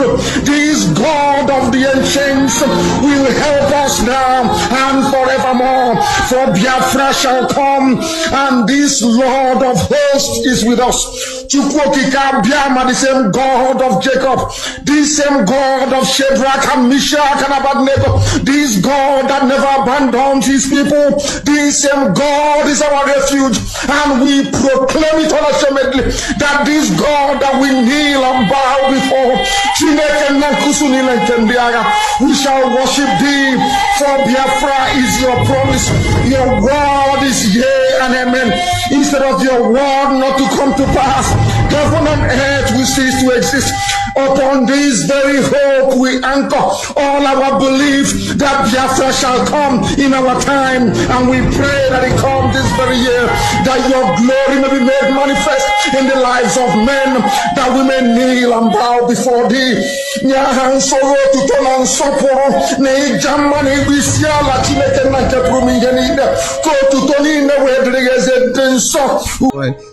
So we have a very, very, very special guest with us today, Dr. Uju Anya, and she is a professor at Carnegie Mellon University in applied linguistics. Yeah. And so welcome. So I had two more questions, and I want to open it up. Has this experience changed the way? Because, like you said, you kind of go in, you use Twitter. You kind of almost like prepare, like you said, to teach when you go in there. Has this experience changed the way you're looking at engaging in social media, or do you intend to continue to engage in the way you have?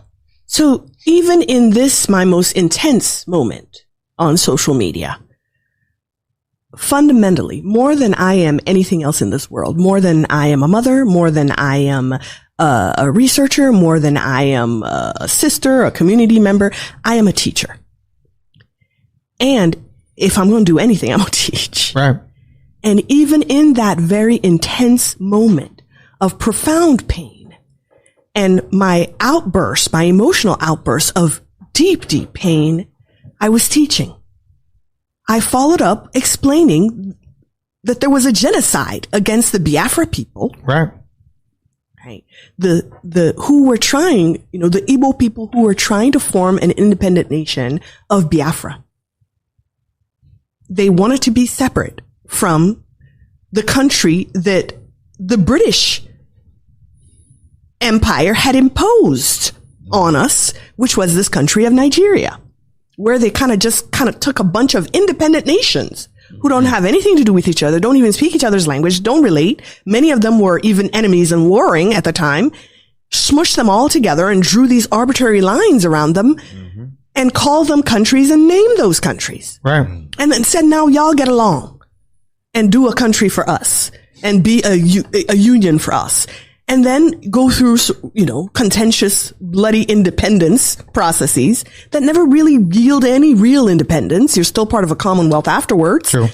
And you have the eternal meddling in your affairs and the eternal extraction of your resources and the eternal fomenting of divisiveness and infighting in order to be able to control you. This is what an oppressor does, a colonizer does.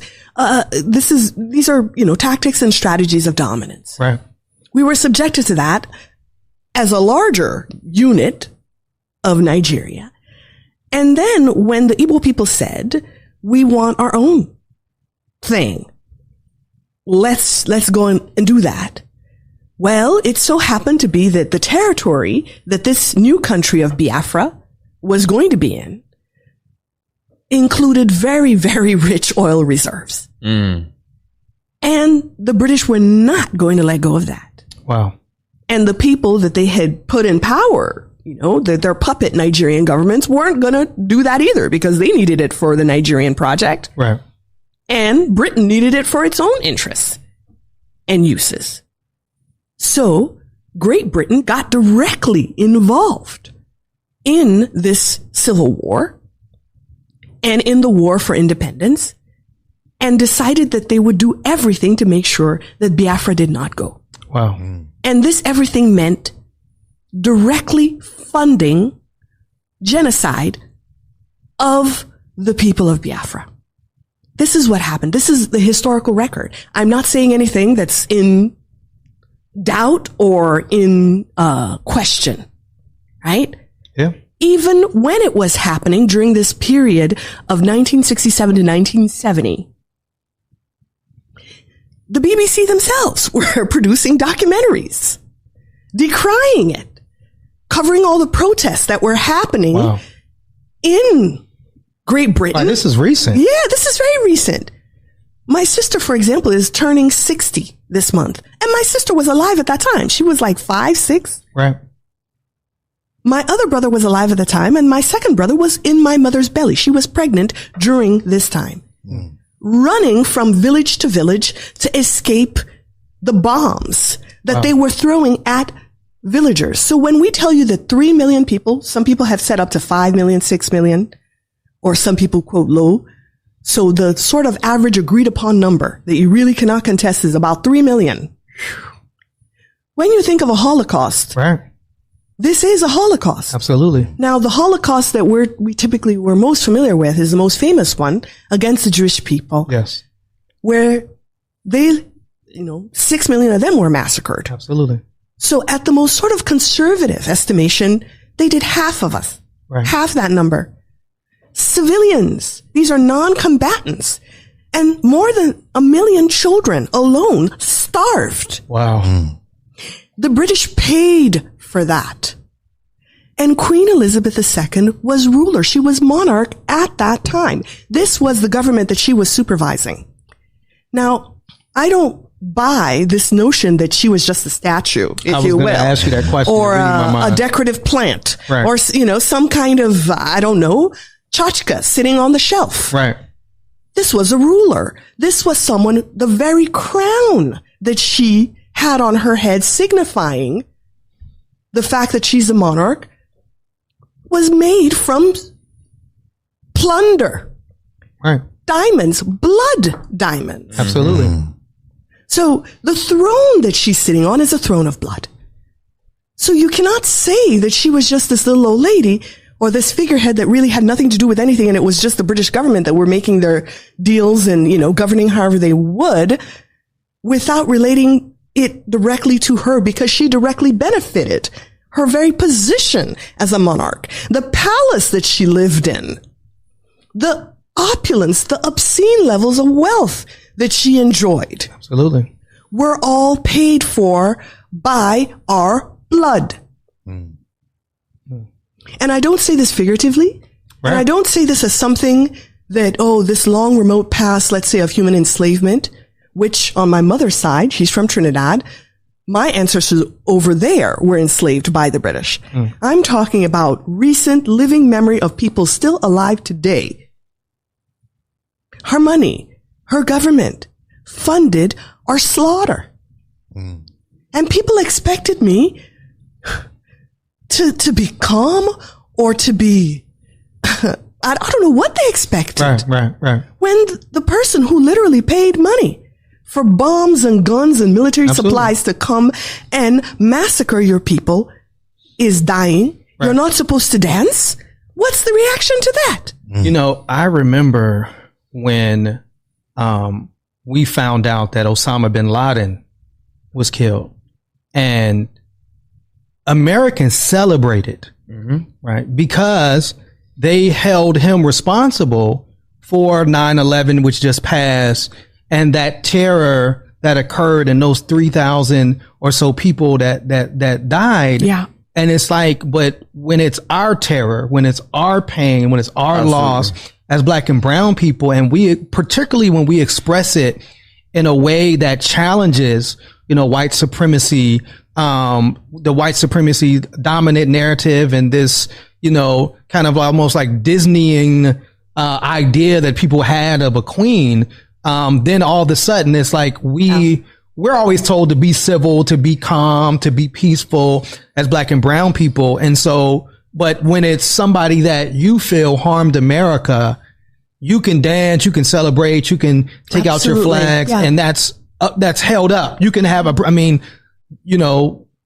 lynchings were celebratory things in the history of the United States of America, where they would have a parade and party and take children. Question before we close out, because I saw in the wake of Queen Elizabeth's passing and this conversation around colonialism, a call for reparations, right? I think Jamaicans were saying, like, instead of having more, like, we need reparations. Absolutely.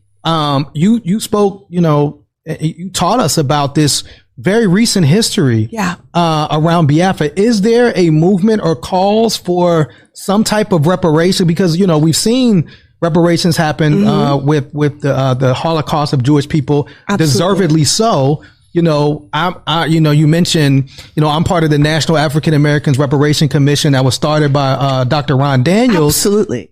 First of all, the Queen never once apologized. She never once opened her mouth to say sorry. Everybody, the history records know what happened and what was done in her name and for her crown. Not just to the people of Biafra, but you talked about the Kenyans, the Indians, the indigenous people, right? Native Americans. So it's just never once have they taken responsibility and just said sorry. So what I am advocating for, and what a lot of people are advocating for, number one is to just recognize what you did and say sorry. And then we can move on to conversations about what does reparations look like. It could look like leaving the oil alone. Right. It could look like, actual payments and repayments, of the compensating the 3 million lives that were lost. Right. I don't know. We haven't even gotten that far yet because we can't even get them to admit the shit they did. Wow. Man. And how does that feel as a language professor to know? It's so, it could all be so simple. Yeah. And then just that refusal. They continue to dehumanize us. That's what it feels like. We are not even human enough to them to sit down with them as equals and say, this is what you did to us. And they recognize it and say, yes, this is what we did. And we're sorry. Even though it's open record, the fact that they never open their mouth and sit down with us and say it shows that they continue to view us as less than and undeserving of the common acknowledgement of our humanity and our dignity to say, yes, we harmed you and we're sorry.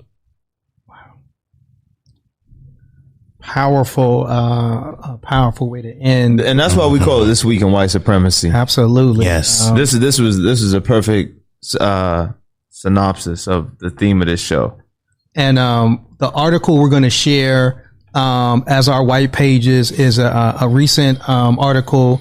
Dr. Anya just wrote "Critical Race Pedagogy for More Effective and Inclusive World Language Teaching." Asking folks to, you said you liberated this article from behind. I did. It was behind a paywall, and I used money from my research funds to pay the publisher to not put a paywall on it, because I believe that the teachers that I work for and I write for, who benefit from my work and who I also benefit from the work they're doing because they provide me with material for scholarship and investigation. I believe that they should have free access to the results of the work I do for them and with them. Well, we greatly appreciate you doing that and appreciate you taking the time. I know you're busy. I know you've been kind of bombarded with media requests that you would take the time to come and sit with us and be so passionate, so vulnerable, and so open about his journey. And we're thankful to have this relationship with you now, and looking forward to continue to support the incredible work that you're doing at Carnegie Mellon University. Thank you. And onwards and upwards. I'm in the Modern Languages Department in the Second Language Acquisition Program. Absolutely. All right. Any closing thoughts? And I know we got some announcements. Treble? I just want to say I am extremely grateful for you sitting down and talking with us, because you taught me a lot just by listening to everything that you were saying, and you provided not only us but our viewers with the context that is needed to understand why there's a mixed reaction to the death of the Queen. So thank you. Thank you. Thank you for having me here, for hosting me, and thank you for, being my entryway into Black Pittsburgh, where I want to dwell. Oh, that means two things. Let's get it. Come on, let's go. That means two things. BlackPittsburgh.com. Yeah, yes. Thank you so much. Thank you. I know it's a lot, so I really appreciate you trusting us, and thank you so much to your partner as well. Just love y'all. I took the time to come here, and I do get a lot of requests, but because you are Black people working for us, and I want to be a part of this community and what you're doing. So thank you for having me here. Thank you so much.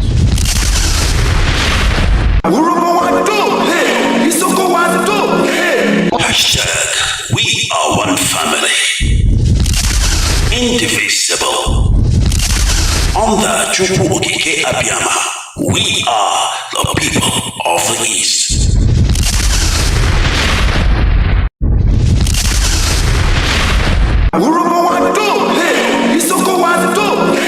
Hashtag we are one family, indivisible. Under Chukwu Okike Abiyama, we are the people of the East.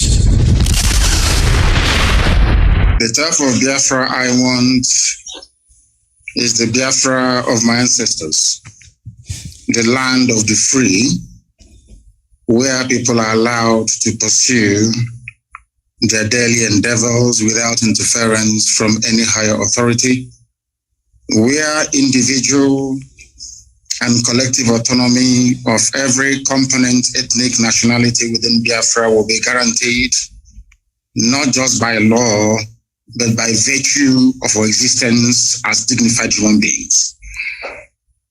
A Biafra that will be demilitarized, a Biafra that will be forward-looking, innovative, creative, run on clean, green energy, not reliant on gas or petrol.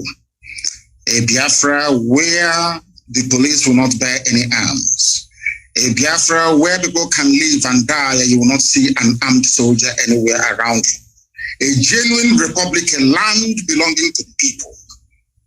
We are going to cement this in the way we structure our society. A Biafra that will attract inward investments. A Biafra that will consider every necessity of life as being a human right. Not just in words, but in deed. A Biafra where there will be no strife nor rancor. A Biafra where all men and women will be equal, regardless of their religion, their sex, their creed, their orientation. A Biafra that will maintain open borders to every Black soul on the face of this very earth. I do admit that geographically, in terms of landmass, we may not be that huge. The Biafra will operate, or should I say, run an open door policy. Every Black person on the face of this earth will be an honorary citizen of Biafra, as long as you're not tainted by terrorism. That is the type of Biafra we want to run. A Biafra where Europeans will sit back and say, we never knew that such innovation and creativity will be possible. A Biafra that, should I say, the likes of Rwanda is a forerunner to, because today they are doing very well as well. That is the type of nation we are going to build. A truly democratic nation, not through the force of arms, but through dialogue and negotiations at all times. Nobody's going to lord it over anybody else. My ancestors never did. That is why we remain the only people not to conquer any other piece of territory, and nobody conquered us until the white man came and our temple fell in 1904. That is the land we're going to go back to. A Biafra of very many nations, a Biafra of autonomous nations within, governing themselves according to their own rules, where nobody will sit at the helm of power and dictate for others what to do. And we are going to accomplish it by the grace of God Almighty in heaven. Now, I know that constant references are being made to Southern Sudan. But I want to let people understand that even after the USA became free from British colonial rule, they also went through a very bitter civil war. And that did not stop them today from becoming preeminent in every sphere of human endeavor, militarily, economically, socially, in every way. So I do believe that is why I said, and I have said this repeatedly, I will never ever lead Biafra politically. Once Biafra is restored, my job is done. I want to be able to prove to our people what sacrifice means, so that those who will come after us will know how to treat our people with respect and with dignity. The thing about Africa is somebody gets into power and they want to stay there forever and ever, see if there is something in it. The little work that I'm doing for Biafran people is very tiring, very, very stressful. Sometimes I don't even know how these presidents manage to sleep. Maybe they don't love their people that much. If you love your people, you cannot sleep at night. Any president in Africa who's not suffering from high blood pressure, you are not sick. That means you're doing something wrong. You're not doing what you're supposed to do. If you're concerned about your people, then I expect you to be very ill at all times. So that is the type of Biafra that we need.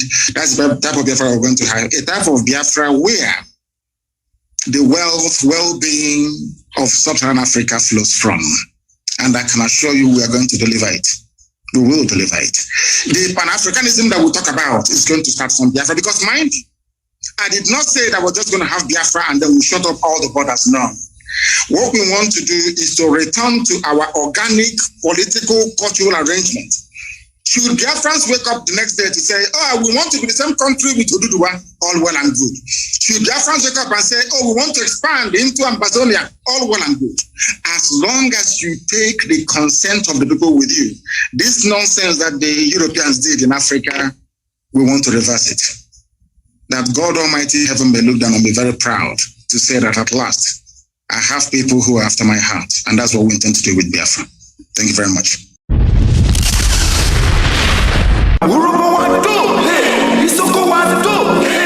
Hashtag, we are one family, indivisible.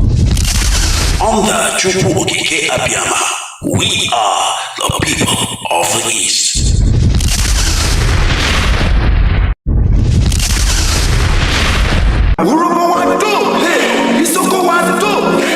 Hashtag, we are one family, indivisible. Under Chukwu Okike Abiyama, we are the people of the East.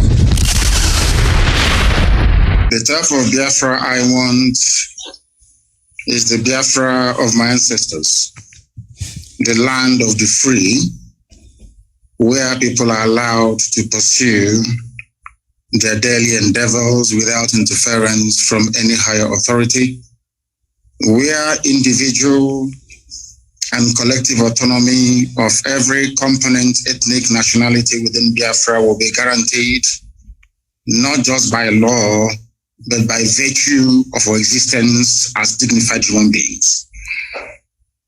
A Biafra that will be demilitarized, a Biafra that will be forward-looking, innovative, creative, run on clean, green energy, not reliant on gas or petrol. A Biafra where the police will not bear any arms. A Biafra where people can live and die and you will not see an armed soldier anywhere around you. A genuine republic, a land belonging to the people. We are going to cement this in the way we structure our society. A Biafra that will attract inward investments. A Biafra that will consider every necessity of life as being a human right. Not just in words, but in deed. A Biafra where there will be no strife nor rancor. A Biafra where all men and women will be equal, regardless of their religion, their sex, their creed, their orientation. A Biafra that will maintain open borders to every black soul on the face of this very earth. I do admit that geographically, in terms of landmass, we may not be that huge. The Biafra will operate, or should I say, run an open door policy. Every black person on the face of this earth will be an honorary citizen of Biafra, as long as you're not tainted by terrorism. That is the type of Biafra we want to run. A Biafra where Europeans will sit back and say, we never knew that such innovation and creativity will be possible. A Biafra that, should I say, the likes of Rwanda is a forerunner to, because today they are doing very well as well. That is the type of nation we are going to build. A truly democratic nation, not through the force of arms, but through dialogue and negotiations at all times. Nobody's going to lord it over anybody else. My ancestors never did. That is why we remain the only people not to conquer any other piece of territory, and nobody conquered us until the white man came and our temple fell in 1904. That is the land we're going to go back to. A Biafra of very many nations. A Biafra of autonomous nations within, governing themselves according to their own rules, where nobody will sit at the helm of power and dictate for others what to do. And we are going to accomplish it by the grace of God Almighty in heaven. Now, I know that constant references are being made to Southern Sudan. But I want to let people understand that even after the USA became free from British colonial rule, they also went through a very bitter civil war. And that did not stop them today from becoming preeminent in every sphere of human endeavor, militarily, economically, socially, in every way. So I do believe that is why I said, and I have said this repeatedly, I will never ever lead Biafra politically. Once Biafra is restored, my job is done. I want to be able to prove to our people what sacrifice means, so that those who will come after us will know how to treat our people with respect and with dignity. The thing about Africa is somebody gets into power and they want to stay there forever and ever, see if there is something in it. The little work that I'm doing for Biafran people is very tiring, very, very stressful. Sometimes I don't even know how these presidents manage to sleep. Maybe they don't love their people that much. If you love your people, you cannot sleep at night. Any president in Africa who's not suffering from high blood pressure, you are not sick. That means you're doing something wrong. You're not doing what you're supposed to do. If you're concerned about your people, then I expect you to be very ill at all times. So that is the type of Biafra that we need. That's the type of Biafra we're going to have. A type of Biafra where the wealth, well-being of Sub-Saharan Africa flows from. And I can assure you we are going to deliver it. We will deliver it. The Pan-Africanism that we talk about is going to start from Biafra, because mind you, I did not say that we're just going to have Biafra and then we shut up all the borders. No. What we want to do is to return to our organic political cultural arrangement. Should Biafrans wake up the next day to say, oh, we want to be the same country with Oduduwa, all well and good. Should Biafrans wake up and say, oh, we want to expand into Ambazonia, all well and good. As long as you take the consent of the people with you, this nonsense that the Europeans did in Africa, we want to reverse it. That God Almighty heaven may look down and be very proud to say that at last, I have people who are after my heart, and that's what we intend to do with Biafra. Thank you very much.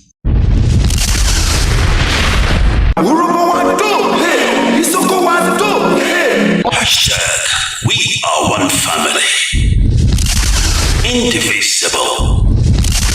Under Chukwu Okike Abiyama, we are the people of the East.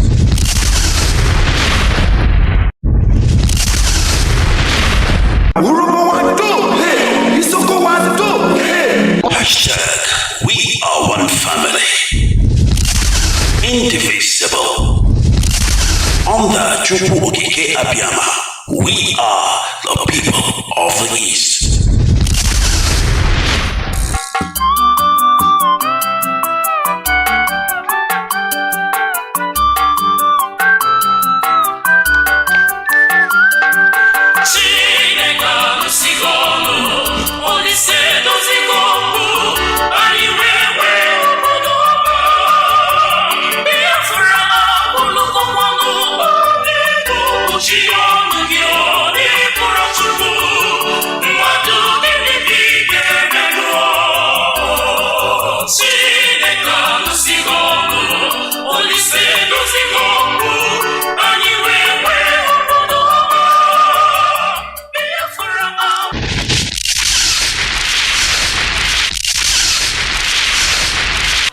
1967 was the year.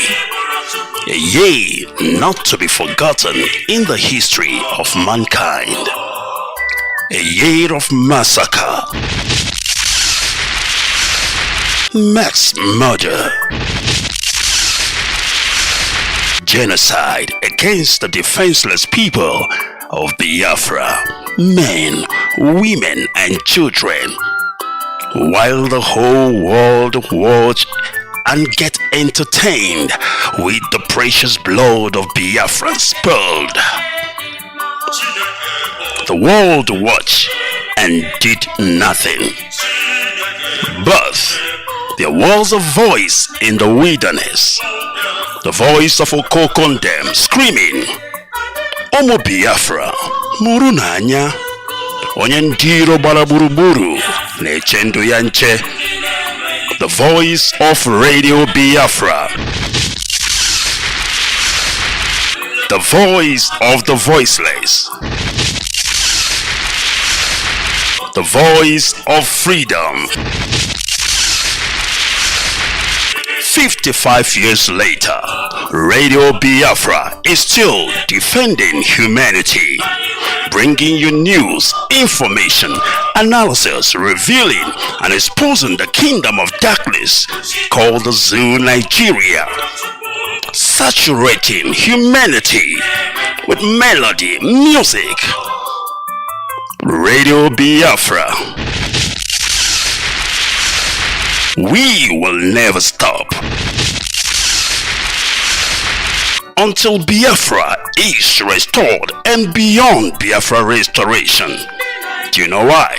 Radio Biafra, the first, and we are the last.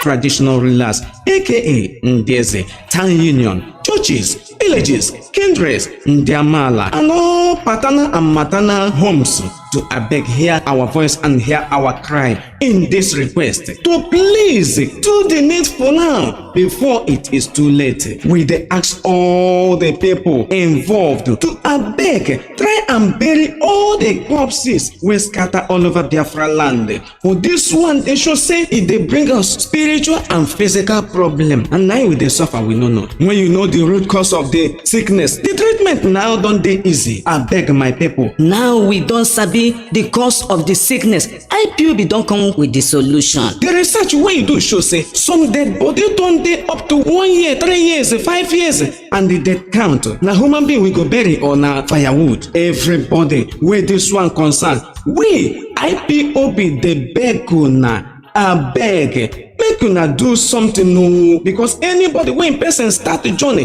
when e never reach the destination, in heart no go come down. As we never bury our people, our heart never come down. All the obnoxious high burial demands, competitions, effigy from churches, Ndiamala, Omona, in-laws, maternal and paternal homes, why they cause this delay and wahala for our people. Abeg, make una try do something. Now all these things they cause, then they build mortuary, like said in they build joint, church, filling station everywhere for Biafra land. Abeg, mortuary, na factory, na children's amusement park. No. A stitch in time saves 9. With the call therefore, say make everybody try for 3 days when your person kaput, make una bury am. After, una go do the ceremony, una go do the effigy, we follow am. Churches, traditional rulers, and other people that matters, abeg, make una chook mouth and chook eye and help us for this matter. Because the person when they pursue cow, they call him name. If you no hold the medicine, he go hold the thing when they dose the cow. Now we they call una. And the one una talk, he go stand. I beg my people, make we comot this danger, comot our people from bondage. If una no do something, we the indigenous people of Biafra, under St. Nnamdi Kanu no go waste time to do the needful so as to remove the yoke and our people from bondage. And soonest we go begin the closure of many mortuaries for Biafra land. The only dead body when we want make it there for mortuary. Now the only one we get case within the treat. And after they don't finish the whole thing, settle everything, make them bury them. Mortuary no be factory. Mortuary no be industry. Mortuary no be amusement park again, no be recreational center, no be children's park. Remember, person wey sell land burying dead body don't bury 2 cups. Sure, you never know. Now we be the owners of the land, and we don't tell you now. The time to cleanse our land now. Make una do the needful. Our land go dey calm, and our ancestors go happy wherever them dey. Now the indigenous people of Biafra under St. Nnamdi Kanu, they bring una this message. Please, our heart they bleed to save our people. Abokoko wanu ohia, ya gakwuru kwa osisi, ọkọwakwanụ mmadụ, ya gakwuru mmadụ ibe ya, n'ihi na onye a na-achụ ehi na-akpọpụ, ma o ji ọgwụ ya, o ji nri ya.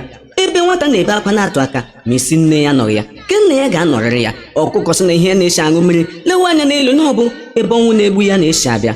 Biko nụ, anyị ji ohere a, anyị onwe anyị bụ ụmụafọ Biafra, indigenous people of Biafra, IPOB na aha mkpimkpi, n'okpuru onye ndu anyị bụ Mazi Nnamdi Kanu dị nsọ, na-arịọ ndị eze, ndị ụka dị iche iche, ndị ọha obodo dị iche iche, ndị ụmụnne nna, ndị ụmụnne nne, nọsịkwa ka ha bikonyere anyị aka dịka ugwu ka anyị buru ebele. Nchọnchọ anyị mere gosiri na ozu ndị a niile bụ nke ndị anyị nọ na mọchụarị anyị na-elibeghị, so na-akele anyị ụkwụ na-epile anyị aja na garị. Biko nụ ka anyị mara na ihe anyị ga-eme lipụ ozu ndị a, hapụkwa n'ihe ndị ọzọ sochiri ya. Anyị lipụchi ozu ndị a nwanne, anyị abịa n'obi eme ha kwara ama ndị sochiri ya. Anyị na-arịọ unu, onye ọbụla nwụrụ ọnụ were mkpụrụ ụbọchị 3 lie ya, bịa hazie ihe niile. Ihe mezikwanara emezi, a na-akpọ ya nwa mma. Biko nụ, ihe ndị a na-ebutere anyị nsogbu rue na a ga-eji mọchụarị na-akpa anyị ọgba ebe niile. Ozu a dọrọ n'ihu, dọrọ n'azụ, dọrọ n'ụlọ, dọrọ n'uko, dọrọ n'usekwu, dọrọ na palọ, dọrọ na senta tebụl. Anyị na-ele ya anya. Chineke, igbe ozu mana m ụmụnna, ma enweghị ike iji amịrị igbe akwa. Ebe mkpokoro eso dị mma ma eji ihe eme ọla aka. Unu ma ihe m na-ekwu, maka na nwata be nne ya be nna ya amara na ihe ọ ga-ebe agwụla. Anyị arịọ unu ka unu nwee ike mee ihe ugbu a mgbe chi na-efobere tutu mmiri asọwa ọgba. Anyị ma ihe eji na-ekwu ihe a, ụfọdụ mọchụarị nọ n'ala Biafra anyị ga-emechi ha, n'ihi na mọchụarị abụghị ebe ụmụntakịrị na-aga egwuregwu, ọ bụghị ebe ndị okenye na-aga ezuru ike, ọ bụghị ebe a na-atatụ ihe n'ọnụ ma ọ bụ kụọ ngaji n'eze, ọ bụghị ebe a na-aga nlele. Ihe eji agba na ntị eji ya agba n'anya. Anyị na-arịọ unu ka unu mee ihe kwesịrịnụ ka ala anyị dere ji, ka obodo anyị dere ji. Unu cheta na onye ọbụla rere ala lie mmadụ, oliole ozu labụ, ihe abụọ apụle n'ahụ. Ka anyị nyere unu onwe anyị aka. Ihe meziri emezi a na-akpọ ya nwa mma. Anyị anaghị aba mba, ma arịrịọ ka anyị na-arịọ unu. Ma ọ bụrụ na na-asịkwanụ na na-agaghị elebara ihe ndị ahụ anya n'otu ọ dị na mbụ ka ọ ga-adịgide, nwanne, anyị enweghị ihe ọzọ anyị ga-eme na-abụghị ime ihe kwesịrịnụ, n'ihi na anyị onwe anyị bụ ụmụafọ Biafra agaghị anọ ihe eri ọba anyị. Ozi a unu na-anụ ugbu a si n'aka ndị IPOB, Indigenous People of Biafra, na-abịara unu n'okpuru onye ndu anyị bụ Mazi Nnamdi Kanu dị ya nsọ. Ọ bụ ha na-akụ mgbịrịmgba maka na osisi nwa ọnwụ otu ya afọ ọ nụrụ ka ala ibe. Ndewo.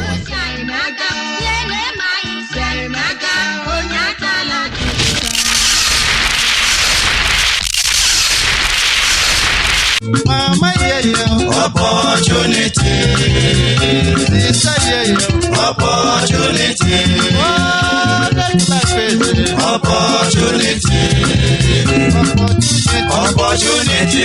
We, the global family of indigenous people of Biafra, IPOB, under the command and control of St. Mazi Nnamdi Kanu, they use this medium, they sound this trumpet loud and clear for everybody to hear them, both the deaf and the dead. Say, all these people, both big and small, in Biafra land, where they use the name of St. Mazi Nnamdi Kanu, IPOB or ESN, they waka krukere, they commit one community or the other, just to grab body and other nonsense for our body in the name of thief, kidnapping, collecting of tax and rate, and different levies, even snatching of cars. Or write letter to people saying that to support ESN, then be ESN. Our hand no day at all. Our hand no follow, and they no follow for what we they do. IPOB, ESN, and St. Mazi Nnamdi Kanu na brand name. We no they carry coal at all. Or do for sorrowful things. My people, we no know them, we no send them, and them no follow for waiting we they do. This once, na another brand of Verimas, in another style, in another form, and another shape for this course.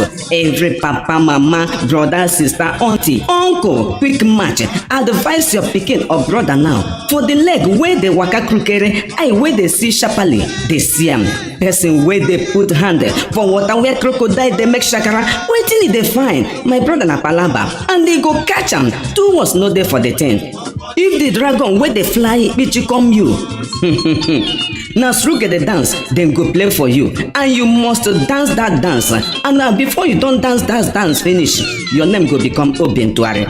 But the workers of iniquity and the hired laborers, including their sponsors, in different shape and different countries and different towns and in different places, IPOB under St. Nnamdi Kanu go play Funa Surugede, and that music una must dance and it go play and it go show. 2 words no dey for the 10. As we talk am, na so it go be. Enough of our tower everywhere, whether na politicians or whatever send una, we no one know. Our dragon net go hold una. Remember, the fly wey no dey follow instruction or advice, dey follow dead body enter grave. We the indigenous people of Biafra under St. Nnamdi Kanu no dey carry last at all, and we dey blow this trumpet because when it go begin happen, una go be thy kingdom come, while our name go be thy will be done. This message now from the Obungalicious, charismatic, indefatigable, great indigenous people of Biafra, IPOB, the real owners of the land. They bring una this message. This now your opportunity to turn a new leaf. Opportunity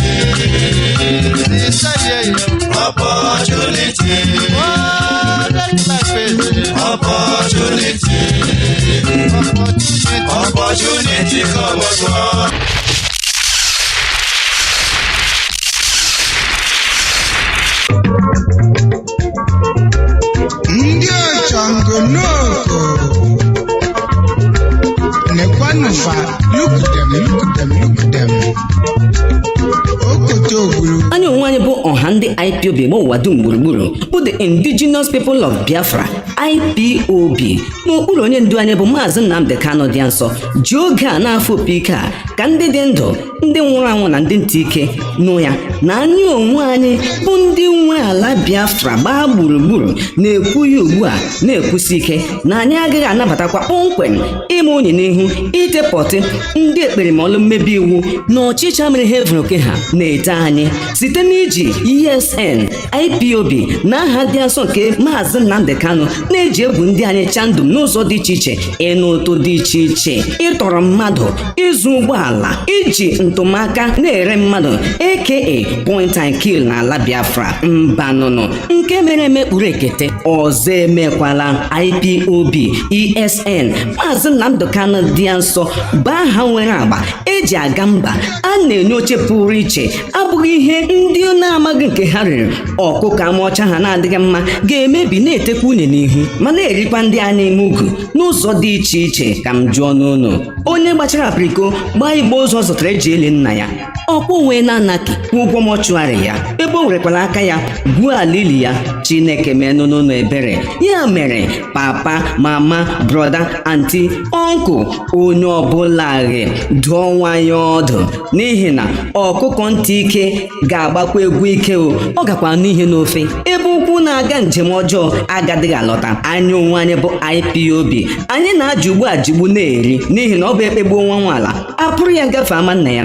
IPOB anyị anaghị ekwukwa n'efu, ọ bụghị anyị na-emechi emechi, ndị ọzọ a na-emebi emebi na-emekasị ihe, anyị gbakwana nkịtị. Nwanne ya bụrụ na nsogbu ga-adị, n'ihi na anyị gba nkịtị arụ abụrụzi omenala kama jishi nkụ agwụnụ ebe anwụ m taa ga-adị hụ anwụ mgbuo dọrọ aka na ntị onye kpatara nkụ ahụhụ ngweregada ịbịara ya ọrụ ma ịnụghị dum nwanne ị ga na-ịnụ yọm anyị ga-amara ji n'ala n'ụlọ na nke n'ala n'ọtịrị n'ihi na mpekelechi na-emebi ike kama mpekelechi ga-emebikọ n'anya ike a na-egbupụ ike ịnụnụ onye na-asọghị Chinedu m n'ike taa marụ nwanne m ga na-etanye n'isi agaghị m asụ ụbụrụ anyị ekwesịgokwa ọ bụ ndị IPOB otu ezi buru nnukwu ibu n'okpuru onye ndu bụ Maazị Nnamdi Kanu dị nsọ wetara unu ozi ya ma ndị mara amala na ọ bụ mmasị na mma na okwu ukwe kwesịkwa n'ịgba nlanụ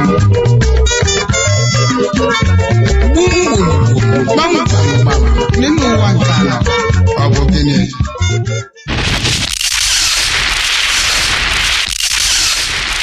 Because what I am saying on Abumanyamini, our people are lame.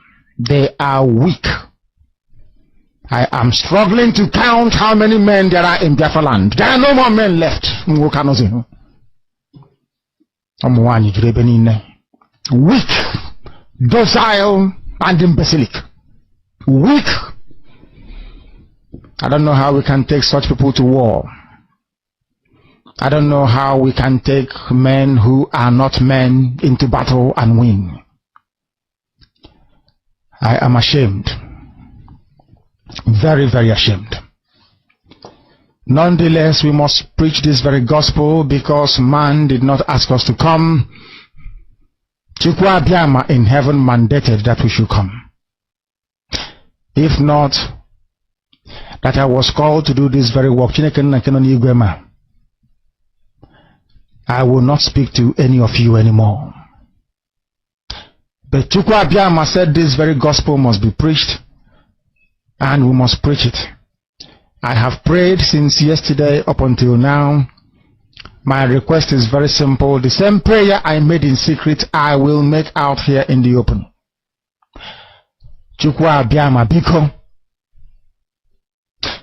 since it is your intention that your kingdom will be restored upon this very earth, I need men. I need men. I did not say boys. I said I need men. Those of them that you created to restore your kingdom, they should come forward now, not tomorrow, not next year. Chukwu Abiyama. You must bring them now. I did not say tomorrow. Because the insult is too much. It is beyond what any human being can endure. We want to go and get Biafra, or we die in the process, because we are better off dead than witness some of this nonsense going on. The level of insult is beyond what any decent human being can tolerate. They bring their cattle into our land. They desecrate our land. They kill us in the presence of our families and nobody does anything about it. And when the police attend, the police sit idly by as people are being killed by not a multitude of people. Only 4. Only 4 Hausa people can sack an entire village in Biafra land, and we call ourselves men. No, we are not men until we redeem our honor. Until we look at integrity and say we must have a part of it. Until then, to be honest with you. This is Radio Biafra. Now is the time to come forward. I did not say tomorrow. Now, tonight, is the time to come forward. 100 of us, and then we march. 100 and we march. The rest can come later if they want to. I am tired of broadcasting. I want to fight for my country.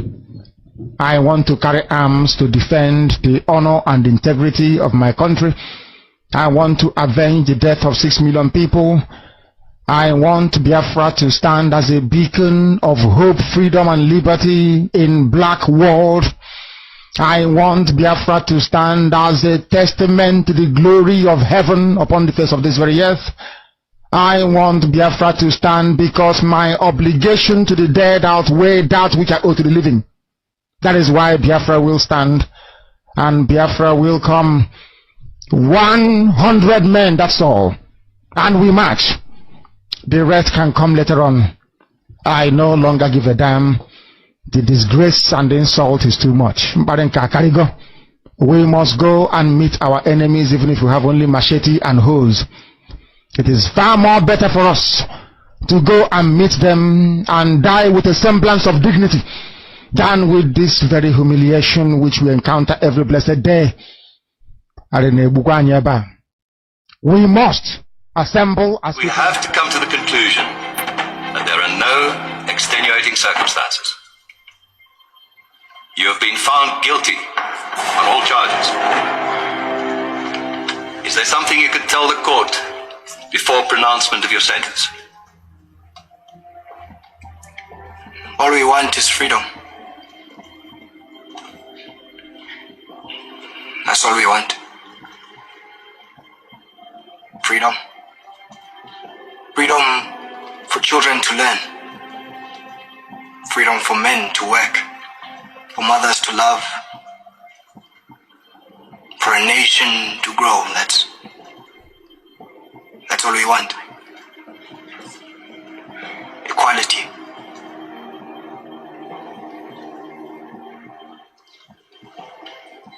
For everyone.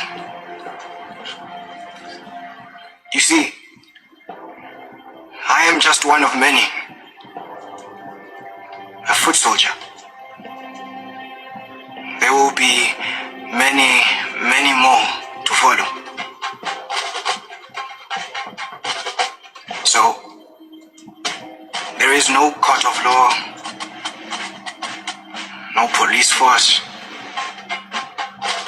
no army that will stop the tide of revolution from turning. There is no punishment that you can lay out in this court. No law your government can pass that will kill the will of the people.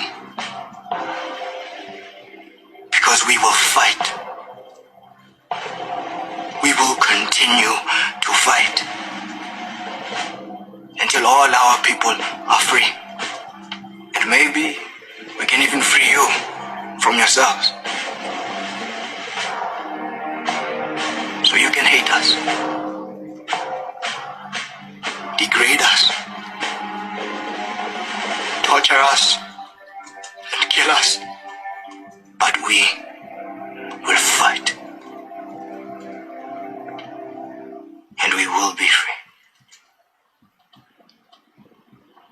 One day, we will be free.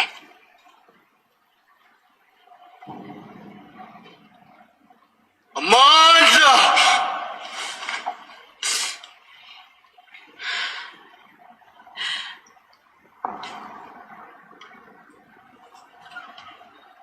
Amanda!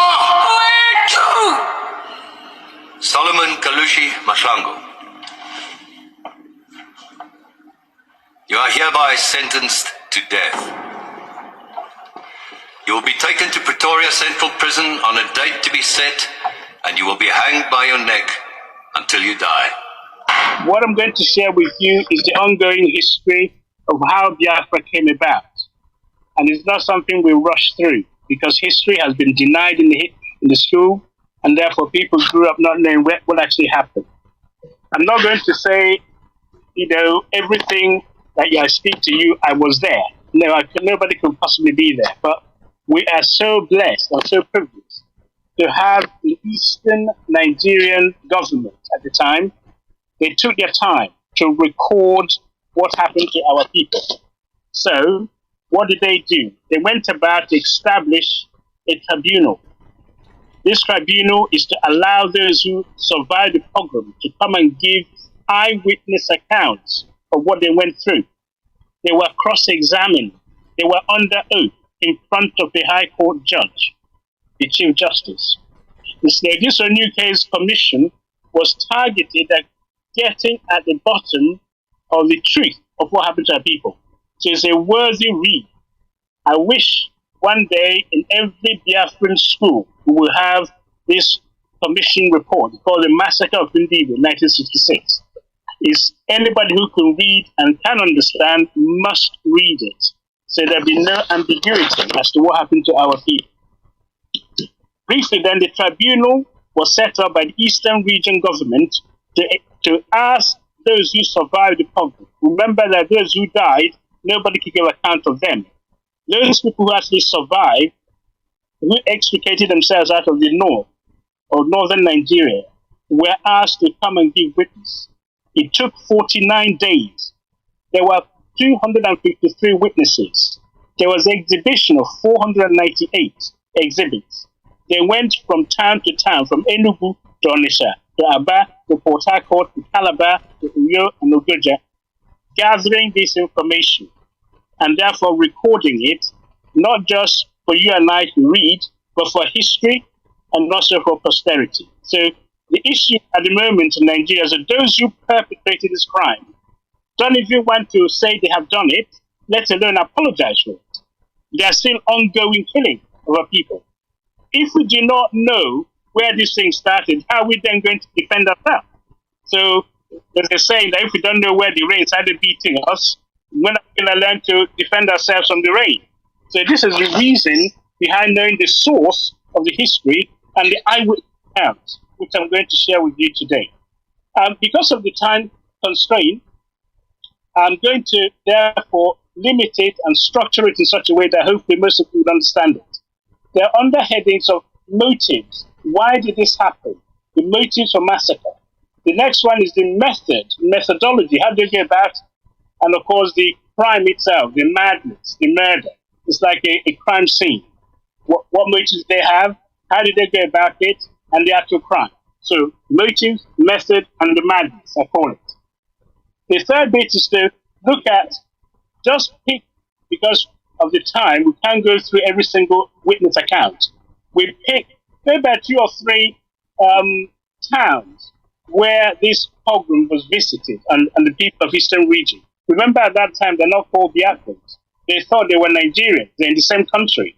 But where they were is a different part of the same country, but we're killed by their neighbors, their co-workers, and so on and so forth. So we're going to look at the towns like Katsina, Kanu, Kanji, and of course Kaduna. So I'm going to begin by saying to you the motives, quite briefly. Okay, so Mazi might be surprised to note that one of the witnesses, his name is Mazi, S-W-A-N Onoha. I'm not sure if they're related. Maybe, who knows? It's just, that's a sweet coincidence. Yes, so just in case it's related, you have a relative who went to the north in the 60s. It might be part of their witness. Okay, so what I'm going to read to you is what they thought was the motivating factor. What in the crime scene or in a criminal court? I'm sure I'm talking after my lead here. You know more about it than I do. The judge will ask you, what are the motives if you say he didn't? What are his motivations? What motivated him to do such a thing? So we can look at extenuating circumstances, for example. So the motivation, for example, so now what I'm going to tell you about. The motive for the pogrom is something which they have looked into. Okay? And they said that the question is the complete extermination of Easterners from the place in the north. In other words, how did they stop killing people in the north? Well, the answer to that is when there was no more Easterners to be killed. So they have succeeded. So that's one of the motives, to chase away and kill as many of Easterners as they possibly can in the north. Okay? Then, in connection, they had what they call the 7-point program, or 7-point agenda of the organizers of the pogrom. Some people went down, they had several meetings, they organized this actual killing of the Easterners. It's exhibit SWAN, that's the initials of Mr. Onoha, SWAN, so it's exhibit SWAN 24, and it reads as follows. Number 1 motive, to kill off the Major General and the Supreme Commander of the Armed Forces. His name is Major General JTU Agi Rensi. They succeeded. Secondly, to kill off all the Yamri Army officers. They killed as many as they can. Over 200 of them were killed. The third one is they subsequently purged the army of Yamri by killing the rest of the ranks on fire. What happened? They called a bugle. Everybody came out, and those who were evil were chased out from the line and killed. The officers murdered. Okay? So this all happened on the 29th of July. Then the next reason for motivation was with the aid of the Westerners, they said, in the army, to take complete control of the armed forces. They take over the complete control of the police force, the navy, and to purge off the Yamiris, as they call the Easterners, in all these forces. So they turned around the Nigerian military, which was multi-ethnic, multilingual, multi-religious, into a mono-ethnic. Well, a bloc from the north, which is supposed to control the army, police, navy, air force, everything. So that is all part of their motivation. So we are feeding in Nigeria today part of this plan, this one's exhibition. This Mr. Onwa has the exhibition of the plan for killing our people. Then the next one is to kill off and dispossess all the Anyamri domiciled in the northern region. They succeeded. Then the next one is to use the armed forces to take complete control of the country's government. And that's what they did under Yakubu Gowon. So they took over the complete control, the running machinery of the government, because they killed Agi Urensi, they killed his host, Faji, who's a Yoruba guy in Ibadan, looking up who is his host. They killed both of them, and then they turned onto the soldiers and killed them, and as a result, they made the place ungovernable, in the sense that they controlled the Lagos, they controlled the north, and they had difficulty taking over the east. So the coup of 29 of July 1966 was partially successful. They changed the government, all right, but they have not got complete control of the eastern region. So because Sojuku was in the eastern region, because the coup did not affect that, it was a partial success. And that is why we had the war. Because Sojuku said, no, you can't cross this line and kill my people and get away with it. So part of the motivation also was they want a revenge. Okay, you can argue that the Saduna Sokoto, who is, as I said last time, the spiritual leader and also the governor of the northern region then, should not have been killed. The hotheads, the young military, the majors and the captains, led by Nzog in the north, Ifajin in the west, they succeeded in killing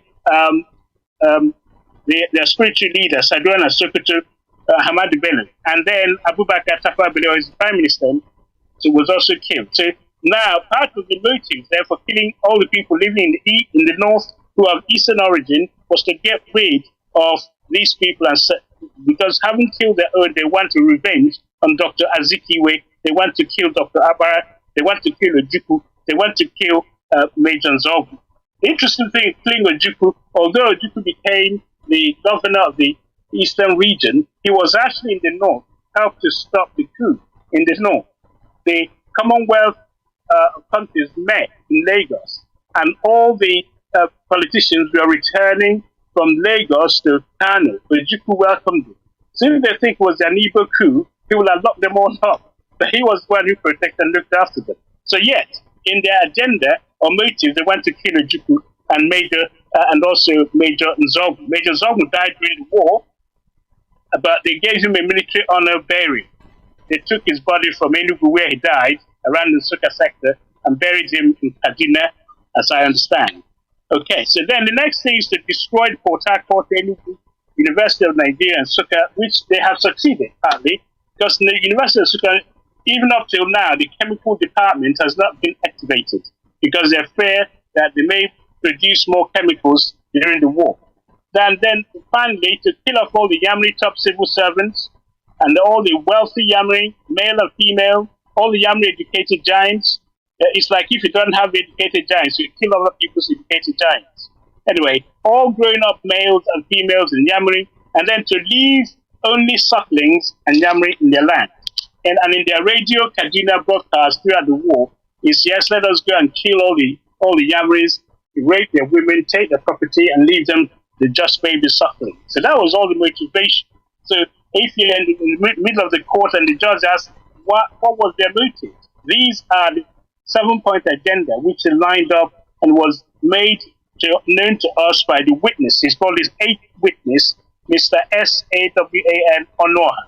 Okay, so That is a basis for which they operate on. Now, how did they go about the method? The method they went about was excessive madness in a way. They didn't just kill you. They made sure the way they went about it was so bad. And it's, maybe some of us have to make sure you have strong stomach when we read most of the things they did to our people. Okay? How did they do it? First of all, there's a planned